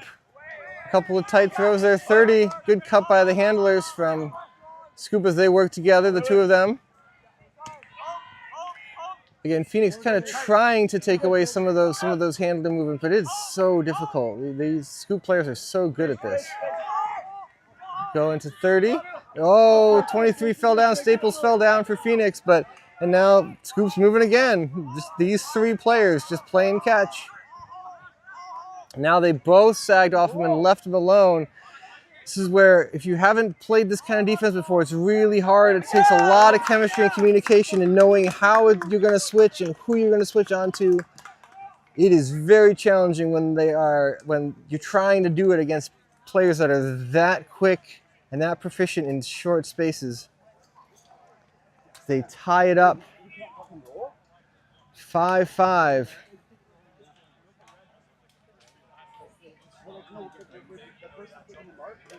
This is playing out very similarly to the first game that we saw where Scoop is just getting everything that they want in that space, and they are just 5-yard passes just all the way up the field.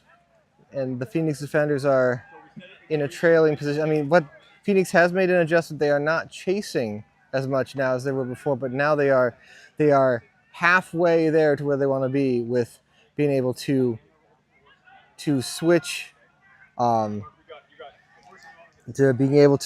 kind of try and shut these down. And it's like, again, it has to be both ways. Like when the thrower throws it to their handler making their like shortcut, the defenders are going to rotate and they're going to like keep trading who they're guarding back and forth between each other.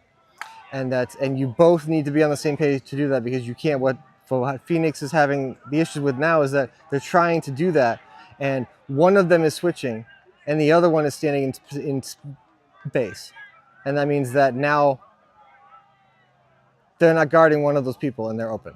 So it's like it's really difficult to do. It takes a lot of practice, and it's really hard to do that against players who are very, very good at running these handler motions like these Scoop players are. As Phoenix receives, it's Mooring, it's Lee coming here to the near side. It is Pochi, but not quite Zoni. As it goes, Lee goes up and over, Mooring is tall. It's Tremblay La Rochelle now. It's Mooring again, it's Killer. It's Tremblay La Rochelle. Good holster on that one. I see that one thrown a lot and it gets defended as Degler with the disc now on the far side. It's Tremblay La Rochelle with it now. It's Mooring in the middle. Tries to continue, but no dice there. Hill's being an option for him. Hill gets it back. Good defense down the field by Scoop. Nothing doing for Phoenix. High stall. Mooring is available again, imploring his cutters to move. Degler's got it. The wind picks up now, much to the chagrin of the Phoenix players. Good little cut in space by Hill. There's Lee, all by himself. There is no, I thought there might have been a pick call. There is none. So, score for Phoenix, and that makes it 6-5. Looks like we've seen both D-lines. The D-lines for each team coming out of like getting scored on and like shaking their heads in disappointment, almost like they understand what the other team is trying to do and they are trying to stop it, but they just can't. And this game, the game of Ultimate Frisbee, is so severely like weighted to favor offense that when you measure successful generating turnovers in the single digits usually during an entire game, it's so weighted to favor the offense that it can be really hard when it's as when you're on the D line, it's we know what they're doing and we are trying to stop it and it just doesn't work. It's very, very frustrating. D line, you need to have memory of a goldfish for your own playing. It's just yep, we got scored on, moving on. We're gonna get another. We're going to get another opportunity here. As Phoenix gets ready to go to pull. 83 is going to pull as Ayed is going to pull. Scoop's going to receive. It is 6-5 favor Phoenix here in the finals. Open division finals. Here we go. Spinorama pull. It goes real big. It's real high. It's really far. It's hanging up there forever. Scoop takes it, and they're now on their own goal line. A call has been made. A pick down the middle as everybody was getting set up, maybe? Yeah. Everybody's set. We're getting ready to go. Tap it in. Scoop with the disc on offense. Reset to a handler here, coming to the near side. Using the width of the field. Looks off the first card, takes the second one, but it's high. It's over everybody. Asimovic with the grab for defense for Phoenix. Campbell with a great adjustment. Thought about going to Somerville, but holstered it wisely. There's Bevan coming back. Adivi not taking the shot to Bevan. Good choice. There's Campbell goes. Better choice. Nicely done. It's 7-5 Phoenix. A break right there. This being a finals game, it is to 15. Our cap horn will go off in an hour and 40 minutes into play here.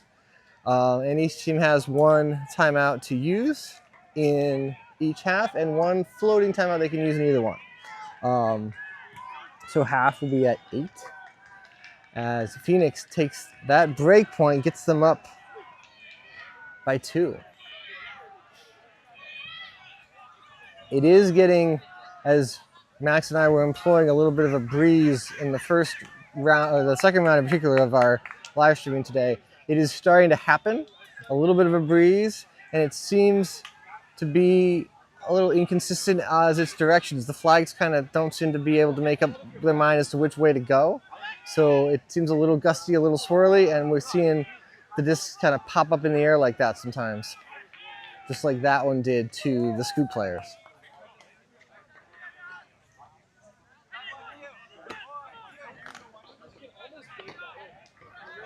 Yo, boys, we're up. Go, go.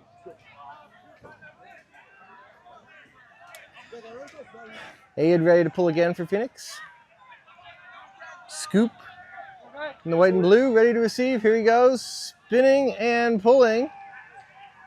This is going to make it most of the way down the field. This is the harder direction to pull in too, so you can see the wind pushing it back up the field. Scoop did not address where the Phoenix players were accurately and threw it right to Ayed, who gets the pull and the D. Can they throw it to him so we can get a score too? That would be awesome. Campbell picks up. Phoenix is set. Kind of sagging off the back handler here. And it's Gobey to Munoz for half. Back-to-back breaks by Phoenix takes us to halftime. It is 8-5 in favor of Phoenix. A really quick first half, too. We will be back to bring you the second half of this open finals game in about 5 minutes. There is a place where we are us at our best. A place where everyone is welcome. Regardless of age, shape, skin color, or anything else that tries to box people in. A place where we defy the odds, defy the naysayers, and even defy gravity. A place where it's accepted that success doesn't belong to the faint-hearted. It belongs to the brave, to the determined.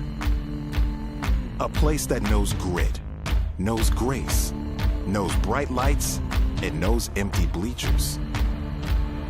a place where we remember to laugh, where we learn to trust, learn to high-five strangers, and eventually even learn to fly. a place where character, community, and competition are all as balanced as a disc in flight. That place isn't in a stadium or on a field. That place is in the spirit of our players. Because we don't just play Ultimate, we live Ultimate.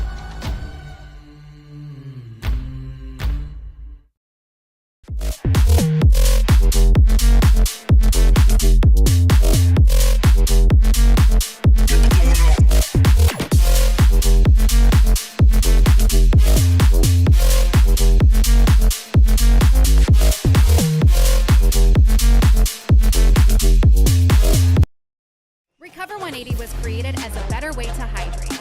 No added sugar, no artificial ingredients, USDA organic certified. Designed for athletes and everyday go-getters. Recover 180 empowers you to hydrate better and recover strong.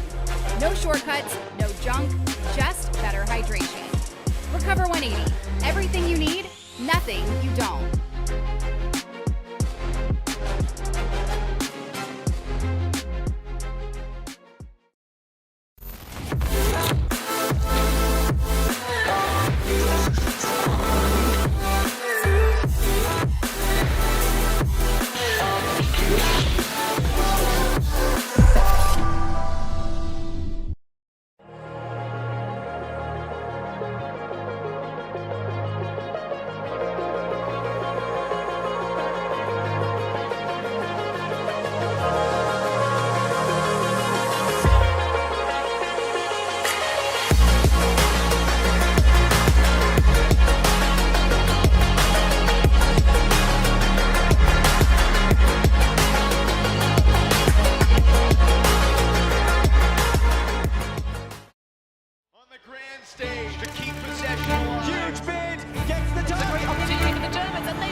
welcome back to the second half of action here at Vacation Land, club level Ultimate Frisbee Tournament at the Wainwright Field Complex in South Portland, Maine. It's open division finals between Phoenix and Scoop. Phoenix in the red jerseys and Scoop in the blue and white jerseys. And we had a very entertaining first half. Phoenix scoring 8 points and Scoop with 5. Phoenix pulling to begin the second half. It's like Ayed is going to pull and Scoop will receive. Here we go on this bright sunny day here in South Portland.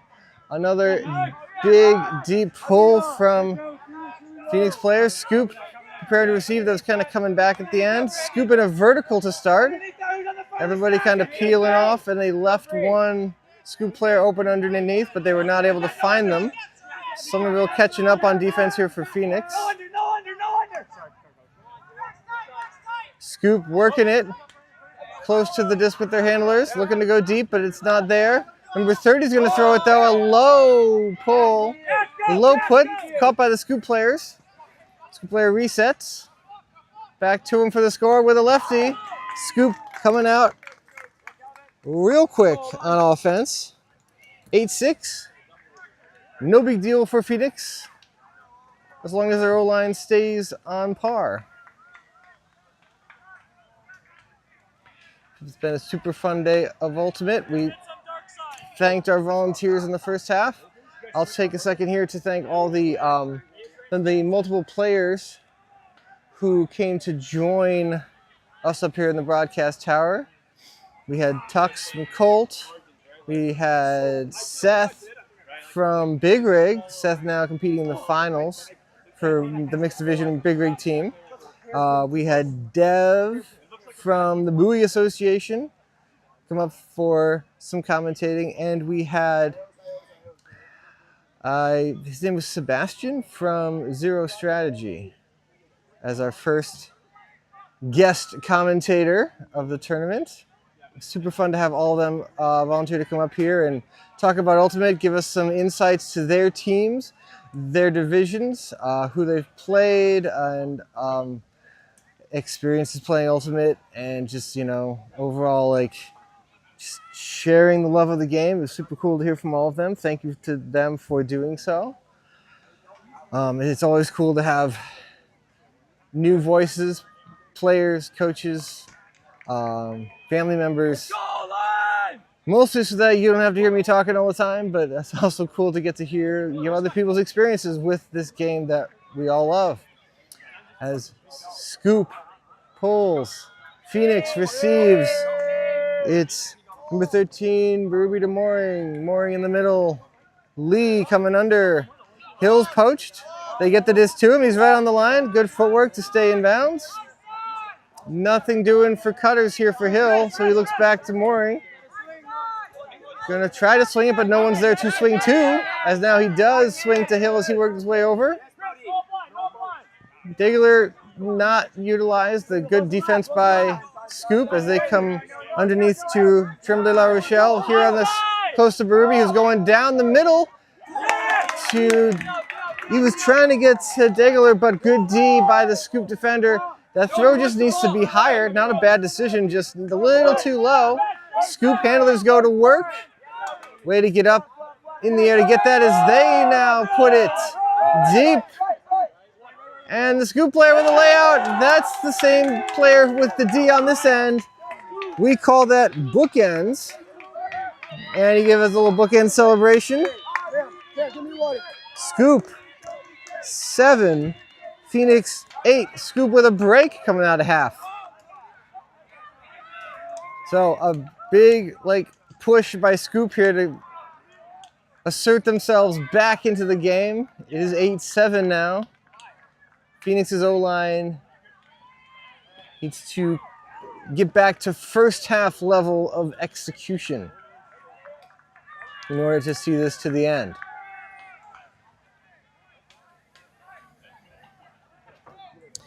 Revision Ultimate, Maine Ultimate's clean energy partner, It was co-founded by Ultimate World Champion Fortuna Muller. Revision Energy loves supporting Ultimate as a friendly, inclusive sport for everyone.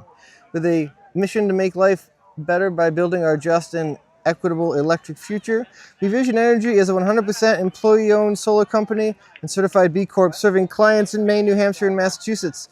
If you're looking to save money and reduce your carbon footprint with solar, heat pumps, battery storage, or electric vehicle charging, head on over to revisionenergy.com.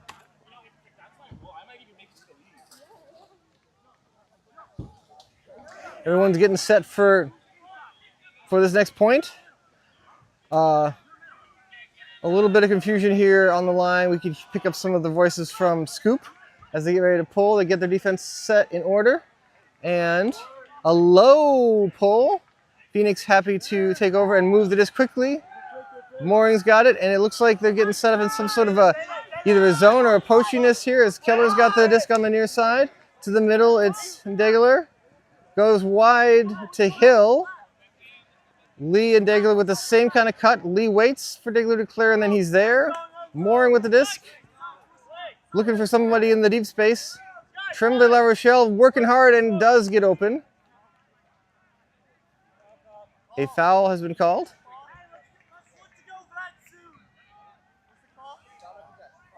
Foul, no contest. So disc stays where it is. The stall will be coming in at 0, and Tremblay La Rochelle with the disc. Another call. We got some armbar action here. They're just comparing my muscles, no big deal. All right, now it's coming in. Stall will begin at 1. Tremblay La Rochelle with the disc, looking for Hill coming this way. Good defense here by Scoop, really intense. Hill's got the disc. He's looking for Lee. There's a poach. Somewhere's open. Some Degler with the disc. Number 13 is poached by Ruby, but we're going to go to Tremblay La Rochelle instead, and it worked. Number 13 for Phoenix, Ruby has opened on the other side of the field, but the way the defense was set up, the mark and everything, it's hard to see him. Scoop trying to peel off and make a play defensively, so they kind of like two guys ran to make a play, and it didn't work. Phoenix up 9-7 over Scoop. Scoop has gotten away from the dynamic handler movement that we saw be so effective earlier in this game and throughout the game on Saturday. I'm not sure if it's because they have some injured players that they are not able to run that as effectively, or I have not been able to identify if Phoenix has made an adjustment strategy-wise to make that harder. We'll keep an eye on that for everyone to see if I can pick it out or identify possibly what's going on, but definitely Scoop's offense is looking, at times, more of a challenge and less efficient, definitely less efficient and less smooth than we saw on Saturday. As Buoy is going to pull for Phoenix as their D-line is set, and Scoop ready to receive in our Vacation Land flagged end zone. Buoy pulling from our Lobster Pot flagged end zone. Here we go. Nice pull going this way. Scoop coming out in vertical stack form to begin at least. They have lots of cuts to kind of start vertical and then they kind of spread out into what kind of is a vertical horizontal kind of combo. Number 30 here in the middle. Number 8 with the disc right now, I think, based on his pants. Nice swing pass all the way to the other side of the field. Up line to 30, who is not in. That back foot was the one that was down. Not in. Good mark here. And eventually finds the open receiver. Scoop answers. Quickly, it's 9-8. This game is just moving right along. Already 9-8. We haven't even been playing for an hour yet. Again, this finals game, just like the other games today, played 1st to 15. Cap horn at 1 hour and 40 minutes.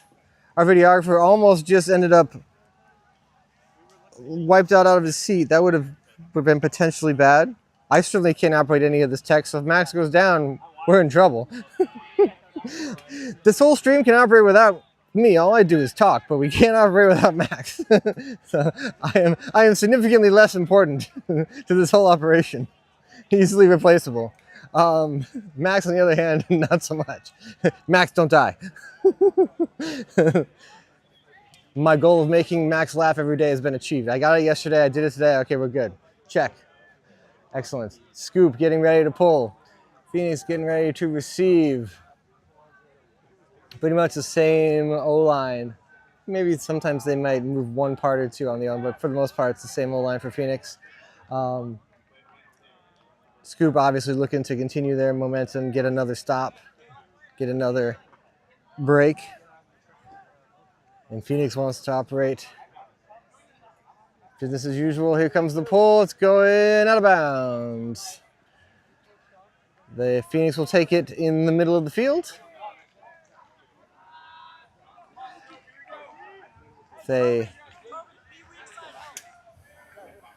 click an L-shaped kind of a stack here.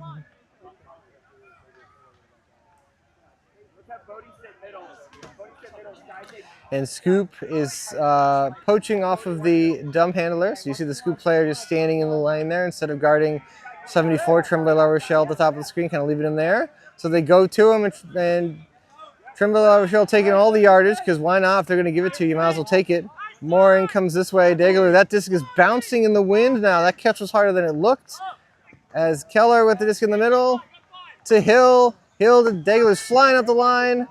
Good holster. Another good holster as the windows were really small. Throwing windows were tight. Looking for Mooring. Just kind of throws it out to space. Lets Mooring go get it. Oop, we got Hill goes down, but he's fine. No calls at all. Hill doing work. It's Tremblay La Rochelle on a kind of a breakish throw. Mike Lee, but a poach defender coming into the play. Mike grabs it. And a hammer to the back of the end zone. It's Berube again. They like leaving him alone in the back there. Does Scoop. Good play. Another point. Phoenix 10. Scoop 8. Again, Phoenix offense continuing to keep themselves composed all the way down the field. Utilizing their swings, their resets. And sometimes your handler is not able to get open. Your dump reset is not able to get open, and you just throw it to a location, just throw it out to space with, lots of float to let your player just kind of run onto it. That's what they did to Mooring here to kind of bail themselves out of trouble. As the D-line now set to do work, and Scoop trying to recapture some of that energy on their O-line. I'm going to try and watch this point, get a little more, and see if I can get a little bit of insight as to what Phoenix might be doing to slow down the handler movement from Scoop.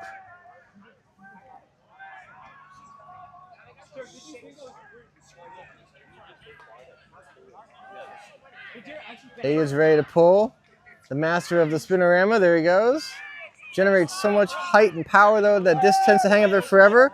And so you've got Staples and Leonard who are flying down the field for Phoenix to arrive at the same time. Again, a missed call on the assignment there. Gobet was guarding the wrong person, or someone was guarding the wrong person, but Phoenix has fixed it.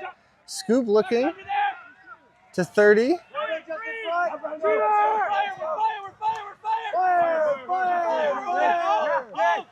Phoenix was playing a little bit of a poachy kind of a play. So now Phoenix players calling it down. Another Phoenix player on the sideline calling it up. Scoop player calling it up. Phoenix player takes back his call. The disc was up. Again, this grass is longer here than usual, but the rule does state if it touches a blade of grass, then it is down, but stays with the Scoop player. Here we go. Oh! Asimovic with the D. Leonard going up top and over everybody. It's Asimovic on the receiving end. So Scoop with their own bookends. Phoenix with their own bookends. You can tell this is the last game of the day for me too. I've made a couple of mistakes here in the last 2 minutes. Phoenix, Asimovic with the bookends, the D and the score. That makes it 11 to 8.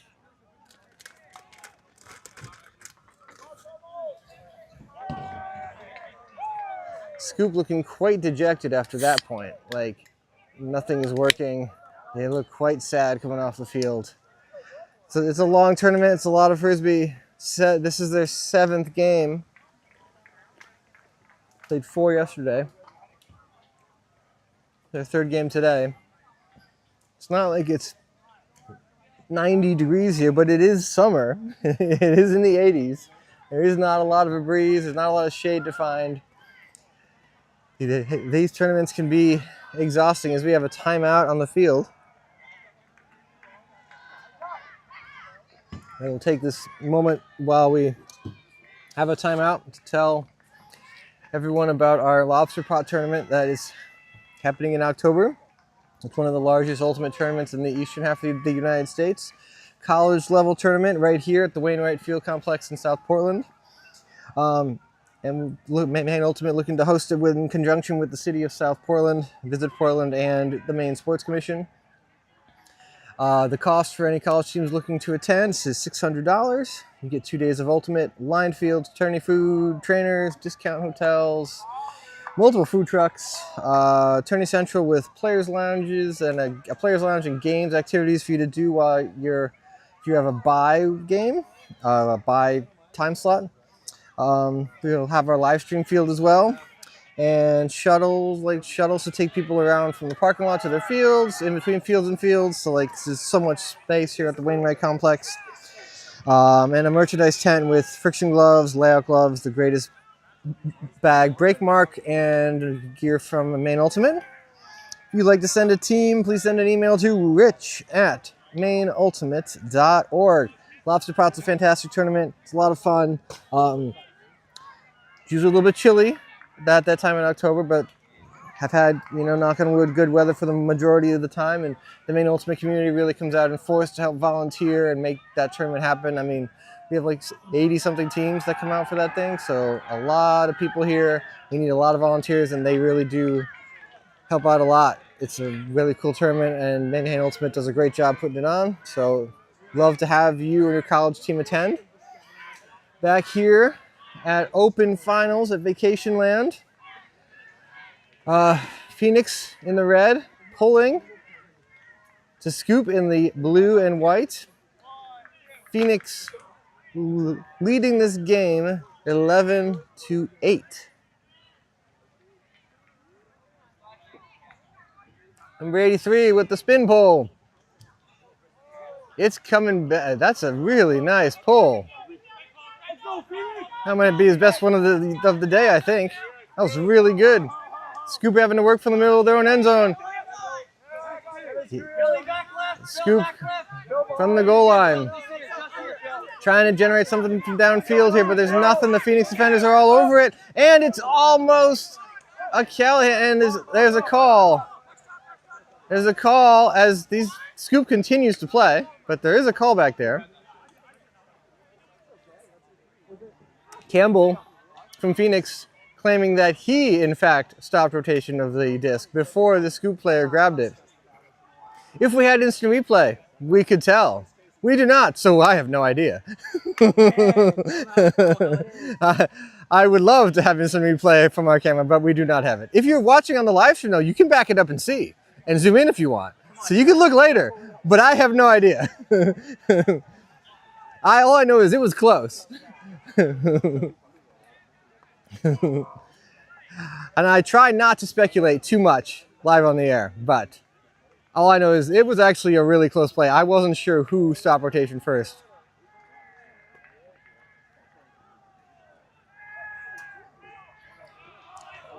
So, Max, we can have it sent back and do a do-over like every other time that this has happened in this tournament. Yeah, Max agrees. I agree too.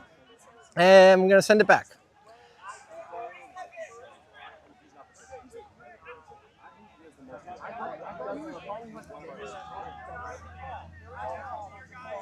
So we have lots of spirit and discussion from now everyone on the field. Now what we're trying to do is figure out if the disc goes back where everyone should be. Yep, so we're bringing everybody back to where they should be when the contested play happened. So it looks like they're going to keep it. Scoop will keep possession. The Phoenix player rescinded their call. Then the continuation doesn't play out. That throw from Scoop was too wide, too far to the left. A foul has been called by the Scoop player. And now more discussion. Can I take a nap while this happens? Am I allowed? Max says I can take a nap. I can take a nap. Okay, good. So, really, this play, again, without replay, but the throw's got to be better because the cutter was there. The throw was offline, forcing the cutter to make a layout into, and they both were laid out together, and they just hit each other. So this one also most likely goes back to the thrower, and we do it all over again. Obviously, I never played at this level, but when I was involved in plays like this plenty of times in my playing days, and what I would say if I had the foul called against me is I would say, because I hate these long discussions, I would say as a player, I would say, I contest, you will not be able to change my mind, throw the disc back and do it over again. End of discussion, moving on. Because it's just like, it was just too much. As Phoenix takes it right back again, and now to a DB. The Simovic to a DB, that disc was, had some sort of like levitation spell on it that kept it just above grass level. And now there was saying whether or not the disc was up or down. DB's got it on the goal line. To a Simovic for the point. It is 12-8 in favor of Phoenix.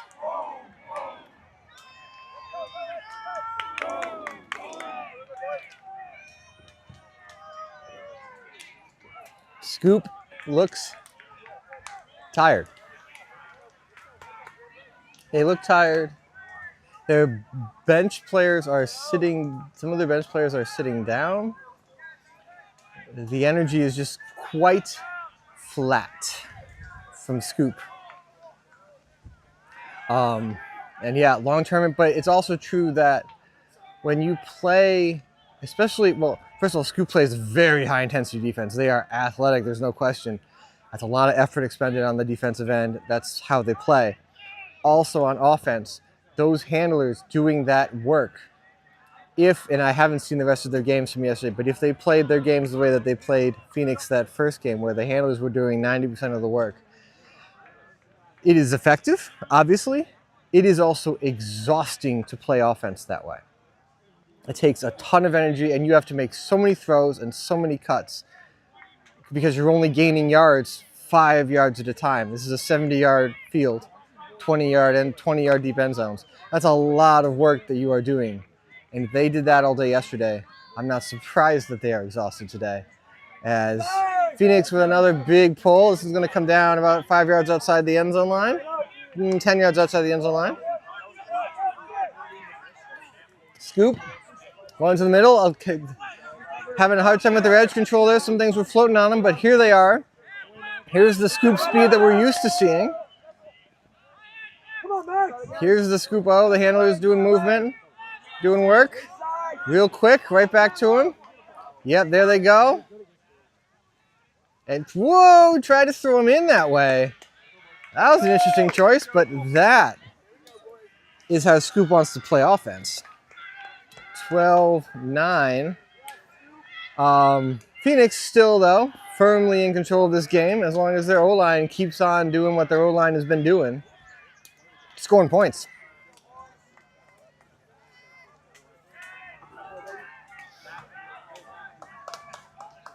Yeah, we really appreciate all these teams coming out to play this weekend. It's a great weekend in the schedule of things. Like we had said before, the Canadian teams love it because it's a tune-up before Canadian Nationals that start on. Mike just told me the 15th.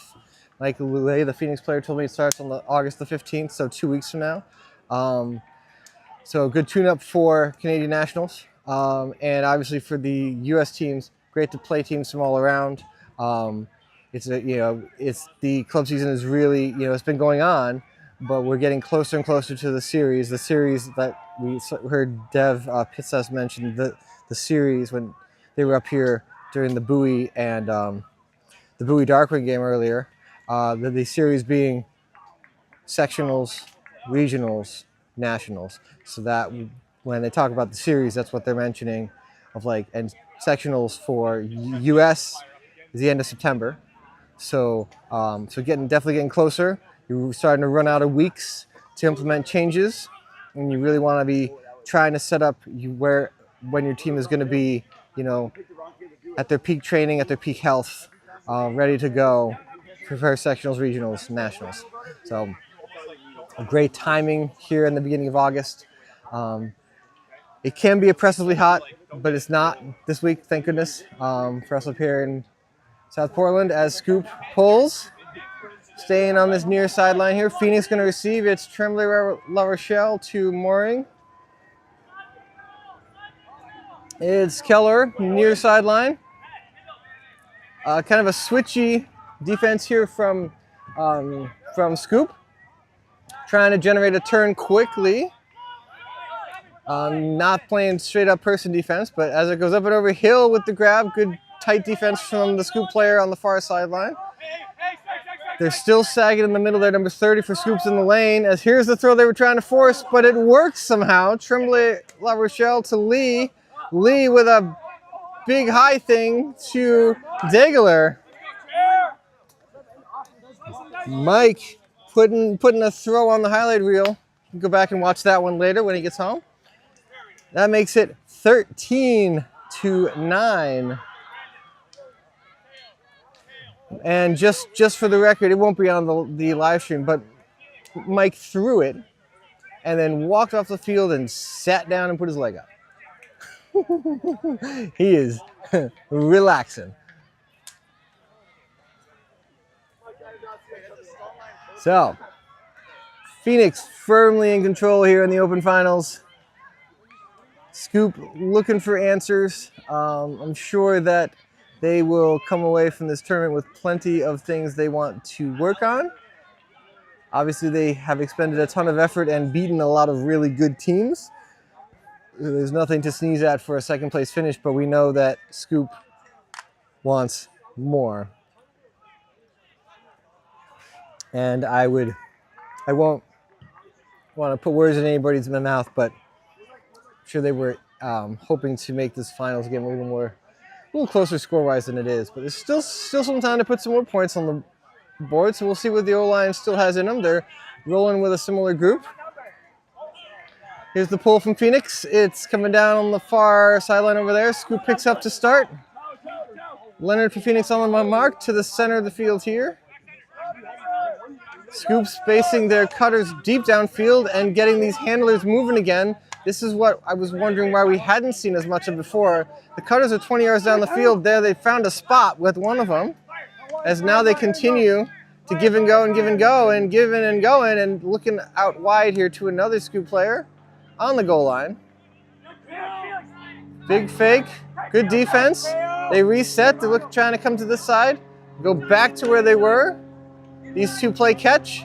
Good defense here by Phoenix on the goal line. Really kind of shutting this stuff down.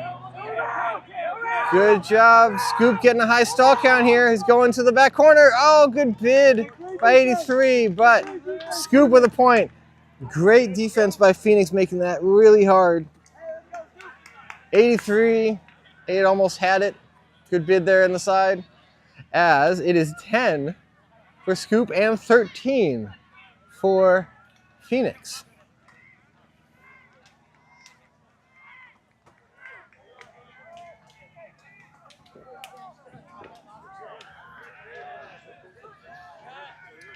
Yeah, and a big thank you too for all of our trainers who come out here to help us out at these tournaments.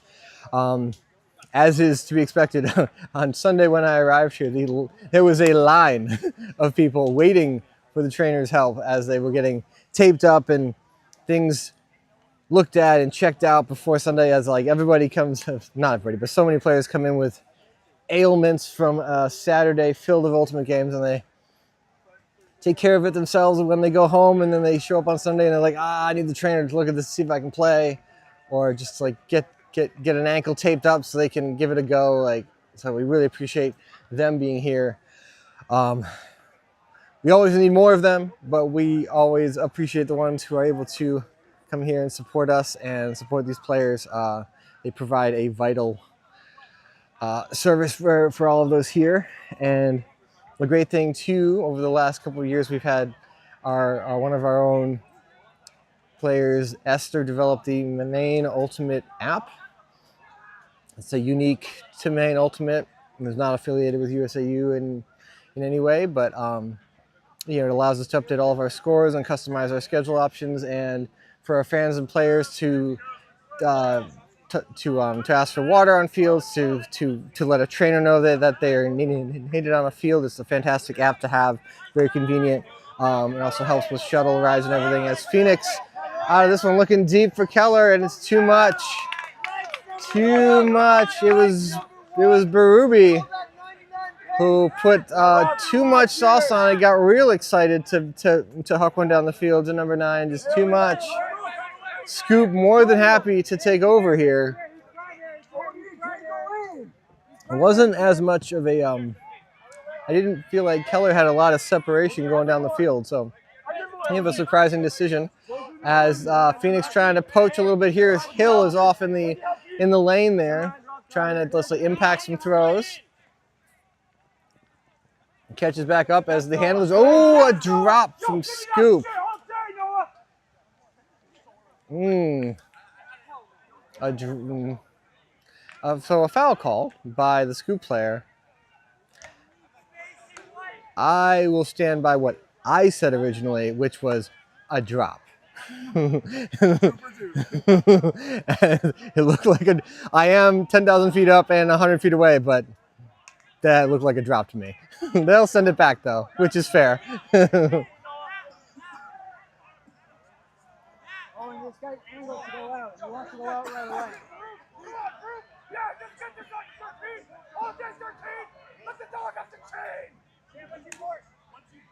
So reset here, do over.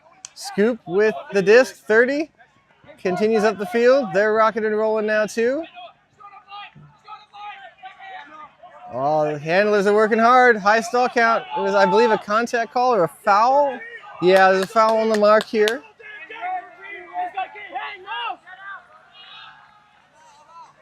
Sideline bringing some intensity here for Phoenix and for Scoop. Hey, go to work, 13. Time to put it in shift in the coal mine. Come on now. Torture chamber. Welcome to the torture chamber. Come on. After hearing some of the things that are coming out of the sideline from Phoenix, I'm happy our microphones can't pick everything up, though, because although they are hilarious, but I'm worried about what might come out of the sideline next. Scoop, nice focus here by that number 1 to go up and get that disc and stay in bounds. Go back to the middle of the field to number 30. Berube's got a defensive assignment that's real tough here on this Scoop handler.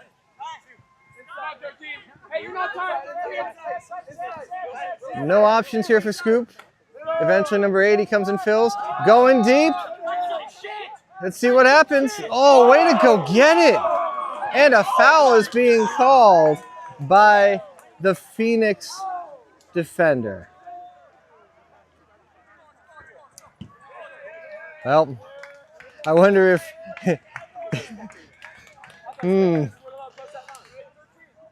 I think I'll be 3 for 3 with my prediction here. Number 9 just got out verticals, not a foul. That's what ended up happening. Took it back. And a point for Scoop. 13-11.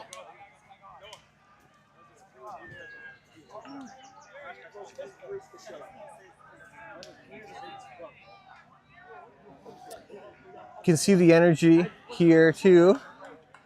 Two teams really want to win this. I mean, you don't get to be in this position as a high-level athlete without that competitive fire that like takes over. You want to win, man. As if this game continues to get closer, we're gonna get to see some emotions. Big ones. The Scoop ready to pull. They are rolling with their top group here. This is where the coach decides the bench gets real short. You're going to roll with your best players. You guys are going to get us, and you just like, you guys get us back in this game. Had to do that as a coach at the high school level. It's hard because you want to maximize your full team as much as you can, but sometimes you do just have to say, you're the 7 best players, go get it. Here's the pull. It's a low one. It's going to roll. Phoenix, Bevan picks up to Munoz here. Hayed clears space. Gobe, turn down. We go sideways to Campbell. Campbell has no options for throws yet. Comes back to 83. Ayed, number 80 with a bid from Scoop. Good bid there. No dice. Bevan with the disc. Again, nothing. Big swing out wide here. Munoz has it on this near sideline. Almost a straight up mark here from the Scoop defender.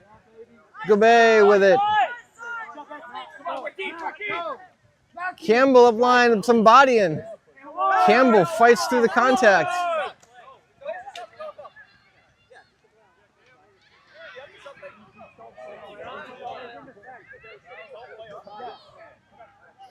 A little dispute here. There was a foul called by the Phoenix player Campbell. Campbell caught the disc and played through it and said play on. His defender acknowledged it, but another Scoop player heard the foul call and stopped. So it's a good decision. It's a good job of everybody stopping and making sure that everybody was on the same page, that a foul was called and rescinded so that there's no confusion. That's what that was about. Gobe forced that throw up the line. That was really close. Oh, man. I didn't have a great look at it. But Campbell saying, giving him the benefit of the doubt that he was out. Max, our videographer, looked back at it and also said he was out. And Asimovic with great anticipation comes under and takes that away. Gobe with a skyscraper hammer to the back corner to Bevan. Wow. It's taken the entire tournament of live stream games for me to see a hammer that's like, that's a hammer. And that one was the best one of the day. Thank you, Gobe. I've been waiting for that kind of a throw. That was fantastic. That makes it 14-11 in favor of Phoenix.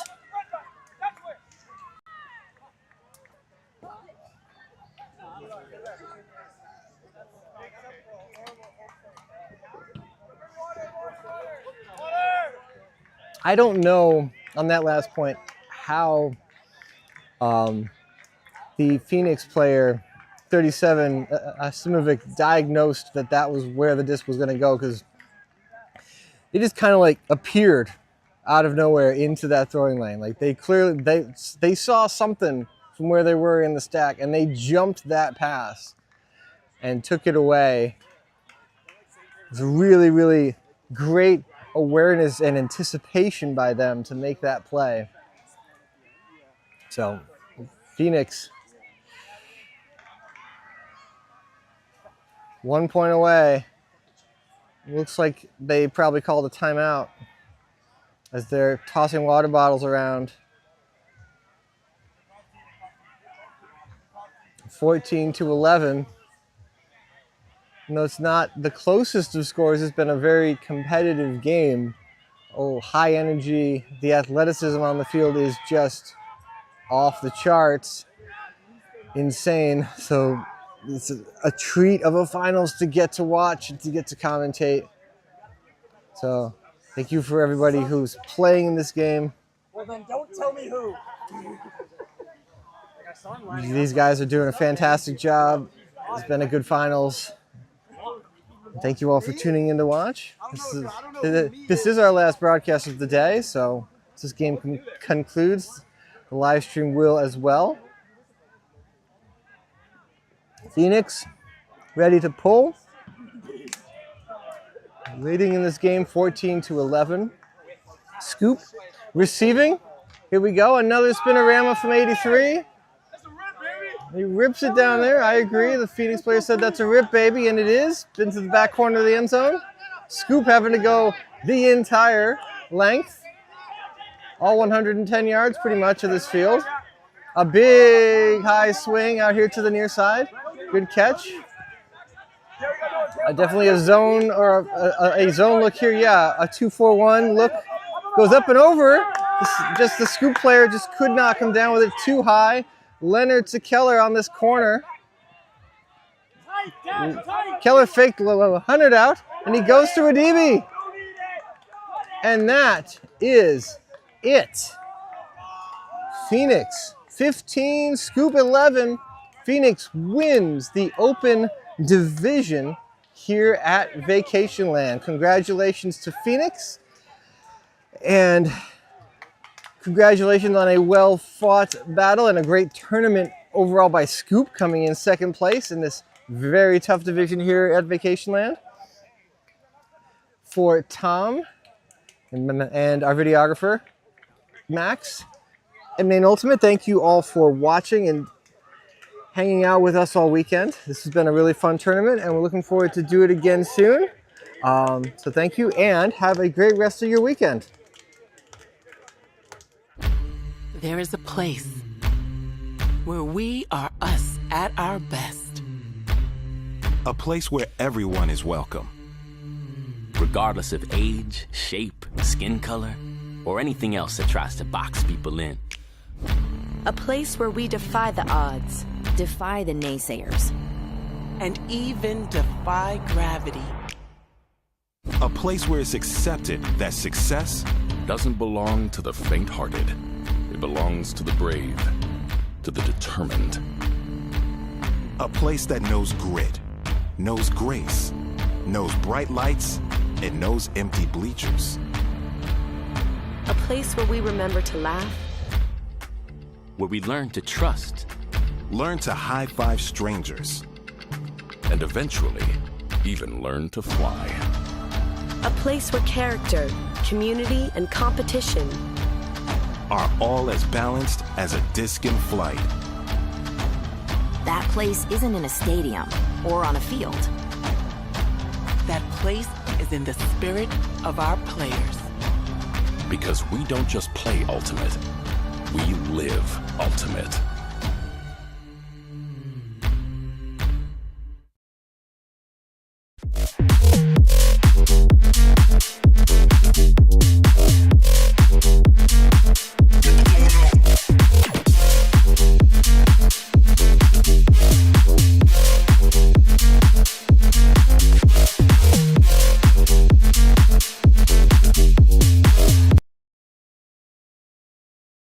Recover 180 was created as a better way to hydrate.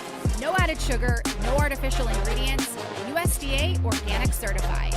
Designed for athletes and everyday go-getters. Recover 180 empowers you to hydrate better and recover strong. No shortcuts, no junk, just better hydration. Recover 180, everything you need, nothing you don't.